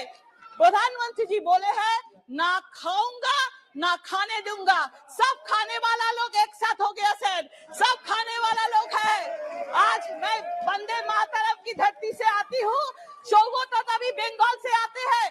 काल बोल रहे थे गुजरात दंगा का बात कर रहे थे। चौगा तो बुजुर्ग लोग हैं, उसका शरीर को लेके मेरा चिंता है सर। मैं नहीं चाहती हूँ अगर बंगाल के बारे में दंगा का लिस्ट में बोलूं तो उनका ब्लड प्रेशर हाई हो जाएगा सर। दादा, आप थोड़ा सा शांत होकर बैठिए। जो बंगाल से आती हूँ, वो राजा राममोहन सतीदाह प्रथा रद्द किया था।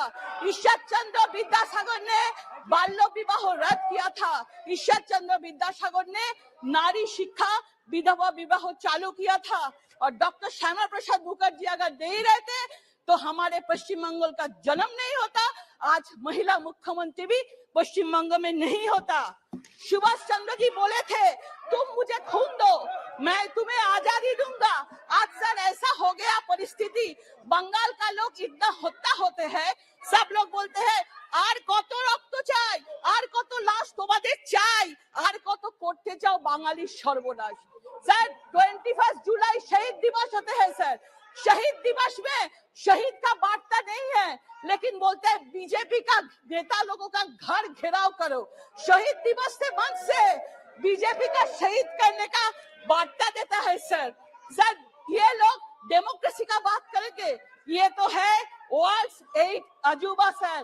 जो लोग पोस्ट पोल वायलेंस में महिला के ऊपर इतना अत्याचार किया, वो लोग डेमोक्रेसी का बात करते हैं सर। सर, बंगाल में 30% का राजनीति चलता है। दुर्गा पूजा विसर्जन को लेकर राजनीति चलता है, सरस्वती पूजा रोकने का राजनीति चलता है। सर, 59 कार्यकर्ता का इस पंचायत चुनाव में मौत हुआ है सर। 2011 से मुख्यमंत्री जब से बना महिला मुख्यमंत्री, तब से सब जगह में महिला के ऊपर अत्याचार होते हैं। खुद का इमेज बनाने के लिए उन्होंने मणिपुर को हथियार किया। बोलते हैं कि पूछ रहे हैं प्रधानमंत्री चुप क्यों है। किसी ने सही कहा है, गूंगे निकल पड़े हैं जुबा की तलाश में। सरकार के खिलाफ ये साजिश तो देखिए, राजस्थान, पश्चिम बंगाल और छत्तीसगढ़ पर गूंगा और बहरा विपक्ष और मणिपुर पर बोल रहे हैं। इन्हें शर्म आना चाहिए। पश्चिम बंगाल के लिए बोले, हिम्मत है तो राजस्थान के लिए बोले, हिम्मत है तो छत्तीसगढ़ के लिए बोले। सब लोग बोलते हैं चोरे चोरे मास्तू तो भाई। बंगाल के मुख्यमंत्री 5 लोगों का टीम भेजते हैं मणिपुर में। मालदामार में 2 विवश महिला को विवश करके उसको पुलिस के सामने पिटाया, वीडियो वायरल हुआ। टीम तो छोड़ दीजिए, एक पंचायत सदस्यों को भी उन्होंने नहीं भेजा। उनका जो सोकल इंटेलेक्चुअल है वो भी कैंडल लाइट लेके उन्होंने मिছিল नहीं करते हैं। और हमारा मुख्यमंत्री पूरा मौन व्रत ले लिया। सर, मणिपुर तक पहुंच जाने वाले विपक्ष को पश्चिम बंगाल, राजस्थान, छत्तीसगढ़ का जीपीएस लोकेशन अभी तक मिल नहीं रहा है।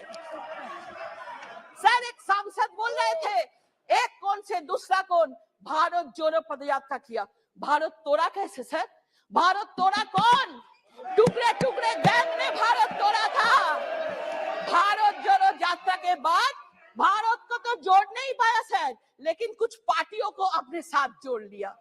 सर, एक महिला कांग्रेस वरिष्ठ नेता है, बोलते हैं लड़की हूँ लड़ सकती हूँ, लड़की हूँ लड़ सकती हूँ। उत्तर प्रदेश में कुछ हुआ, भाई बहन हाथ पकड़ के उत्तर प्रदेश चला गया। राजस्थान में भीलवाड़ा में हम सांसद लोग गए थे, एक आदिवासी बच्ची को गैंग रेप करके उसको जिंदा जला दिया था। कहाँ गया वो डायलॉग लड़की हूँ लड़ सकती हूँ? कहाँ गया सर?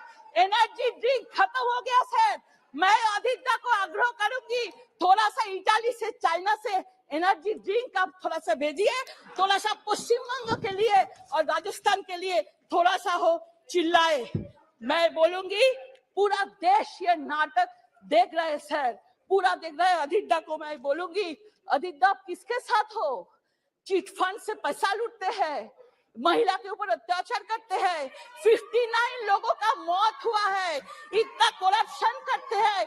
इसके साथ आप देख रहे हो, दादा अटल जी कहते थे एक बार इसी संसद में खड़े होकर किया था, पार्टी बनेगी, पार्टी बिगड़ेगी, सत्ता का खेल चलेगा, लेकिन ये देश चलना चाहिए, ये देश का लोकतंत्र रहना चाहिए। जिसका घर शीशे के हो और दूसरे के ऊपर पत्थर नहीं फेंका करो।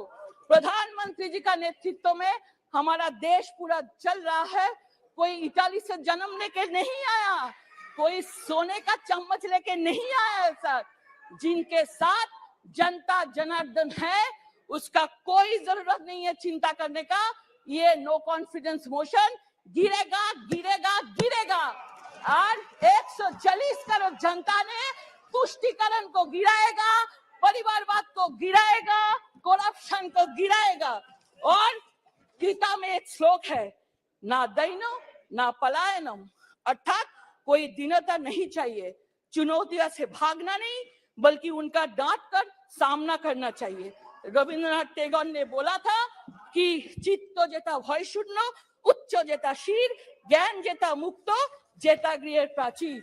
और सर, आज सौगतदा मनरेगा का कल बात कर रहे थे, मैं बोलना चाहती हूँ 2014 से पहले 8 साल में कांग्रेस सरकार वेस्ट बंगाल में दिया था 14,000 करोड़ 985, और लास्ट 8 सालों में ये एनडीए ने दिया था 54,000 करोड़। आप झूठ मत बोलिए, झूठ बोलना ठीक नहीं है, आपका शरीर ठीक रखना है सर। ये नो कॉन्फिडेंस मोशन का मैं विपक्ष में बोलती हूँ। धन्यवाद सर, जय हिंद, वंदे मातरम, भारत माता की जय। अरे बाजी नहीं, अधीर रंजन चौधरी जी।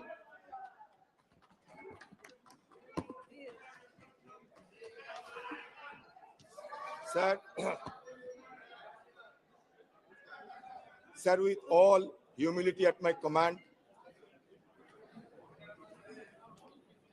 I rise to support the no confidence motion moved by our younger MP Sri Gaurav Gogoi under Rule 198. Sir, as you know that no confidence motion per se does not mean that the government will be dislodged or dethroned. See, the issue is, in the year 1782, first no confidence motion was moved in London when the then Prime Minister Lord North has submitted his resignation to King George III because the British army was defeated in the Revolutionary War in America. So in our parliamentary mechanism, it's a long overdue, it's a long tradition which has been persuading because we are also following the same path of parliamentary democracy in our country. In the year 1963, first no confidence motion was moved against Prime Minister Pandit Jawaharlal Nehru ji. Since then, 28 no confidence motion has been moved in this parliament. Barring the 3 confidence motions, all the no confidence motions were destined to be defeated. So the issue is, as the Treasury bench is trying to make it equivalent, as our attempt to dislodge this government, we know that we don't have the requisite number at our disposal. बहुमत की बाहुबली आपके पास है, बहुमत की बाहुबली से आप जीत सकते हो, लेकिन हमें क्यों ये नो कॉन्फिडेंस मोशन लाना पड़े, इसको थोड़ा समझाने की कोशिश होना चाहिए।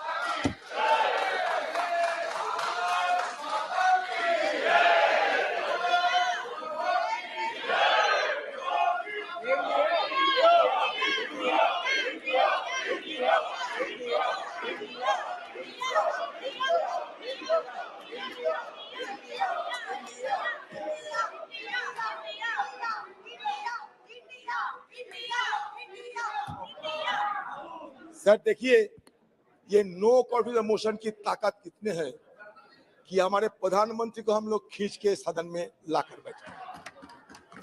यही ताकत होते हैं संसदीय परंपरा की। हम ये नो कॉन्फिडेंस मोशन आने के लिए कोई सोचा भी नहीं था, लेकिन हम बार बार ये गुहार लगाते आए थे कि कम से कम हमारे देश की प्रधानमंत्री सदन में आए और मणिपुर की मुद्दे पे हम बोलने का पहले कुछ बोले। ये सिर्फ हमारा मांग थी और कुछ नहीं। हमारा मांग कोई बीजेपी नेता से नहीं, हमारी मांग थी हिंदुस्तान की प्रधानमंत्री से, जो लाजमी है क्योंकि हम भी ये सदन की मेंबर है। लेकिन पता नहीं प्रधानमंत्री जी क्यों इतना आड़े हुए थे कि सदन में ना आने की शपथ ले चुकी थी। तो इसी के चलते मजबूरन हमें भी ये संसदीय जो औजार इस्तेमाल करने की गुंजाइश है, ये संसदीय औजार को इस्तेमाल करते हुए हमें अविश्वास प्रस्ताव लाने पड़ी। ये अविश्वास प्रस्ताव लाने की पीछे सबसे बड़ा वजह है। सर, कल जब सदन में हम लोग चर्चा में भाग ले रहे थे, तो सदन में एक गूंज उठी कि हमारे देश से भ्रष्टाचार, क्विट इंडिया, परिवारवाद, क्विट इंडिया वगैरह वगैरह, क्योंकि ये 9 अगस्त हमारे अगस्त क्रांति दिवस माना जाता है। मैं इसके बारे में कुछ बोलना चाहते हैं। सर, भारत छोड़ो आंदोलन जिसे आगाज क्रांति के नाम से भी जाना जाता है, एक राष्ट्रव्यापी सविनय अवज्ञा आंदोलन था जिसका आह्वान 7 अगस्त 1942 को अखिल भारतीय कांग्रेस समिति के बॉम्बे सत्र द्वारा किया गया था। इसकी शुरुआत 8 अगस्त को मुंबई के ग्वालियर टैंक मैदान में दिए गए अपने भारत छोड़ो अभियान के भाषण में गांधी जी के करो या मरो के आह्वान के अनुसार 9 अगस्त को हुई थी। अंग्रेजों ने 8 अगस्त को ही बड़े पैमाने पर लोगों की नजरबंदी के साथ अत्यंत तेजी की प्रतिक्रिया व्यक्त की। 1 लाख से अधिक गिरफ्तारियां की गई, जिनमें गांधी जी सहित कांग्रेस के शीर्ष नेतृत्व के नेता भी शामिल थे। बड़े पैमाने पर जुर्माना लगाया गया और प्रदर्शनकारियों को सार्वजनिक रूप से मारा पीटा गया। हिंसा में सैकड़ों नागरिक मारे गए, जिनमें से अनेक पुलिस और सेना की गोली से मारे गए।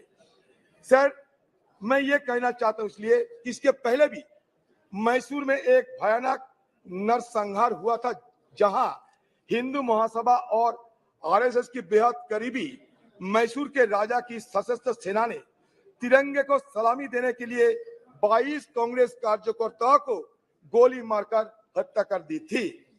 1942 में कानपुर में हिंदू महासभा शासकों के साथ सहयोग करने की रणनीति को निम्नलिखित शब्द में रेखांकित किया गया था। हिंदू महासभा को मानना है कि समस्त व्यवहारिक राजनीति का प्रमुख सिद्धांत अंग्रेजों के साथ उत्तरदायी सहयोग की नीति है। उत्तरदायी सहयोग की नीति जो बिना शर्त सहयोग से लेकर सक्रिय और यहाँ तक कि सशस्त्र प्रतिरोध तक देशभक्ति के क्रियाकलापों के संपूर्ण क्षेत्र को कवर करती है। समय की जरूरतों, हमारे निपटान में संसाधनों और हमारे राष्ट्रीय हित के निर्देशों के अनुसार खुद को अनुकूल बताती रहेगी। सर, इसके साथ साथ व्यावहारिक राजनीति में महासभा जानती है कि हमें उचित समझौता के माध्यम से आगे बढ़ना चाहिए। इस तथ्य का प्रमाण यह है कि हाल ही में सिंध में निमंत्रण पर सिंध हिंदू महासभा ने गठबंधन सरकार चलाने के लिए मुस्लिम लीग के साथ हाथ मिलाने की जिम्मेदारी ली थी।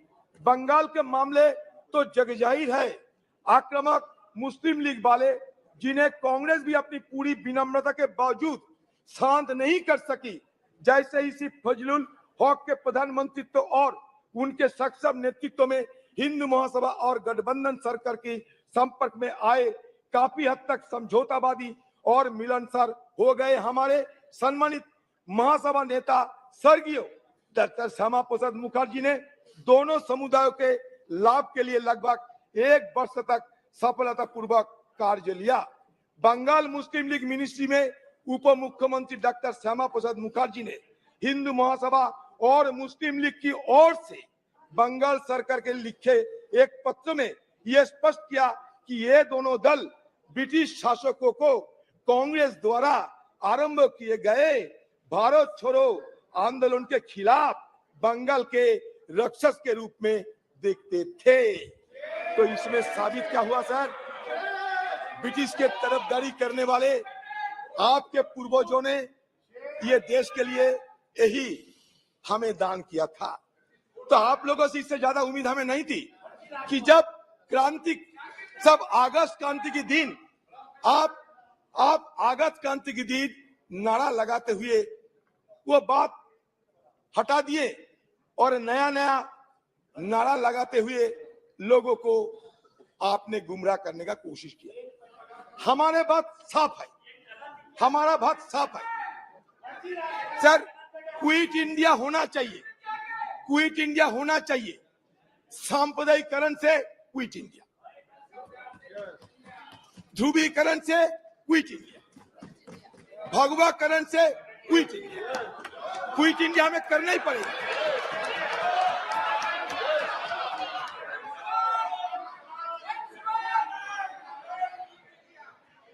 आजादी के शाम न हम होने देंगे। शहीदों की कुर्बानी को बदनाम न होने देंगे।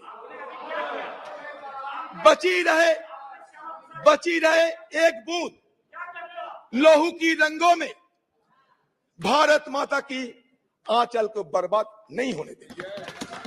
यही हमारा मकसद है।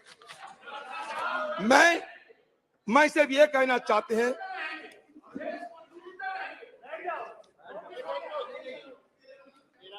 सर, प्रधानमंत्री जी को सम्मान के साथ ये कहना चाहते हैं कि देखिए प्रधानमंत्री जी, आप एक बार नहीं 100 बार प्रधानमंत्री बने, हमें कोई फर्क नहीं। इसमें हमें कोई लेना देना नहीं। हमें लेना देना भारत की आम जनता के साथ।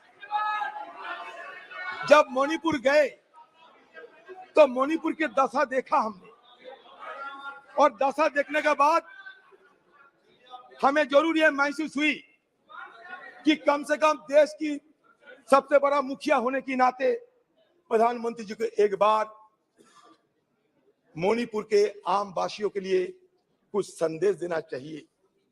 कुछ संदेश देना चाहिए थे, शांति की कोई पैगाम लेकर प्रधानमंत्री जी को खुद कोई कार्रवाई करना चाहिए थे। कम से कम आपकी तरफ से एक बार मणिपुर के लोगों को अपना मन की बात रखना चाहिए थी। सर, ये मांग कोई गलत मांग नहीं है, मणिपुर के आम लोगों की मांग था। सर, शेक्सपियर की एक मैकबेथ एक लेख है। मैकबेथ को सर ये टायरेंट कहा जाता था, एक टायरेंट किंग मैकबेथ, अत्याचारी राजा। तो मैकबेथ के अत्याचार देखते हुए शेक्सपियर ने बड़े दुख जताई थी और कह रहे थे कि स्कॉटलैंड में जिस तरीके की हमला हो रहे हैं, जिस तरीके की दुर्दशा देखे जाते हैं, तो उसमें बड़ी दुख के साथ एक कोई शब्द लिखे थे, it weeps, it bleeds, and each day a gas is added to the wounds. Each new morning, new widows howl, new orphans cry, new sorrows strike the heaven in the face. हमें भी लगा कि मणिपुर की हालत ऐसा ही है, जहां लोगों की मन में कोई चैन शांति कुछ नहीं थी। सारे मणिपुर, यही तो बात है, आप समझ नहीं सकते। अनारस के साथ बेनारस की तुलना मत किया करो, चाना के साथ बेदाना की तुलना मत किया करो, बुलक के साथ हिलक की तुलना मत किया करो। इसलिए नहीं, क्योंकि हमारे प्रधानमंत्री जी जिस दिन मणिपुर के मुद्दे पे बोलना चाहिए था, कहां से छत्तीसगढ़ लाए, कहां से राजस्थान लाए, कीजिए ना। लेकिन मणिपुर की दंगा ये कोई छोटी मोटी बात नहीं है। मणिपुर की दंगा एक जाति दंगा के रूप में, एक सिविल वॉर की तरह सारे देश दुनिया में चर्चा के मुद्दे बन गए। आप जब यूरोप में गए थे, फ्रांस में, जहां आपको पुरस्कार मिला था, खुशी हुई हम लोग, आपको नवाजा गया बहुत बड़ा पुरस्कार में। उस समय भी यूरोपियन पार्लियामेंट में ये मणिपुर की मुद्दा चर्चा में थे, अमेरिका में भी ये मुद्दा चर्चा में थे। तो हमारी तरफ से ये बार बार समझाने की कोशिश ये किए गए थे कि Manipur issue cannot be confined to any state or any nation. It has already assumed a global dimension. That is why Prime Minister intervention is indispensable, is called for. That was our argument. There is no harm of it. Sir, बात यह है कि मणिपुर में क्या देखा? मणिपुर में हमें देखा कि हमारे घर की मां बहनों को वस्त्रहीन हालत में विवश करके उनके ऊपर हमला हो रहे हैं, बलात्कार की घटना घट रही है। तो मुझे एक बार ये बोलने का इच्छा हो रहा है कि जब राजा अंधा रहते हैं, धृतराष्ट्र जब अंधा रहते थे, उस समय द्रौपदी की बस्तारण हुई थी। आज भी राजा अंधे बैठे हैं, इसलिए किसी को नाम नहीं, तो किसी को नाम नहीं लिया, किसी को नाम नहीं लिया। तो इसलिए जहां राजा अंधा बैठे रहते, जहां राजा अंधा बैठे रहते, वहां द्रौपदी की बस्तारण चाहे वो हस्तिनापुर में हो, चाहे वो मणिपुर में हो, होते ही रहते। मणिपुर माननीय और हस्तिनापुर में कोई फर्क नहीं रहता। आपने एक अपील की थी कि इधर और साइड से बहस को शांति से सुना जाए। हम बड़े धैर्यपूर्वक सुनते गए। उन्होंने कहा कि हमने ब्रिटिश की कार्य पद्धति हमारी संसद ने अडॉप्ट की है, पूरे देश का अपमान किया, हम चुपचाप बैठे रहे। हमारी संविधान सभा ने ये पूरी प्रक्रिया तय की है, स्वीकार करी है। आगे माननीय अध्यक्ष जी, इसके बाद भी अनर्गल बोलते रहे। अब मैं अभी ये जो प्रयास कर रहे हैं, उनकी पार्टी ने उनको समय नहीं दिया। मेरे बोलने के साथ बात किया जाएगा। आपने समय दिया, उसमें कुछ स्कोर करना चाहते हैं, कुछ मान्यता मगर माननीय अध्यक्ष जी, इस सदन की एक गरिमा है। देश के प्रधानमंत्री जी के बारे में जिस प्रकार का ये उल्लेख कर रहे हैं, मुझे लगता है ये विपक्ष के नेता के लिए शोभा नहीं देता। आपने उनको या तो कंट्रोल करना चाहिए, या तो ट्रेजरी बैंक के एमपी भी ये नहीं सुन पाएंगे। अमित शाह जी, आप थोड़ा बैठे, प्रधानमंत्री जी के गुस्सा नहीं आता, आपको क्यों आते हैं इतना?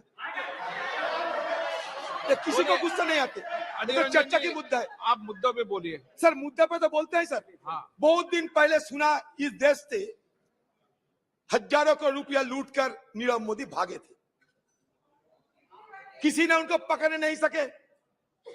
हमारे एनडीए सरकार की इतना ताकत, उन्हें छू नहीं सके। और कैरिबियन समुद्र की बीच में मस्ती करते देखा जाते हैं, जो मर्जी वो कहते रहते। तो मैंने सोचा कि नीरव मोदी सारे जिंदगी के लिए हमारे से दूर चले गए, लेकिन अब पता चला नीरव मोदी दूर नहीं गए। मणिपुर की घटना देखने के बाद मुझे यह पता चला नीरव मोदी यहाँ हिंदुस्तान में जिंदा है, और नरेंद्र मोदी नीरव मोदी बनके अभी भी चुपचाप अपने चुप्पी साधे होकर बैठे हैं।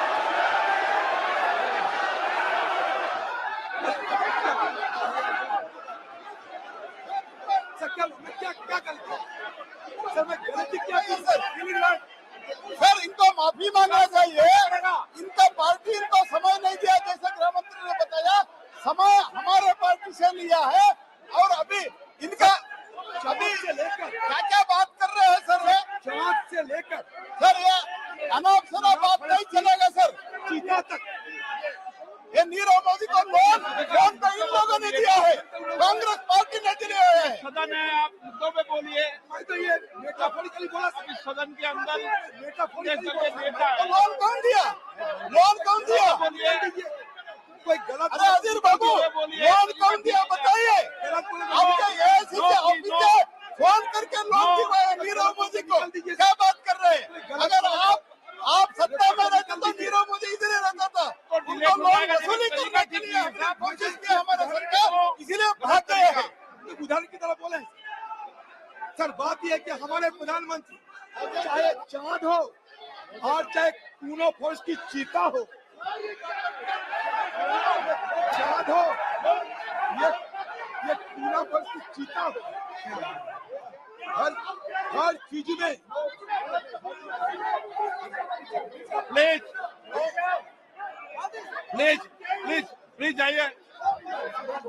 प्लीज जाइए, अपने अपनी सीट पे।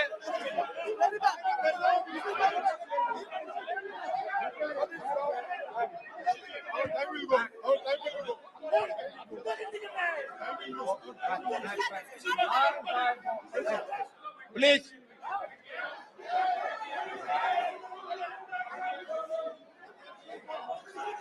सर, आप मुद्दे पे बोलिए। बड़े दावे के साथ कह सकता हूँ सर, मैं पे- किसी को आहत करने के लिए, आप मुद्दे पे किसी बोलिए को ना। चोट पहुंचाने के लिए मैं एक शब्द नहीं कहते। अच्छा, आप मैं लोग संयम रखें। गलतफहमी हो रहे हैं। हम ये कहना चाहते हैं कि चांद से लेकर पूना फॉरेस्ट की चीता तक हर चीज में हमारे प्रधानमंत्री कुछ ना कुछ बोलते, संयम रखिए लेकिन आप। मणिपुर के बारे में उन्हें चुप्पी साधी रहे, ये हमें बिल्कुल पसंद नहीं है। यही मैं जाहिर करना चाहते हैं। संयम पे बोले आप। सर अभी तक देखिए ना, मणिपुर की जो 2 MP है, मणिपुर के 2 MP डॉक्टर रंजन सिंह राजकुमार, मणिपुर का और एक MP डॉक्टर लोरो फुजो, किसी को बोलने का मौका नहीं दिया जाता कि हमें सदन के अंदर कुछ सुने उनसे, वो भी नहीं मौका मिलती लोग। हम अमित शाह जी को पूछना चाहते हैं, अमित शाह जी कल जो आपने बयान दिया ना, ये बड़ा घातक बयान दिया आपने। आपने कहा था कल, याद कीजिए, कि हम बफर जोन में सारे सिक्योरिटी फोर्सेस को तैनात किया है, याद कीजिए। आपने खुद स्वीकार करते हैं कि बफर जोन बन गए हैं। बफर जोन कहाँ बनते? लाइन ऑफ कंट्रोल में बफर जोन बनते। इसका मतलब आप क्या स्वीकार करते हैं कि कुकीलैंड और मेरीलैंड अलग हो गए? Please conclude. नहीं सर, चलिए प्लीज कंक्लूड। सर कैसे? ओके सर इसीलिए ये बफर जोन की बात कभी आपको नहीं करना चाहिए था। मतलब आज जो sense of delineation, it is going to be translated into a geographical delineation of the 2 warring factions. इसलिए मैं आपको सतर्क करना चाहते, कल आपने बड़ा गलत बयान पेश की है। ये बफर जोन की मुद्दा उठाकर आपने खुद स्वीकार किया कि बफर जोन अभी है। आपने कांग्रेस पे आरोप लगाने का कोशिश किया, लेकिन देखिए आपने खुद राज्यसभा में ये बताया कि 1528 फेक काउंटर हमारी जमाने में हुई थी। ये आपने यही नहीं बताया कि कितने साल तक वो हुई थी। 33 साल तक, 33 साल में हुई थी। Sir rule 352(5) sir rule 252(5) sir, Congress की जमाने में upon the conduct of the person in high authority unless the discussion is based on the substantive motion drawn in proper terms sir, ऐसा कुछ नहीं हुआ है सर। इसको एक्सपंज करना, prime minister is the high authority, इसको expunge करना चाहिए और माफी मांगना चाहिए सर, ऐसा नहीं चलता है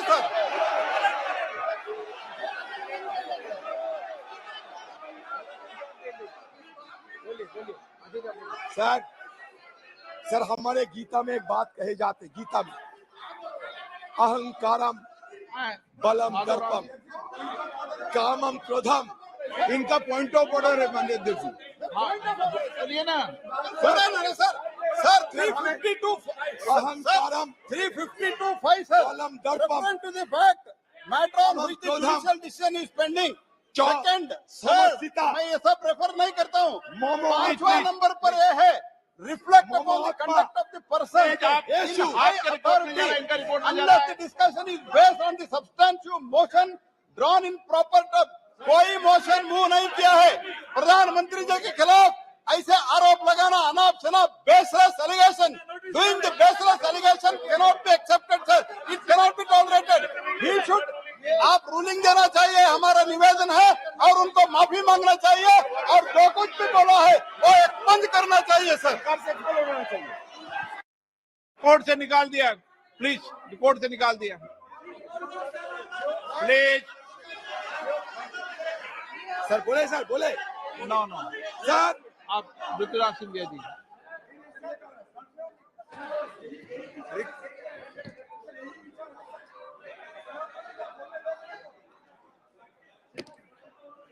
अध्यक्ष महोदय,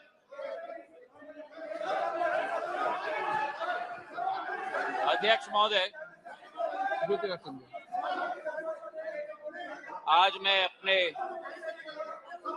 एनडीए के गठबंधन को और प्रधानमंत्री जी को मैं धन्यवाद अर्पित करना चाहता हूं कि इस अविश्वास प्रस्ताव पर बोलने का मुझे मौका दिया। लेकिन जो ये दृश्य अध्यक्ष महोदय इस प्रजातंत्र के मंदिर में आज हम देख रहे हैं, जिस प्रजातंत्र के मंदिर में इस देश की संस्कृति, इस देश का सद्भाव, इस देश की विचारधारा निर्मित की जाती, जिस प्रजातंत्र के मंदिर से देश की 140 करोड़ जनता अपनी प्रेरणा लेती उस प्रजातंत्र के मंदिर में। ये स्पष्ट हो गया है अध्यक्ष महोदय कि इन लोगों को ना देश की चिंता है, ना प्रधानमंत्री के पद की चिंता है, ना राष्ट्रपति के पद की चिंता है। इनको तो केवल अपनी हैसियत की चिंता है। ये देश को पूर्ण रूप से स्पष्ट हो गया। अध्यक्ष महोदय, मुझे 20 साल हो गए हैं इस संसद में, मेरा अपना सौभाग्य मैं मानता हूं, लेकिन ऐसा दृश्य में मैंने 2 दशक में नहीं देखा है कि जिस तरीके से देश के सर्वोच्च पद के व्यक्ति 140 करोड़ जनता के हृदय में स्थापित इस देश के प्रधानमंत्री के प्रति जो शब्दों का उपयोग विपक्ष के द्वारा किया गया है, मैं मानता हूं कि सदन के सामने नहीं लेकिन देश की जनता के सामने इन्हें माफी मांगनी चाहिए। आज जो दृश्य हम देख रहे हैं अध्यक्ष महोदय कि अविश्वास प्रस्ताव के आधार पर, अध्यक्ष महोदय मैं आपका संरक्षण चाहूंगा। ये बोलने के लिए कभी तैयार हो जाते हैं लेकिन सुनने के लिए तैयार नहीं होते। ना देश की जनता की ठोक कर 2 बार चुनाव में नतीजा हजम करने के लिए तैयार है, ना सदन की बात सुनने के लिए तैयार है। आज जो स्थिति उत्पन्न हुई है अध्यक्ष महोदय, जो अविश्वास प्रस्ताव लाया गया, सर आपका संरक्षण मैं चाहता हूं, इनको कंट्रोल किया जाए। देश की जनता ने तो अपना पूरा परिणाम इनके चेहरे पे दिखा दिया। जो जनता के सामने नहीं कर पा रहे वो आज सदन में बैठ के कोशिश कर रहे हैं करने के लिए। जो अविश्वास प्रस्ताव इनके द्वारा यहाँ लाया गया, यह अविश्वास प्रस्ताव मणिपुर की बात नहीं है। मिशन मणिपुर के आड़ में ये अपनी राजनीतिक रोटियां सेकने के लिए आज यहाँ उपस्थित हुए हैं। पिछले 2 दिन से मैं सुन रहा हूं अध्यक्ष महोदय, हम इनको भी बता दें कि अगर ये इनका वर्ताव रहा तो इनकी बात भी इस प्रजातंत्र के मंदिर में हम सुनने नहीं देंगे। पूर्ण रूप से स्पष्ट करना चाहते हैं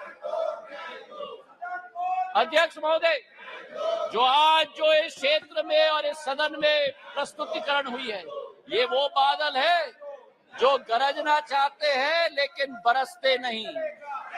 ये वो बादल है जो चर्चा में रहना चाहते हैं लेकिन चर्चा सुनना नहीं चाहते। अध्यक्ष महोदय, आज अध्यक्ष महोदय ये अविश्वास प्रस्ताव जो लाया गया है, सारे आवश्यक विमर्श एक तरफ रखे गए और इनकी हट एक तरफ। हमारे देश के प्रधानमंत्री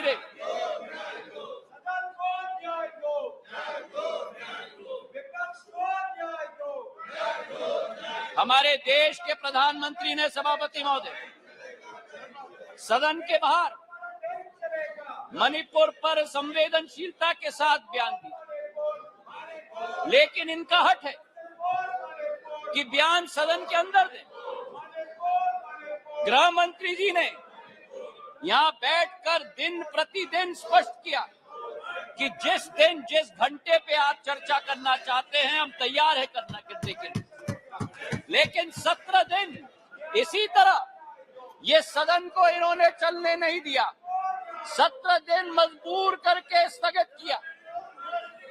और आज अध्यक्ष सभापति महोदय, मैं स्पष्ट करना चाहता हूं कि जो ये लोग मौन व्रत की बात करते हैं, मैं इनसे पूछना चाहता हूं 1993 में जब मणिपुर की जातीय हिंसा में 750 लोगों की जान गई थी, तब तत्कालीन प्रधानमंत्री नरसिम्हा राव जी ने सदन के अंदर मौन व्रत क्यों धारण किया था?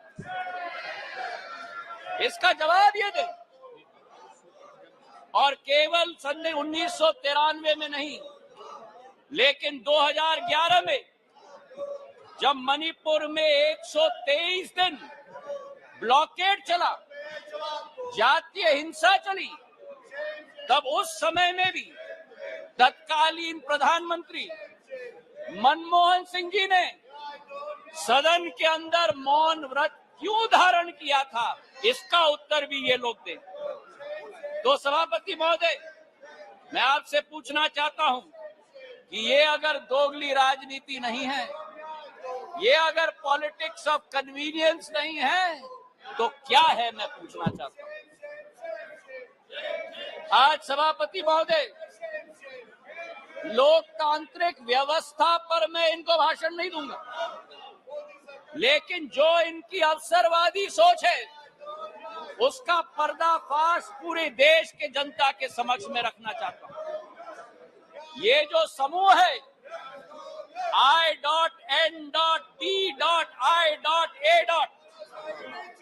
इस समूह में एक प्रोफेसर हैं जो मोरालिटी की बात करते हैं, सिद्धांतों की बात करते हैं, मूल्यों की बात करते हैं, लेकिन प्रतिनिधित्व वो एक ऐसे दल के करते हैं जिन्होंने भ्रष्टाचार की नई कीर्तिमान स्थापित की। इस I.N.D.I.A. समूह में एक ऐसी समूह की नेत्री है जिस समूह की नेत्री सोचती है कि कश्मीर को भारत के साथ जोड़ना सबसे बड़ी भूल है।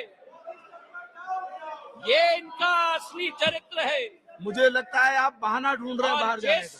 ये उचित नहीं है, ये उचित नहीं है। कार्यकर्ता ने आपने अविश्वास प्रस्ताव लाया, उसका उत्तर सुनिए आप। ये बिल्कुल मर्यादाहीन व्यवहार करना, उसके बाद वॉकआउट करना, ये लोकतांत्रिक संसदीय व्यवस्था की दृष्टि से उचित नहीं है। नो, बिल्कुल गलत बात है ये।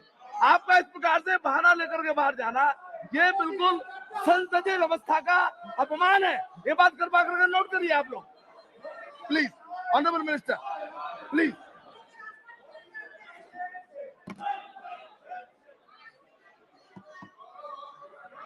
सभापति महोदय, देश की जनता ने इनको बाहर का दरवाजा दिखा दिया है।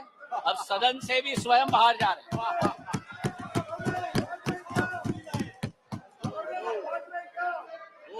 इन्हें तो सभापति महोदय अपने अविश्वास प्रस्ताव पे स्वयं ही विश्वास नहीं है।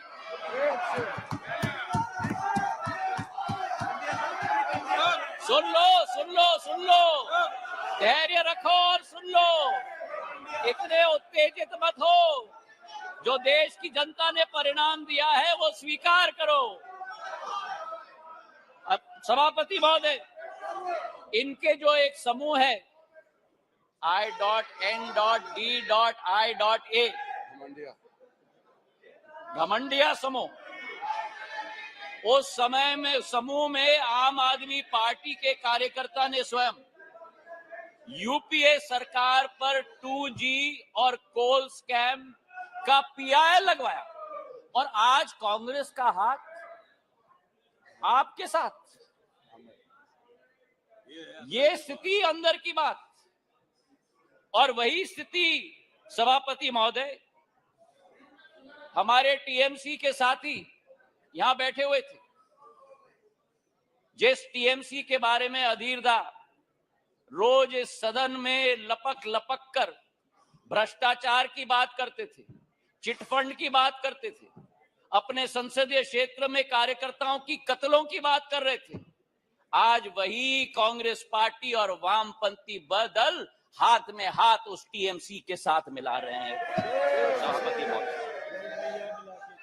तो ये इनकी असलियत है। और जो मैं कहना चाहता हूं सभापति महोदय,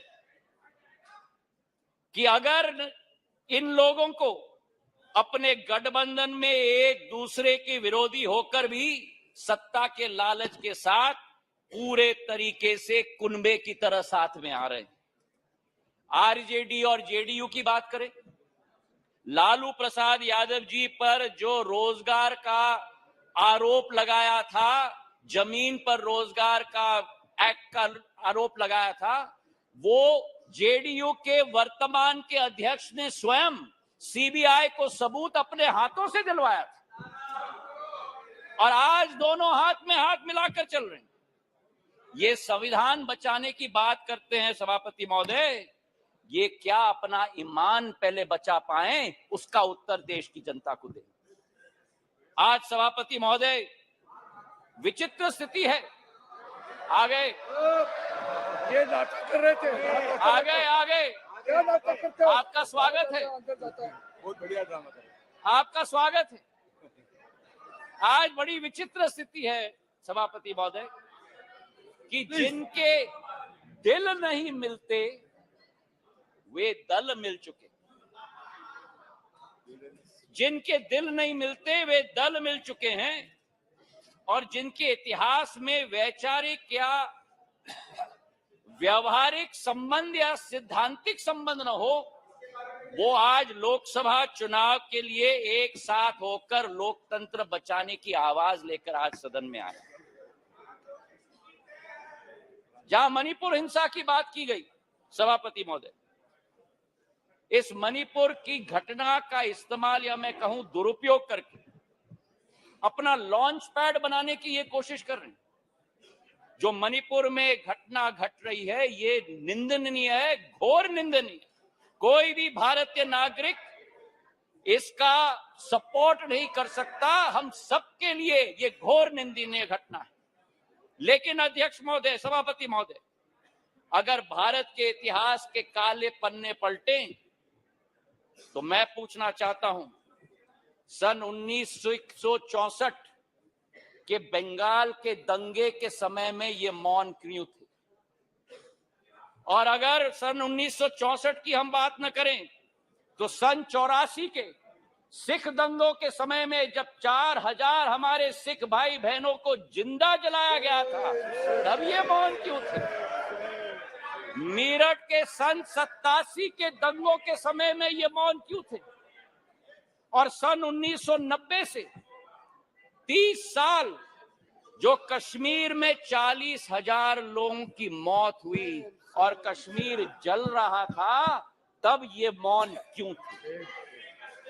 और मैं अधीर रंजन जी का जो शब्द था, जो अंग्रेजी का कोटेशन उन्होंने दिया, इन सभी समय में एवरी मॉर्निंग सभापति महोदय, new widows were हाउलिंग, every morning new children were crying, every morning new houses were falling. और मूक दर्शक के रूप में हमारे ये साथी बैठकर सरकार में बैठे हुए थे। आज यहां बैठकर गौरव गोगोई जी ने, सबर रखो, सबर रखो, आराम से सुनो, सबर रखो, थोड़ा सीख लो। गौरव गोगोई जी ने आसाम अकॉर्ड की बात की। जिस आसाम अकॉर्ड की बात की, उस आसाम अकॉर्ड का क्रियान्वयन कांग्रेस की सरकार ने कभी की? आज मैं पूछना चाहता हूं कि हमारे पड़ोसी देश बांग्लादेश के साथ 68 वर्षों में हमारे बॉर्डर को निर्धारित नहीं किया था। 2014 में जब प्रधानमंत्री जी ने शपथ ली, 1 साल के अंदर बांग्लादेश का बॉर्डर निर्धारित करने का काम प्रधानमंत्री नरेंद्र मोदी जी ने किया। अगर सच्चाई मैं बताऊं, प्लीज उत्तेजित मत हो, उत्तेजित मत हो गौरव। नो अगर बोलते हो तो सुनने की क्षमता रखो, सुनने की क्षमता रखो। बैठिए, जनता ने आपकी चिल्लाने को आप बैठ जाइए, बैठ जाइए। सभापति महोदय, सभापति महोदय, नॉर्थ ईस्ट की सारी समस्या कांग्रेस की तुष्टीकरण की राजनीति के साथ शुरुआत हुई, जब उनको अपनी फायदा नॉर्थ ईस्ट में विदेशी घुसपैठियों को अंदर लेकर उनको नागरिकता देने की कावियात की शुरुआत और शरण और पहचान देने की कावियात की शुरुआत। चार्जशीट सभापति महोदय बड़ी लंबी है। 1960 के दशक में जब मणिपुर में अलगाववादी समूह ने हिंसा की शुरुआत की, जब वो जन्म हुआ तो वो कौन था? जो उनके साथ बैठकर चर्चा करने के लिए तैयार था। वो कौन था जिन्होंने उनके साथ बैठकर समझौता किया? और आप भूल गए 1993 में जब 123 दिन मणिपुर जल रहा था, आपकी सरकार यहां भी थी, आपकी सरकार यहां भी थी, आपकी सरकार यहां भी थी और आपकी सरकार वहां भी थी। और आज आप मणिपुर के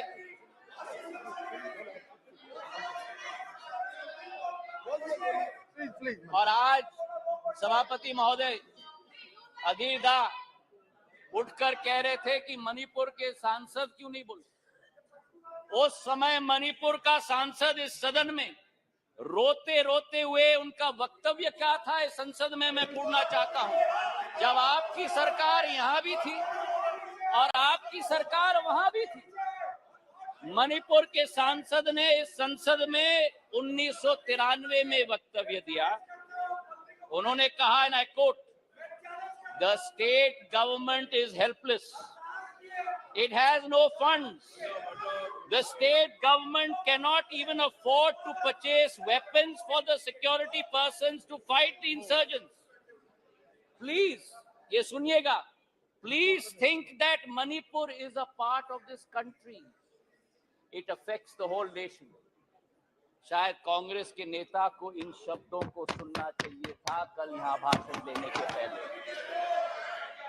मुझे आज सभापति महोदय मुजफ्फर वारसी जी की शब्द याद आती और मैं कोट करना चाहता हूं, औरों के ख्यालात की लेते हैं तलाशी, औरों की ख्यालात की लेते हैं तलाशी और अपने गिरबान में झांका नहीं जाता। आज ये स्थिति उत्पन्न हो गई है। तथ्यों के आधार पर अगर हम बात करें, कल गृह मंत्री जी ने सदन में पूरा व्याख्यान दिया।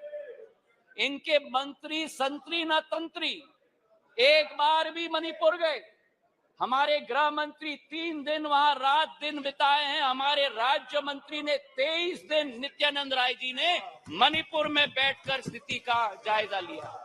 आज राहत राशि वहां पहुंची है, अनाज पहुंचा है, वर्चुअल सिस्टम से स्कूल्स चल रही हैं, आर्मी की फोर्स पहुंची है, इवैक्यूएशन में हम मदद कर रहे हैं। जो भी हम लोग कोशिश कर रहे हैं, और आंकड़े की आप बात करते हो तो आंकड़े की पुष्टि करो। ये पिछले 9 साल मणिपुर में सबसे शांतिपूर्ण समय रहा है इंसर्जेंसी के दृष्टिकोण से। आपके 10 साल से 3 गुना कम इंसर्जेंसी हुई है और 6 गुना कम सिविलियन डेथ्स आज मणिपुर में हुआ है। सभापति महोदय, नॉर्थ ईस्ट की जब हम बात करते हैं,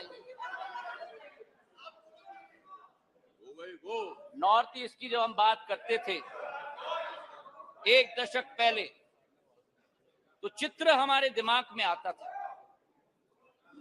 हिंसा का चित्र आता था, आतंक का चित्र आता था, अस्थिरता की चित्र आती थी।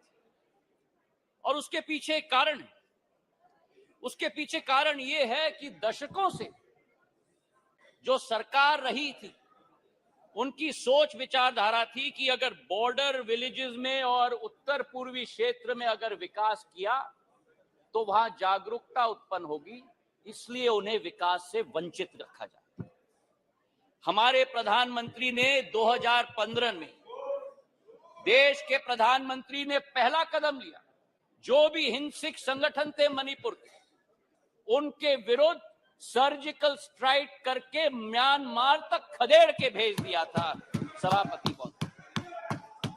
और उसके बाद पहला कदम जो लिया, विकास व्यापक सोच के साथ, एक विचारधारा के साथ, उन्होंने एक विकास का मंत्र दिया सभापति महोदय, विकास का मंत्र दिया हीरा, क्योंकि उत्तर पूर्वीय क्षेत्र भारत का हीरा है।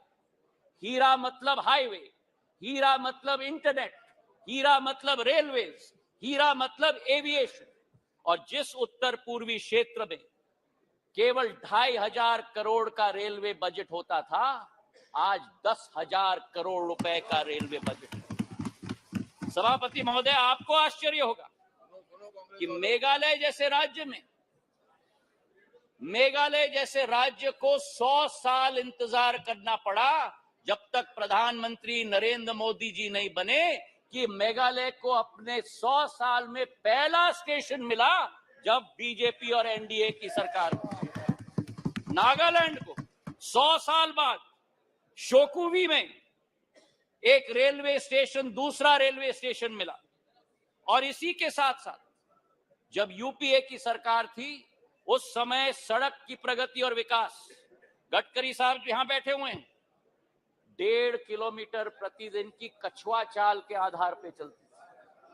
प्रधानमंत्री नरेंद्र मोदी जी और गडकरी जी की जोड़ी ने आज उत्तर पूर्वी राज्य में 3.5 किलोमीटर प्रतिदिन की रफ्तार से आज सड़क बनाने का काम किया। हाईवेज और ब्रिजेस की जाल बनी। किरेन रिजिजू के साथ मेरा प्रवास वहां हुआ है। हमने दोनों देखा है कि भारत में अगर पानी पर सबसे लंबा पुल बना है तो अगर कहीं बना है तो ढोला सदय ब्रिज ब्रह्मपुत्र पर हमारे असम के राज्य में बना हुआ है। और उसी के साथ किसी ने कभी कल्पना नहीं की उत्तर पूर्वी राज्यों के बारे में, पर उत्तर पूर्वी राज्यों को विश्व के साथ जोड़ने का अगर संकल्प किसी का रहा तो भारत को म्यांमार और थाईलैंड के साथ सुपर हाईवे बनाने का काम प्रधानमंत्री नरेंद्र मोदी जी का रहा। मुझे तो आश्चर्य हुआ सभापति महोदय कि इनके अरुणाचल प्रदेश और सिक्किम, हमारा भी है पर मेरे साथी हैं, अरुणाचल प्रदेश के हमारे वहां के भी सांसद मेरे साथी, पर अरुणाचल प्रदेश और सिक्किम दो उत्तर पूर्वी राज्यों में आजादी के 67 वर्ष बाद भी एक भी एयरपोर्ट नहीं।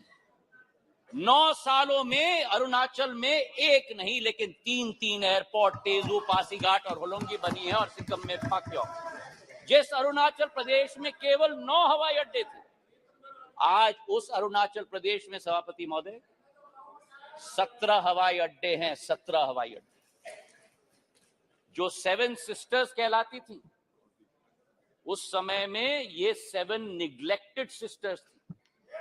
लेकिन प्रधानमंत्री जी के आने के बाद आज उत्तर पूर्व में प्रधानमंत्री जी के पूर्वोदय के मंत्र के साथ विकास का एक नया उदय पूर्वोदय में हो रहा है। मुझे दुख भी हुआ सभापति महोदय और मुझे आश्चर्य भी हुआ। हमारी कोशिश रहती है कि इस संसद में कभी भी व्यक्तिगत आक्षेप, हम एक दूसरे के साथ सहमत न हो, हम एक दूसरे की नीतियों पर, हमारी नीयत पर कटाक्ष जरूर करें, पर व्यक्तिगत आरोप कभी नहीं होना चाहिए। और जो आरोप इस हाउस में किया गया कल सभापति महोदय, मुझे आश्चर्य भी हुआ और दुख भी हुआ जब राहुल गांधी जी ने सदन में कहा कि प्रधानमंत्री के लिए मणिपुर हिंदुस्तान का भाग नहीं। मैं बताना चाहता हूं आपको सभापति महोदय कि जिस प्रधानमंत्री ने उत्तर पूर्वी राज्य को विश्व के साथ जोड़ा है, जिस प्रधानमंत्री का उत्तर पूर्वी क्षेत्र के साथ दिल का रिश्ता है, जिस प्रधानमंत्री ने भारत के दुश्मनों को उत्तर पूर्वी राज्य से खदेड़ कर बाहर कर दिया हो, जिस प्रधानमंत्री के रोम रोम में भारत माता बसती हो, जिस प्रधानमंत्री ने भारत कश्मीर को भारत के अभिन्न अंग बनाने के लिए अनुच्छेद 370 रद्द किया हो, श्यामा प्रसाद मुखर्जी के सपने को एक विधान, एक प्रधान और एक निशान को साबित किया हो। मैं बताना चाहता हूं विपक्ष को सभापति महोदय कि भारत को अलग अलग टुकड़ों में देखने की विचारधारा आपकी है, हमारी नहीं। हमारे सभापति महोदय, बैठो आराम से बैठो। आपने ही चेंज कराया, मुझे कान खोल के सुन लो, सत्य सुन लो, आपने ही चेंज कराया। अब मेरा मुंह मत खुलवाना। सभापति महोदय, जिस अविश्वास प्रस्ताव को ये लेके आए, इसका सत्य देश की जनता के समक्ष होनी चाहिए। जिस तरह से एक एक वर्ग का विश्वास तोड़ा गया है और जिस तरीके से प्रधानमंत्री जी ने एक एक वर्ग का अविश्वास को विश्वास में परिवर्तित किया है, वो सत्य आज इस सदन के द्वारा देश की जनता के समक्ष जानी चाहिए। किसान, सभापति महोदय, इस देश की रीढ़ की हड्डी, 60% आबादी हमारी कृषि प्रधान राष्ट्र है, लेकिन अगर किसान का पीठ तोड़ने वाला कोई कालखंड रहा तो 2014 के पहले रहा। आज हमारा किसान को समर्थन मूल्य पर्याप्त मात्रा में मिल रहा है, उसकी खरीदगी पर्याप्त मात्रा में हो रही है। आज हमारे किसान कितने उत्तेजित हो रहे हैं। सभापति महोदय, खुजली बहुत आती है, खुजली बहुत आती है। आज हमारे किसान को, सभापति महोदय, धान की खरीदी में 90% वृद्धि हुई है, गेहूं की खरीदी में 75% वृद्धि हुई है। नरेश सिंह जी यहां बैठे हुए हैं। हमारे समर्थन मूल्य की हम बात करें, 2014-15 में धान की एमएसपी 1360 थी, आज धान की एमएसपी 2183 है, 60% की वृद्धि हुई है। कल कपास की बात की गई, कपास की एमएसपी हम बात करें, कपास की एमएसपी 3350 रुपए होती थी, आज वही कपास की एमएसपी बढ़कर 6620 हो चुकी है, 80% की वृद्धि हो गई। सोयाबीन की एमएसपी 2560 रुपए होती थी, आज 4600 रुपए हो चुकी है, 80% की वृद्धि हुई। तो जहां हमारे देश का किसान, हमारे देश का अन्नदाता समृद्ध हो चुका है, उसी के साथ साथ किसान के लिए जो सीमांत हमारा कृषक है, 80% हमारा कृषक आज भी सीमांत कृषक है, उसके लिए एक सुरक्षा कवच के रूप में किसान सम्मान निधि के जरिए 6000 रुपया प्रति वर्ष 11.5 किसानों के खातों में 2,40,000 करोड़ रुपए प्रधानमंत्री ने पहुंचाने का कार्य किया। यही अंतर है तुष्टीकरण और संतुष्टीकरण के बीच में, सभापति महोदय। और इसी में मैं बताना चाहता हूं, मध्य प्रदेश में भारतीय जनता पार्टी की शिवराज सिंह जी की सरकार ने इस 6000 रुपए में 6000 रुपए अतिरिक्त मिलाकर 12,000 रुपया प्रति साल 80 लाख किसानों के खाते में डालने का कार्य किया। हमारे देश के पूर्व प्रधानमंत्री अटल बिहारी वाजपेयी जी का एक सपना था, उनका एक सपना था कि इंटरलिंकिंग ऑफ रिवर्स होना चाहिए, और आज उनके सपने को अगर साकार किया है तो प्रधानमंत्री नरेंद्र मोदी जी ने Ken Betwa interlinking of reverse के आधार पर किया। 42,000 करोड़ रुपए की योजना, उत्तर प्रदेश और मध्य प्रदेश के 13 जिलों को मिलाकर 60 लाख लोग प्रभावित होंगे। ये वो बुंदेलखंड क्षेत्र है जिसने अपने इतिहास में सूखी माटी के अलावा कुछ नसीब नहीं किया था। अध्यक्ष सभापति महोदय, आज वहां 11 लाख हेक्टेयर की सिंचाई होगी, 105 मेगावाट की ऊर्जा का सर्जन होगा, और उसी के साथ इस परिवर्तन के स्केल पे भी मैं बात करना चाहता हूं। ये परिवर्तन का स्केल आजादी से 2003 तक 56 साल कांग्रेस की सरकार रही, 56 साल 7.5 लाख हेक्टेयर की सिंचाई हुई थी, और 20 वर्ष में 2003 से 2023 तक 20 वर्ष में 45 लाख हेक्टेयर की जमीन की सिंचाई हुई है, 6 गुना। और जहां अब फिर उत्तेजित हो गए, और जहां 56 वर्ष में 7.5 लाख हेक्टेयर की सिंचाई की योजना दी, वहां प्रधानमंत्री नरेंद्र मोदी जी की सरकार ने एक योजना में 10.5 लाख हेक्टेयर की सिंचाई की योजना दिलवाई। ये इसी बात का उदाहरण है सभापति महोदय कि डबल इंजन यानी डबल विजन। तुष्टीकरण से किसान का भला नहीं होता, बल्कि संतुष्टीकरण से ही किसान का भला होता है। गरीबों की अगर हम बात करें हमारे सभापति महोदय, योजनाबद्ध तरीके से गरीबों को बैंक के अकाउंट से अलग रखा गया। हमारे देश के पूर्व प्रधानमंत्री ने कहा कि जब 1 रुपया भेजा जाता है केवल 15 पैसे खाते में पहुंचता है, मतलब 85 पैसे बिचौलियों की दुकान के आधार पर जाते हैं। आज हमारे प्रधानमंत्री के द्वारा, नरेंद्र मोदी जी के द्वारा 50 करोड़ जन धन अकाउंट स्थापित करके 25 लाख करोड़ रुपए गरीबों के खाते में डालने का कार्य किया गया है सभापति महोदय।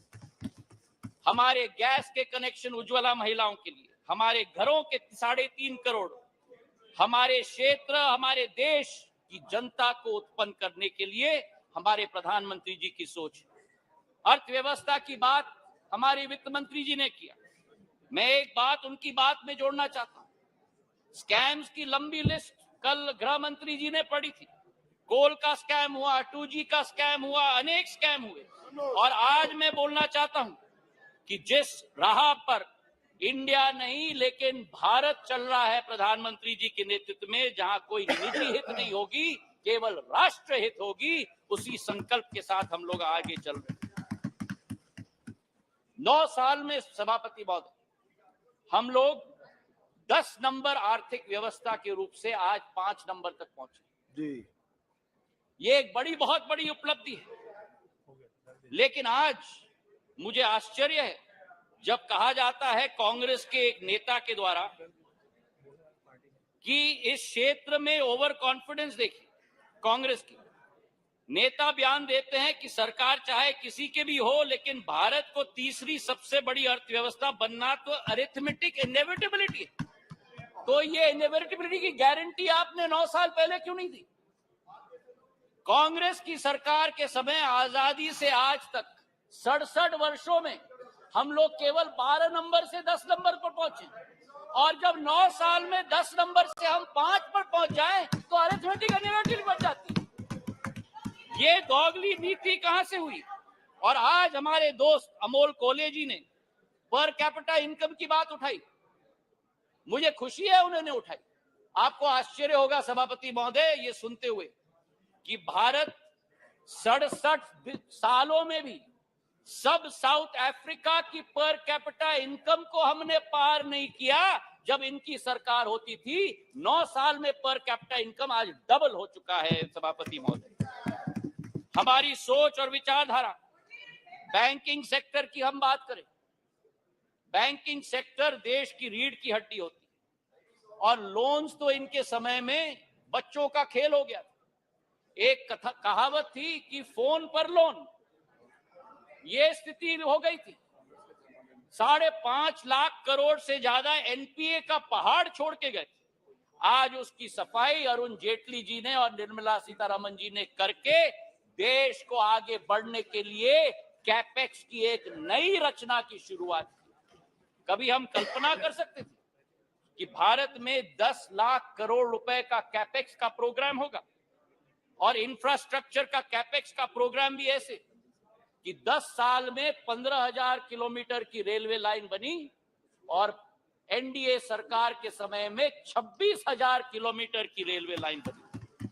हाईवे की निर्माण की बात करें तो 67 वर्षों में 91,000 किलोमीटर के हाईवे और 9 वर्षों में, गडकरी साहब जी यहां बैठे हैं, 55,000 किलोमीटर की हाईवे 9 सालों में 1,45,000 किलोमीटर की हाईवे बनी। और यही स्थिति सिविल एविएशन के क्षेत्र में 74 एयरपोर्ट 67 वर्षों में और 148 एयरपोर्ट 9 वर्षों के अंदर। और इसी के साथ जो हमारा पावर डेफिसिट कंट्री था आज पावर सरप्लस हो गया। हम लोग स्टील इंपोर्टर होते थे, आज स्टील एक्सपोर्टर बन गए। 216 गीगावाट से 420 गीगावाट पर पहुंच चुके। कोल के मामले में 565 मिलियन टन से 900 मिलियन टन, और इस वर्ष 1 बिलियन टन का उत्पादन देश करेगा कोल का। सभापति महोदय, मैं ये कहना चाहता हूं कि ये अरिथमेटिक इनएविटेबिलिटी नहीं है। आज भारत जो 2014 में 5 मिनट और 2014 में दूसरे देशों पर निर्भर होता था, प्रधानमंत्री जी ने आत्मनिर्भरता का सिग्नल दिया। जिस देश में हम लोग झोली निकालकर वैक्सीन की भीख मांगते थे, आज उसी भारत में 2 वैक्सीन का आविष्कार होता है और उत्पादन होता है। 220 करोड़ टीके लगते हैं, कोविन का एप्लीकेशन लगता है, एप्पल से एयरबस मैन्युफैक्चरिंग फैसिलिटी लगा रही है, सेमीकंडक्टर से चंद्रयान 3। आज भारत का तिरंगा झंडा भारत में नहीं, विश्व में नहीं, चांद पर लगाने का संकल्प प्रधानमंत्री जी का है। ऑटो के सेक्टर में 7 नंबर से 3 नंबर, टेलीकॉम के सेक्टर में 12 नंबर से 2 नंबर। ये अरिथमेटिक इनएविटेबिलिटी नहीं है, ये सशक्त नेतृत्व और दक्षतापूर्ण सरकार का परिणाम है। मेरे सभापति महोदय, प्रधानमंत्री जी का संकल्प है कि तीसरी पारी में भारत में वर्ल्ड क्लास इंफ्रास्ट्रक्चर गांव-गांव तक हम पहुंचाएंगे। ये मोदी जी की गारंटी है। तो आज सभापति महोदय, ये स्वच्छ इंडिया अभियान की बात कर रहे हैं। ये कहते हैं कि नफरत के बाजार में मोहब्बत का दुकान लाएंगे। इनका दुकान तो भ्रष्टाचार का दुकान है, झूठ का दुकान है, तुष्टीकरण का दुकान है, अहंकार का दुकान है। केवल का नाम दुकान का बदलते हैं, सामान वही। राहत इंदारी जी के शब्द मुझे याद आते हैं कि नए किरदार आते जा रहे हैं, मगर नाटक पुराना चल रहा है। मैं ये कहना चाहता हूं कि अधीर रंजन चौधरी जी ने स्वयं कहा कि ये मजबूरी का गठबंधन है। मैं उनको कोट करना चाहता हूं। उन्होंने एक इंटरव्यू में कहा था, अधीरदा ने, सबको लगा है कि इस समय जो मोदी शाह का जगरनॉट चलते हैं, सबको लगा है कि इस समय जो मोदी शाह के जगरनॉट चलते हैं, सबको एकजुट होना जरूरी है। ये मजबूरी है। पॉलिटिक्स में तो मजबूरी रहती है। आज ये अविश्वास प्रस्ताव इसलिए लेके आए हैं। मैं ये पूछना चाहता हूं कि कौन सी इंडिया की आवाज ये उठाते हैं जब विदेश जाकर 2 इंडियाज की बात करते हैं? ये कौन सी इंडिया की आवाज उठाते हैं जब गलवान में हमारे सेना के शौर्य और उसी के साथ सर्जिकल स्ट्राइक पर उंगली उठाते हैं? ये कौन से इंडिया की आवाज करते हैं जो कोरोना जैसी भीषण समस्या में राजनीति पर उतर जाते हैं? और आज पिछले 2 दिनों से सभापति महोदय, मैं सुन रहा हूं विपक्ष को, कोई महाभारत की बात कर रहा है, कोई रामायण की बात कर रहा है, कोई राम की बात कर रहा है, कोई रावण की बात कर रहा है। अच्छा है कि आज धर्म की बहुत याद आई इनको। कोई जनेऊधारी है, कोई मंदिर की परिक्रमा कर रहे हैं, कोई यज्ञ आयोजित कर रहे हैं, कोई पार्टी तो अपने संकल्प पत्र में डाल रहे हैं कि राम वन गमन पथ का हम संकल्प करते हैं। मैं इनको स्पष्ट रूप से बताना चाहता हूं, ये मुखौटा नहीं चलेगा। हमारी देश की आज 140 करोड़ जनता की आस्था और पीढ़ियों की सपना, हमारे मर्यादा पुरुषोत्तम भगवान राम का भव्य मंदिर अयोध्या में प्रधानमंत्री नरेंद्र मोदी बनाने जा रहे हैं।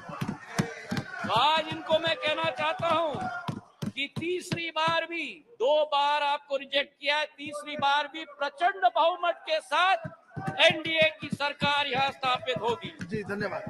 प्रधानमंत्री नरेंद्र मोदी जी के नेतृत्व में भारत आज चल चुका है। अमृत काल से शताब्दी काल के सफर पर विश्व गुरु के रूप में भारत स्थापित होगा, इसमें कोई 2 राय नहीं। और आप इस सत्य को अपने झूठ के साथ पराजित नहीं कर सकते। मैं अंत में 4 लाइन करके अपना बात समाप्त करता हूं। नागफनी पुष्प दे नहीं सकते, नागफनी पुष्प दे नहीं सकते, भ्रष्टाचारी जनहित सोच नहीं सकते, नागपनी पुष्ट ले नहीं सकते, भ्रष्टाचारी जनहित सोच नहीं सकते, आपातकाल लगाने वाले संविधान की रक्षा कर नहीं सकते, जनता विरोधी की जिनका रहा है इतिहास, कितने भी चेहरे बदल ले जनता के हो नहीं सकते। जी धन्यवाद। श्री विजय हंसदा जी। जी जी जी ये आपका विषय नहीं है, आप बैठ जाइए, ये आपका विषय नहीं है, ये आपका विषय नहीं है। विजय हंसदा जी बोलिए। जी सर 5 मिनट प्लीज। मैं अपने पार्टी जेएमएम के तरफ से इस नो कॉन्फिडेंस मोशन के समर्थन में खड़ा हुआ हूं और कहना चाहेंगे कि मुझे लगता है कि जितने भी यहाँ पे सदस्य हैं, मणिपुर इशू को लेकर के सारे लोग सेंसिटिव होंगे और मैं चाहे कोई भी हो, उधर हो इधर हो, आज हम शर्मसार हैं। देरी हुई और आज भी वहां आग लगी हुई है। किस तरह से उसे हम समाधान की ओर ले जाएं, ये लगातार हमें सोचने की जरूरत है। कमी कहीं ना कहीं इच्छा शक्ति की भी रही और पूरी इंटेलिजेंस फेलियर की भी रही। कल सारी जानकारी देते हुए जिस तरह से सदन में कहा गया कि सारी जानकारी पंक्तिवार करते हुए दिया गया कि सारी जानकारियां थी और उसके बावजूद अगर इसे नहीं रोका जा पाया है तो क्यों नहीं रोका जा पाया है, यह भी सोचने का विषय है। इच्छा शक्ति की कमी कहीं ना कहीं जरूर दिखी। कल आदिवासी दिवस थी, उसमें कल मौका मिलने का था, आज मिल रहा है। ट्रेजरी बेंच की तरफ से एक बात कही गई थी कि क्यों नहीं पूर्व के किन्हीं सरकार में जो है आदिवासियों को सम्मान मिला, राष्ट्रपति बनाए गए या राष्ट्रपति बनाए गए। हम लोग की भी खुशी रही है, उसी समुदाय से बिलोंग करता हूं। लेकिन कहना चाहूंगा कि सम्मान भी देना और ऐतिहासिक रूप से बेइज्जत भी करना, मुझे लगता है इन लोगों से सीखना होगा कि नए सदन का इनॉग्रेशन अगर हाउस बुलाई जाती है तो वो किसके द्वारा बुलाई जाती है, ये सबको अपना क्लियर कर दें। और उस इनॉग्रेशन में प्रेसिडेंट को नहीं बुलाया जाता है। इनके कार्यक्रम में एक महिला और एक आदिवासी महिला का अपमान, मैं उस नए सदन को एक आदिवासी महिला का राष्ट्रपति का अपमान का प्रतीक मानूंगा। महिला का अपमान हुआ, आदिवासी का अपमान हुआ, तो इस्तेमाल करना और अपमान करना वो इनसे सीखे। और यहां पे आपके लिए भी बोल रहा हूं कि महिला का अपमान हुआ, उसमें आप भी हैं बहन, आप भी हैं उसमें बहन, आप भी हैं उसमें। जब डिस्कशन चल रहा था दोनों तरफ से बहुत सारी बातें रखी गई। 10 साल का तुलना 50 साल 47 से अभी तक का किया जा रहा है। मुझे लगता है कि हम लोग उस युग के लोग हैं जिन्होंने डिस्क से लेकर के आपका कैसेट से लेके सीडी से लेके जिप आपका बहुत जल्दी समय को बदलते हुए देखा है। जिस परिस्थिति में इस देश को जो उस समय थे उन्होंने चलाया और जो किया, उसका सम्मान मैं बिल्कुल यहां से नहीं करना चाहूंगा। और आज आप कुछ जोड़ रहे हैं तो अगर आप गलत कर रहे हैं तो उसका भी मैं आपको बताऊंगा। लेकिन मुझे लगता है कहीं ना कहीं सुनने की क्षमता आज सत्ता पक्ष के लोगों में कम हो गई है। लगातार सरकार पे सरकार बनाने की होड़ में ये लगातार भूलते चले जा रहे हैं कि उस रास्ते में कहीं ना कहीं बहुत सारी गलतियां भी करते चले जा रहे हैं। और जेएमएम का नाम भी कल सर शीघ्रता से कहिए सर, हम आराम से कर रहा हूं सर, जल्दी से। कल जेएमएम का भी नाम लिया गया था। जी कल जेएमएम का भी नाम लिया गया था। मैं कहना चाहूंगा उन लोगों को, तो आप लोगों ने हमारे साथ भी सरकार बनाई, 5 मिनट हो चुके हैं। लेकिन मणिपुर सर 1 मिनट, मणिपुर में जिस तरह से तत्परता नहीं दिखाई गई, अगर बाद बाकी कहीं सरकार बनानी होती तो तुरंत ये तत्परता दिखाते। 17 घंटों का जिक्र हो रहा है। कुमार सराहनीय यहाँ जी। कोई 9 से 5 का ड्यूटी पे तो नहीं है, बिल्कुल 9 से 5 की ड्यूटी कोई नहीं कर रहा है सर, लेकिन यहाँ पे कौन कितना काम कर रहा है उसका घंटा बताया जा रहा है। नवा कुमार सराहनीय जी। मणिपुर को बचाया जाए, मेरा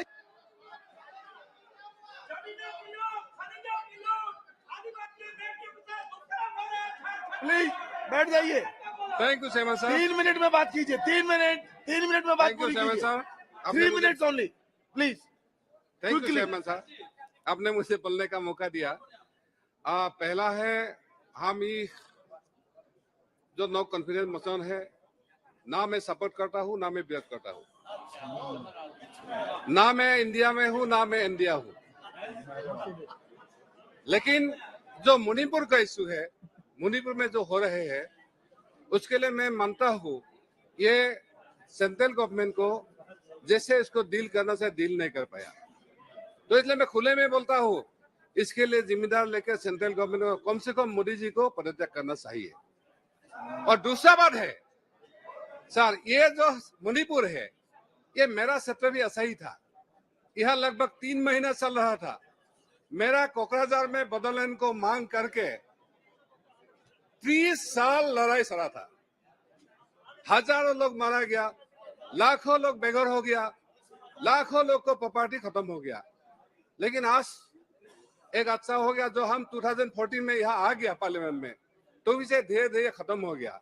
और मेरा वही उम्मीद है मणिपुर में भी अगर सरकार अच्छी पहल करेगा तो जरूर ये मणिपुर का जो भाई के साथ हो रहे हैं वो खत्म होगा। तो मेरा सर यही मांग है, अगर हम लोग यहाँ जो देख रहे हैं, अगर विरोधी पक्ष थोड़ा चिल्लाते हैं और सत्ता पक्ष उससे ऊपर बोलते हैं, ये सही नहीं है। मणिपुर में जो हुआ, राजस्थान में भी कुछ हुआ है, हरियाणा में भी हुआ है, बंगाल में भी हुआ है। तो ये सच्चाई को जानने के लिए मुझे लगता है हमारा सब में संसद में भरोसा है। जिस दिन हमने यहाँ आ गया उसी दिन से हमारा उधर भी एक ग्राफ छोटा हो गया। सर आपको शायद पता नहीं, मेरा पहले 4 बार का एमपी था। वो यहाँ के क्या करता था, जो भी कोई गोलीबारी यहाँ इंसिडेंट होता वो क्या करता था, ये खुलता है, उसको घुमाता है, चिल्लाते हमको बोर्डलैंड चाहिए। जी जी जी। लेकिन सर मैं आज इसलिए ये बोलने आ रहा हूँ, जो मणिपुर का भाई अभी भी सोच रहे हैं, ना मैती हो ना मणिपुरी कुकी हो ना नगा हो, उनका जो चाहिए दिल्ली से लेना है, आपस में नहीं लेना है। मैं हाथ जोड़ के उनको भी रिक्वेस्ट करता हूँ, आपस में लड़ाई झगड़ा छोड़िए और सारा हमारा एमपी को, चाहे विरोधी हो चाहे साथियों को, सबको मणिपुर का साथ चयन होना चाहिए। और अगर हमको भी चलना पड़े जरूर हम चलेंगे, लेकिन मणिपुर में सारा शांति आना चाहिए। और हर देश में कोने कोने, चाहे आदिवासी भाई हो चाहे जो भी हो, चाहे बहन हो, उसके साथ ऐसा घटना नहीं होती। जी जी, थैंक यू सो मच जी। श्री राज्यवर्धन सिंह राठौर जी, धन्यवाद सभापति कोशिश जी। कीजिए 10 मिनट में बात पूरी हो। कोशिश करूंगा। धन्यवाद सभापति जी। मैं अपनी पार्टी को भी धन्यवाद देता हूं। पिछले 2.5 दिनों से जो अविश्वास प्रस्ताव पे जो चर्चा हो रही है उसमें विपक्ष केवल और केवल मणिपुर पे उन्होंने बात करी। इससे एक बात तो स्पष्ट होती है कि इनके 10 साल और हमारे 9 वर्ष, इनके 10 साल के अंदर घोटालों की लाइन लग गई थी, लेकिन इन्होंने सरकार के एक भी मंत्रालय के खिलाफ एक शब्द नहीं यहाँ कहा है, सिर्फ मणिपुर की बात करी है। आज ये चर्चा इस बात की भी होनी चाहिए जो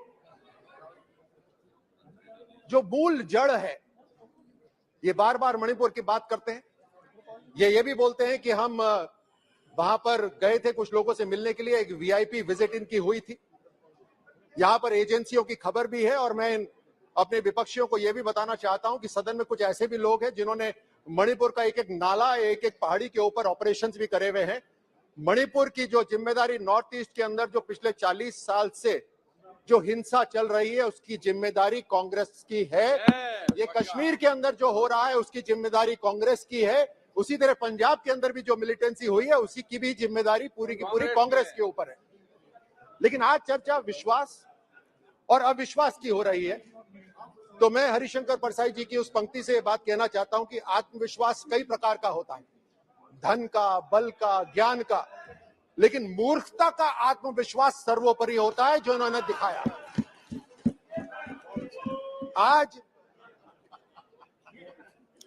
आज इसी मूर्ता का अविश्वास इन्होंने दिखाया है मोदी सरकार के खिलाफ अविश्वास प्रस्ताव लाकर।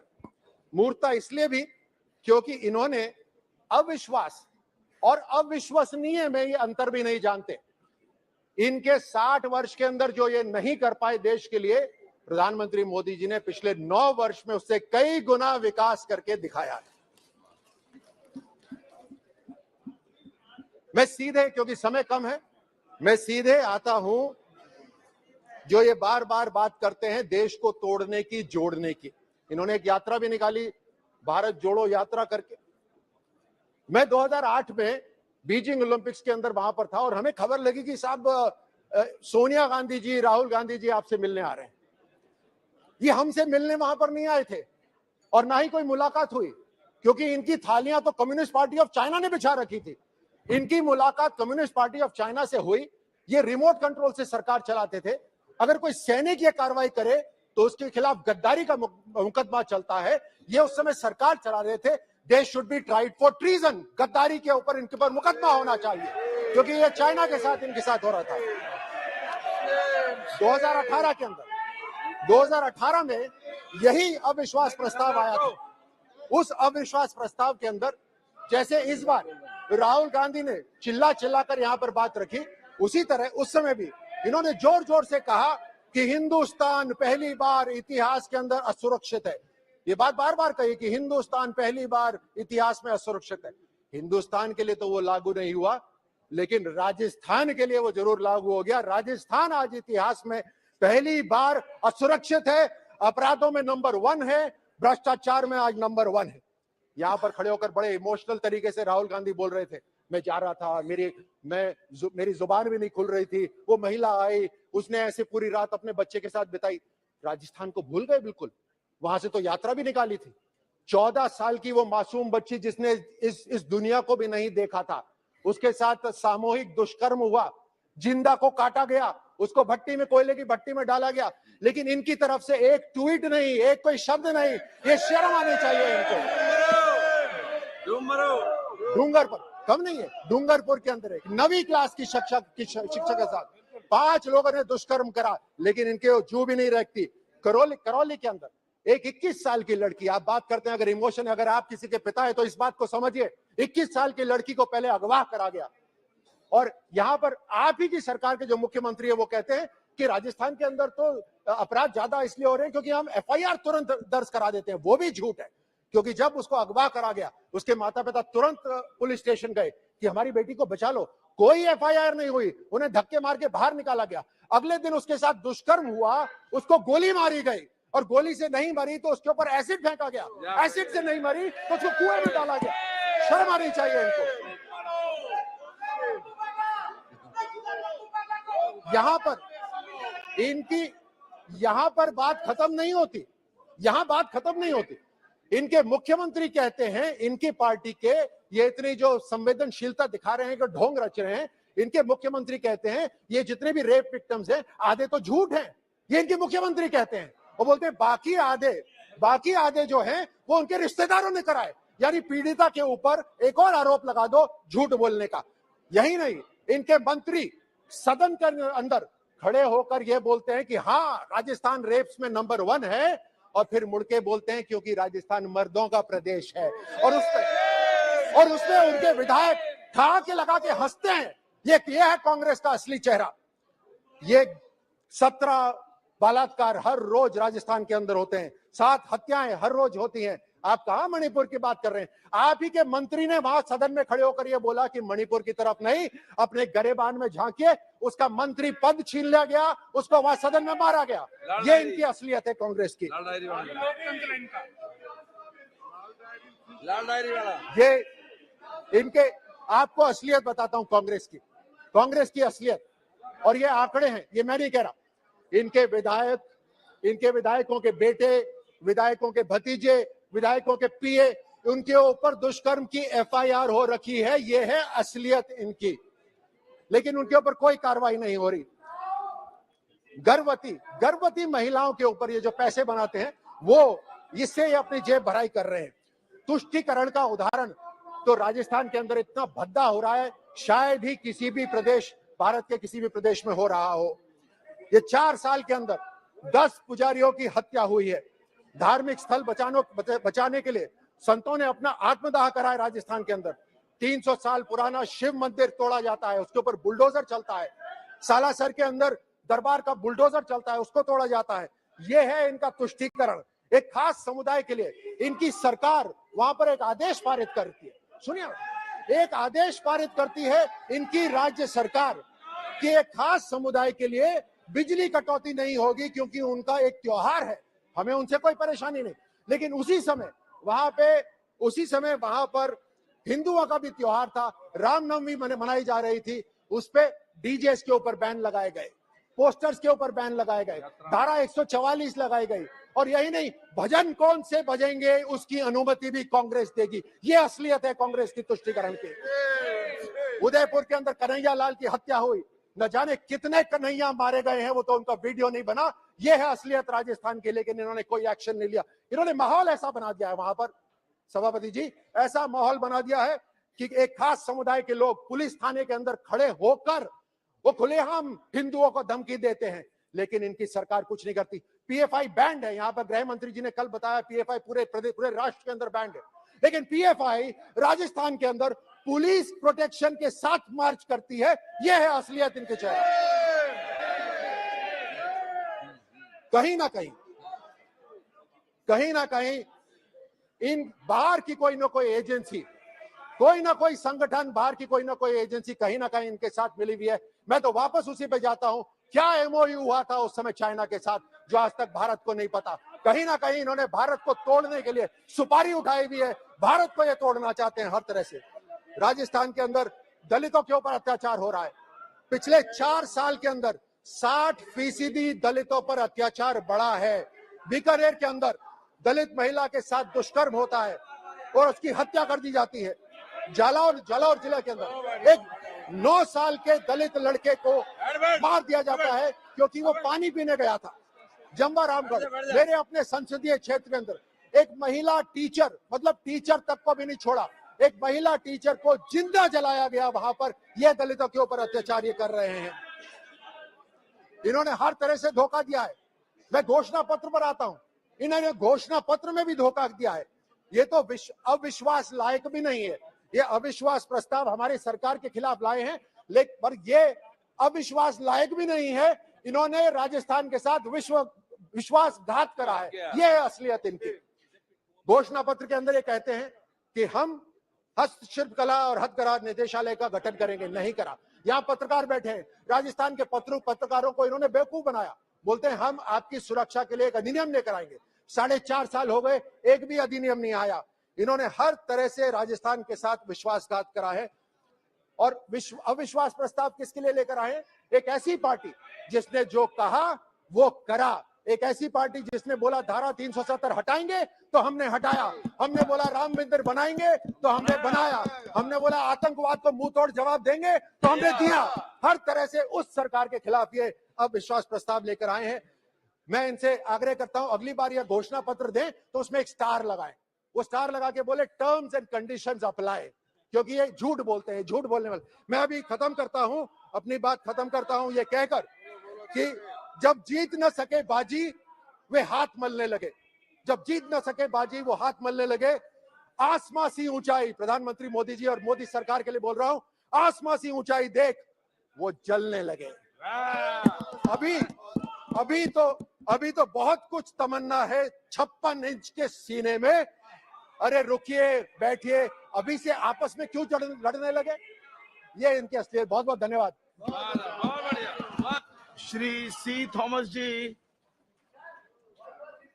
आपका नाम नहीं बोला है सर, थॉमस जी का नाम बोला। आप प्लीज बैठ जाइए। आपका नाम नहीं पुकारा गया है, आप बोलिए please. Thank you, Chairperson, for giving me an opportunity to participate in this debate on the no confidence motion proposed by India Alliance. I, on behalf of my party, Kerala Congress M, support the no confidence motion.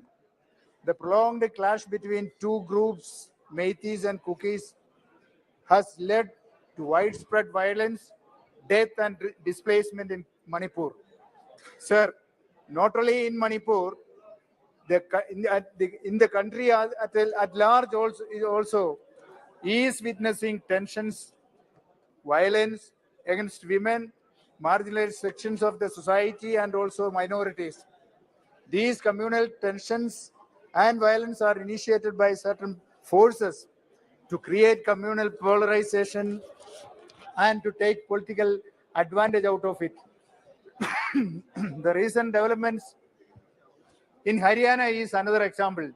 Sir, myself and Sri Jose K. Mani MB, Chairman of Kerala Congress Party, we went together to Manipur on 2nd and 3rd July this year. During our visit, we witnessed several Christian churches. More than 260 churches were demolished and burned down.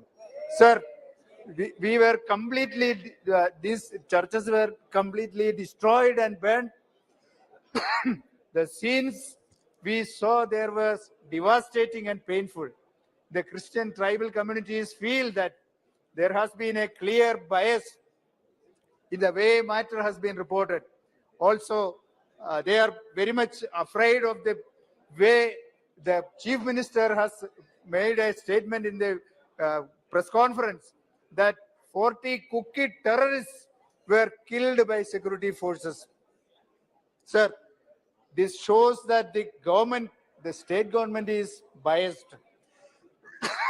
Sir, the central government also is biased. When our Honorable Prime Minister visited Sacred Church in Delhi on the day of Easter, the entire Christian community in the country was very hopeful. Again, when he came to Kerala, he met all the bishops in Kerala. We were happy about it. But the developments in Manipur is totally against the wishes of the Christian community, sir.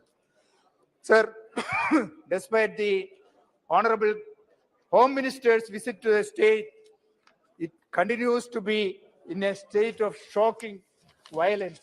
It is clear that the measures taken by the state and the central governments thus far have been insufficient to hold the violence. Sir, during our visit, we could witness a complete breakdown of law and order situation. Our vehicle was blocked by a group of Meitei women known as Mera Papis on the National Highway 2 at Sekmai. They inspected our vehicle, demanded to know our whereabouts and the purpose of our visit, and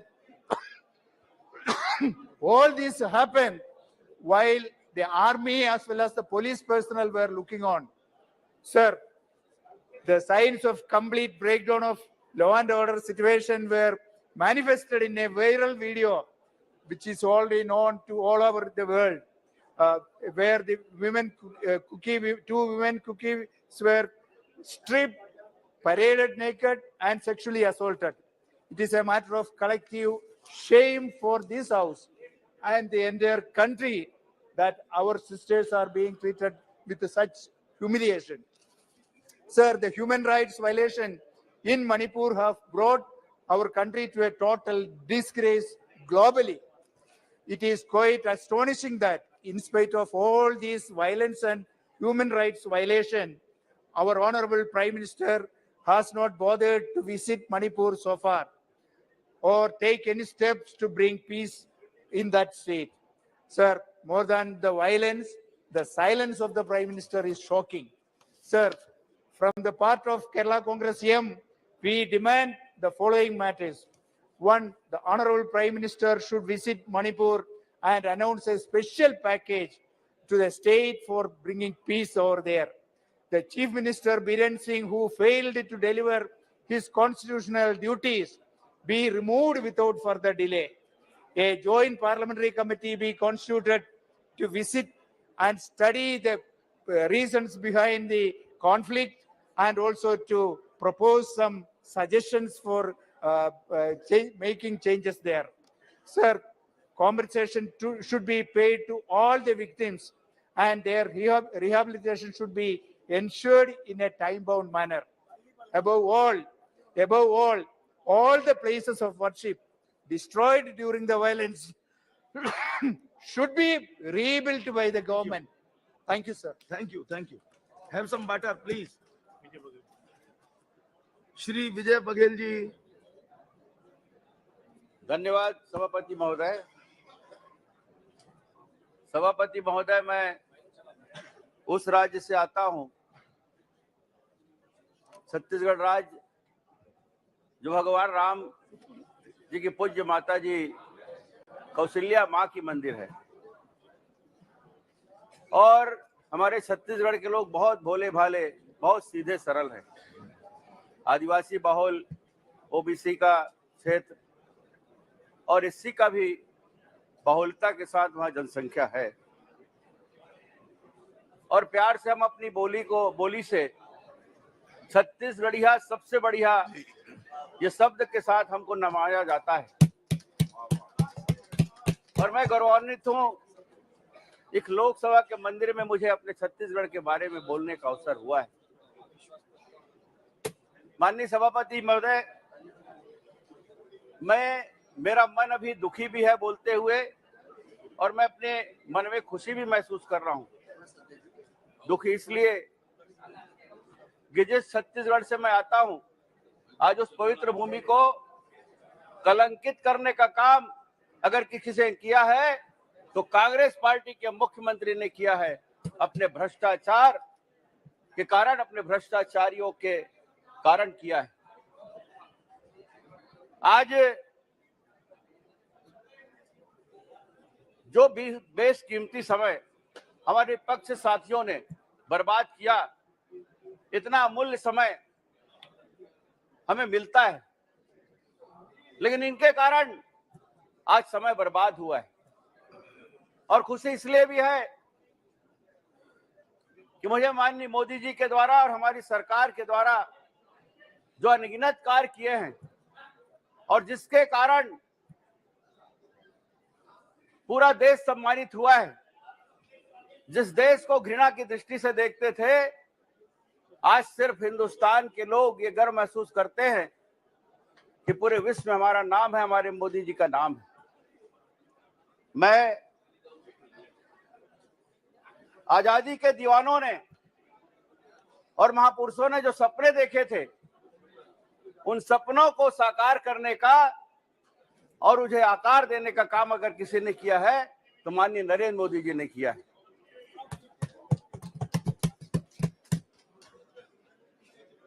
आज इस बात को भी मैं कहना चाहूंगा माननीय सभापति महोदय कि जिस भारतवर्ष को हीनता की भावना से देखते थे जब ये थे सरकार में 60 साल, आज जब हमारे प्रधानमंत्री जाते हैं किसी देश में तो बाहें फैलाकर वहां के लोग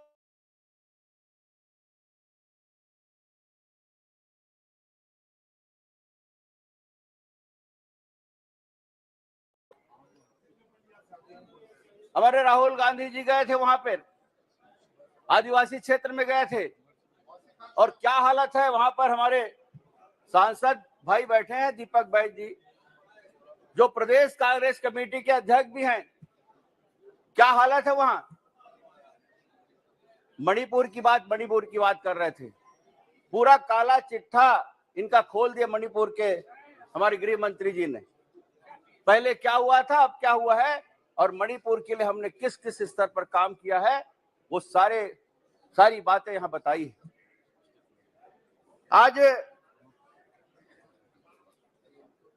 माननीय मोदी जी ने अपने दमदार नेतृत्व से इस मिथ्या को भी छोड़ा है, खत्म किया है कि पहले लोग भारत के बारे में सोच रखते थे ये तो भारत है, यहां कुछ नहीं हो सकता, लेकिन उनकी दमदार नेतृत्व ने यह बता दिया कि हम किसी से कम नहीं हैं, और ये बात आज सर्वविदित है। मैं एक बात कह के छत्तीसगढ़ के ऊपर भी आता हूं कि जो प्रधानमंत्री जब नहीं थे मोदी जी, तो उन्होंने अमेरिका को झुका सकते हैं, आतंकी पाकिस्तान में हड़कंप मचा सकते हैं, और चीन जैसे गद्दार देश की सुर्खियों में आ सकते हैं, और आतंकवादियों के धमकी के बावजूद भी जम्मू कश्मीर में तिरंगा फहरा सकते हैं। आज तो प्रधानमंत्री हैं, निश्चित रूप से उनके नेतृत्व में हमारा भारत विश्व गुरु बनेगा। हाँ, हमारे छत्तीसगढ़ में किसान वो हमार कका है, वो सब लोग ठगा है, वही है वो। माननीय सांसद जी, मैं नाम लेना नहीं चाह रहा था, लेकिन आप नाम ले दिए। जी जी जी, सबको ठगा है। अभी हमारे ये राहुल गांधी जी कल कह रहे थे कि रावण का अहंकार ने मुझे मारा। रावण के अहंकार ने मारा। मैं बता दूं, वहां के मुख्यमंत्री, छत्तीसगढ़ के मुख्यमंत्री के पूज्य पिताजी ये बात बोलते हैं कि ब्राह्मण कुमार रावण को मत मारो।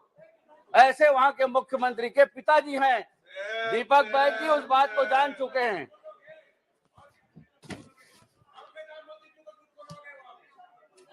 झूठ नहीं बोल रहा हूं, अपने मुख्यमंत्री की बात। माननीय सांसद जी, बलात्कार की बात कर रहे हैं। समय सीमित 5055 बलात्कार हुए हैं छत्तीसगढ़ में। 5055, 137 बलात्कार इन्हीं की सरकार में, जो वहां के मुख्यमंत्री का क्षेत्र है पाटन में हुआ है।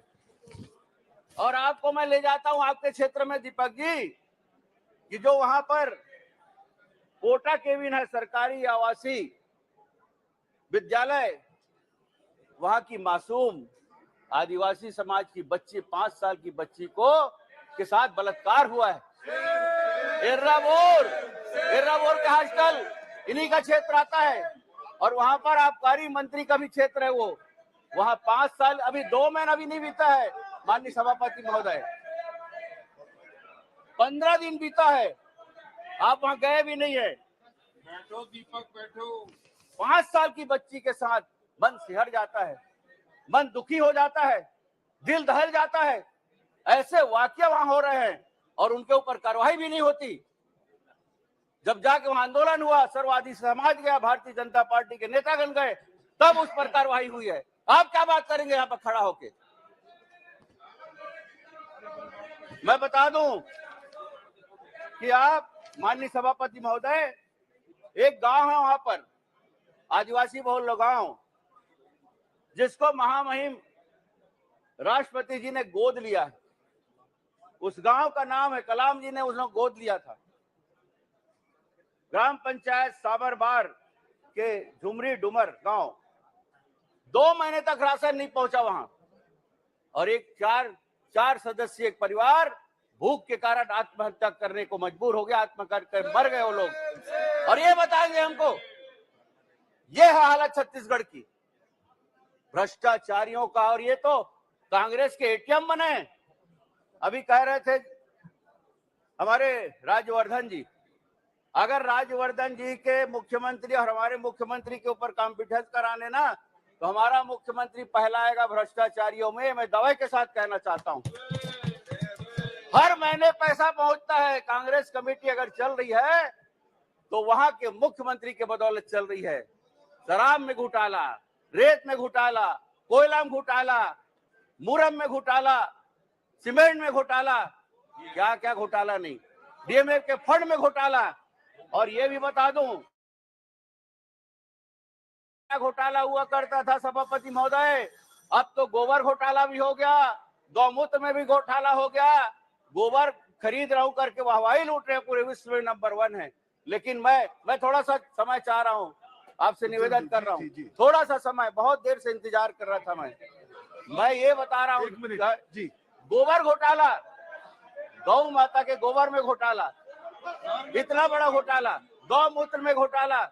और तो और बता दूं कि वहां के किसानों को चमकाया जाता है, मुख्यमंत्री के निर्देश पे अधिकारियों द्वारा चमकाया जाता है कि धूल मिट्टी का जो बोरी है उसको वर्मी कंपोस्ट बोल के जबरदस्ती वो किसानों को प्रति एकड़ 3 बोरी 300 रुपए के हिसाब से 900 रुपए का थमाया जाता है, दादागिरी करके। ये बोलते हैं हम डीएपी नहीं देंगे, हम यूरिया नहीं देंगे, हम पोटास नहीं देंगे। इधर माननीय नरेंद्र मोदी जी 10 लाख करोड़ के सब्सिडी देकर किसानों को उसी कीमत पर खाद पहुंचा रहे हैं और उसमें दादागिरी करके वहां के मुख्यमंत्री ये बोल रहे हैं कि अगर वर्मी कंपोस्ट नहीं लोगे, धूल मिट्टी का ये मुद्दा नहीं दोगे बोरी, तो हम तुमको नहीं देंगे, ऐसा अधिकारी चमका रहे हैं।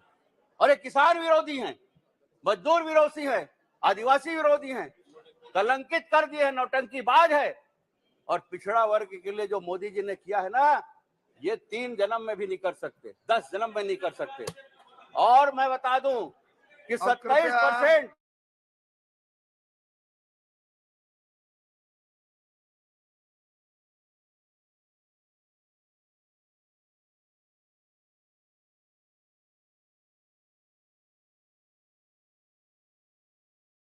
और उनको जी वो पद से नवाजे हैं, पद से नवाजे उन्हीं लोगों को।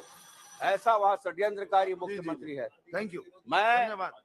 आदिवासी विरोधी, पिछड़ा वर्ग विरोधी, ठीक है, एससी विरोधी, मजदूर विरोधी, किसान विरोधी, पीएससी घोटाला करते हुए युवा विरोधी, ऐसे भ्रष्ट सरकार के ये लोग यहाँ बैठे हैं, उनको देखे जाके। श्री के प्रभाकर रेड्डी जी। और मैं इस अविश्वास पत्र है उसके विरोध में आज मैं अपनी बात कह నిన్న జరిగిన సంఘటన మీద మరి తెలంగాణ నుంచి టిఆర్ఎస్ పార్టీకి అవిశ్వాస తీర్మానం పెట్టినప్పుడు మరి మాకు అవకాశం రావడం జరిగింది.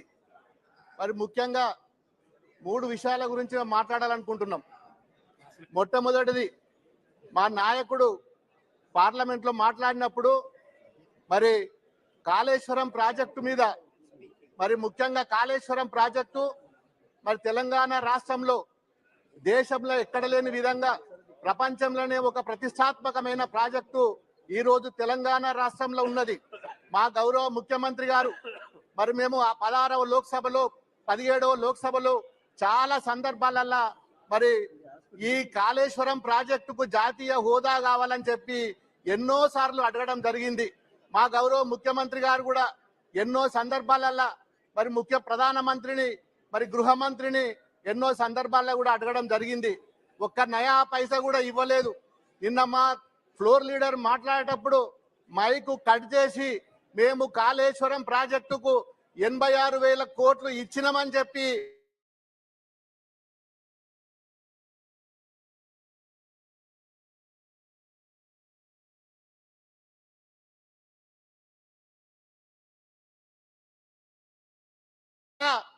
पार्लियामेंट के अंदर भी झूठ बोल रहा बोल के कल ही मालूम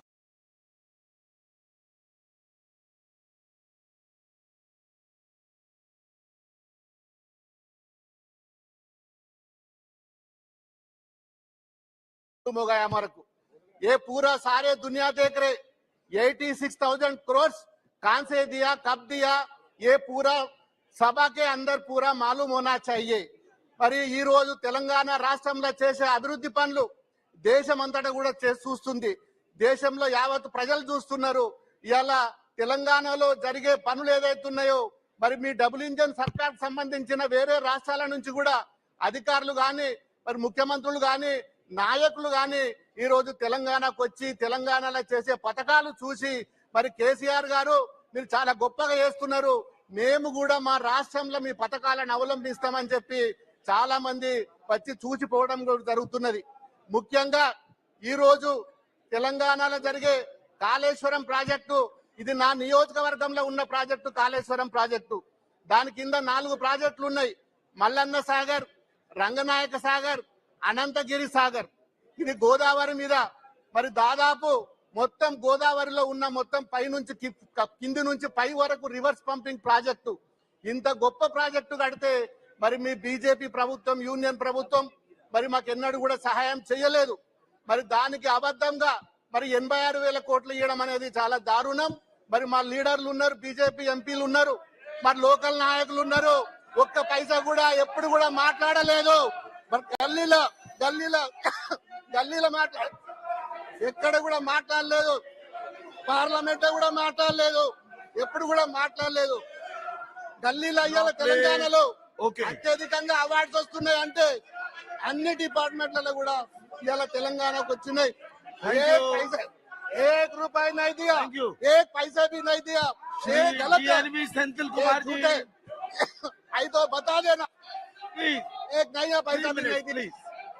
Madam Chairperson, No, nothing is basic anatomy and structure of federalism of the state-center relationship is under threat. This was what was warned by the great parliamentarian and the first chief minister of DMK, Arinzar Anna, that safeguarding the state's rights and the state's self-governance should be of utmost importance for a prosperous and stable India. And matters one by one belonging to the state are being taken away by the center, from the state list to the concurrent list. For example, the recent Library Act, which was first formed by the Tamil Nadu government in the year 1948, is now in a proposal to be taken away by the concurrent list. And also, when the finance minister, when she addressed over here, sir, I would like to know through you that when the rest of the aims in India have been funded by the union government, why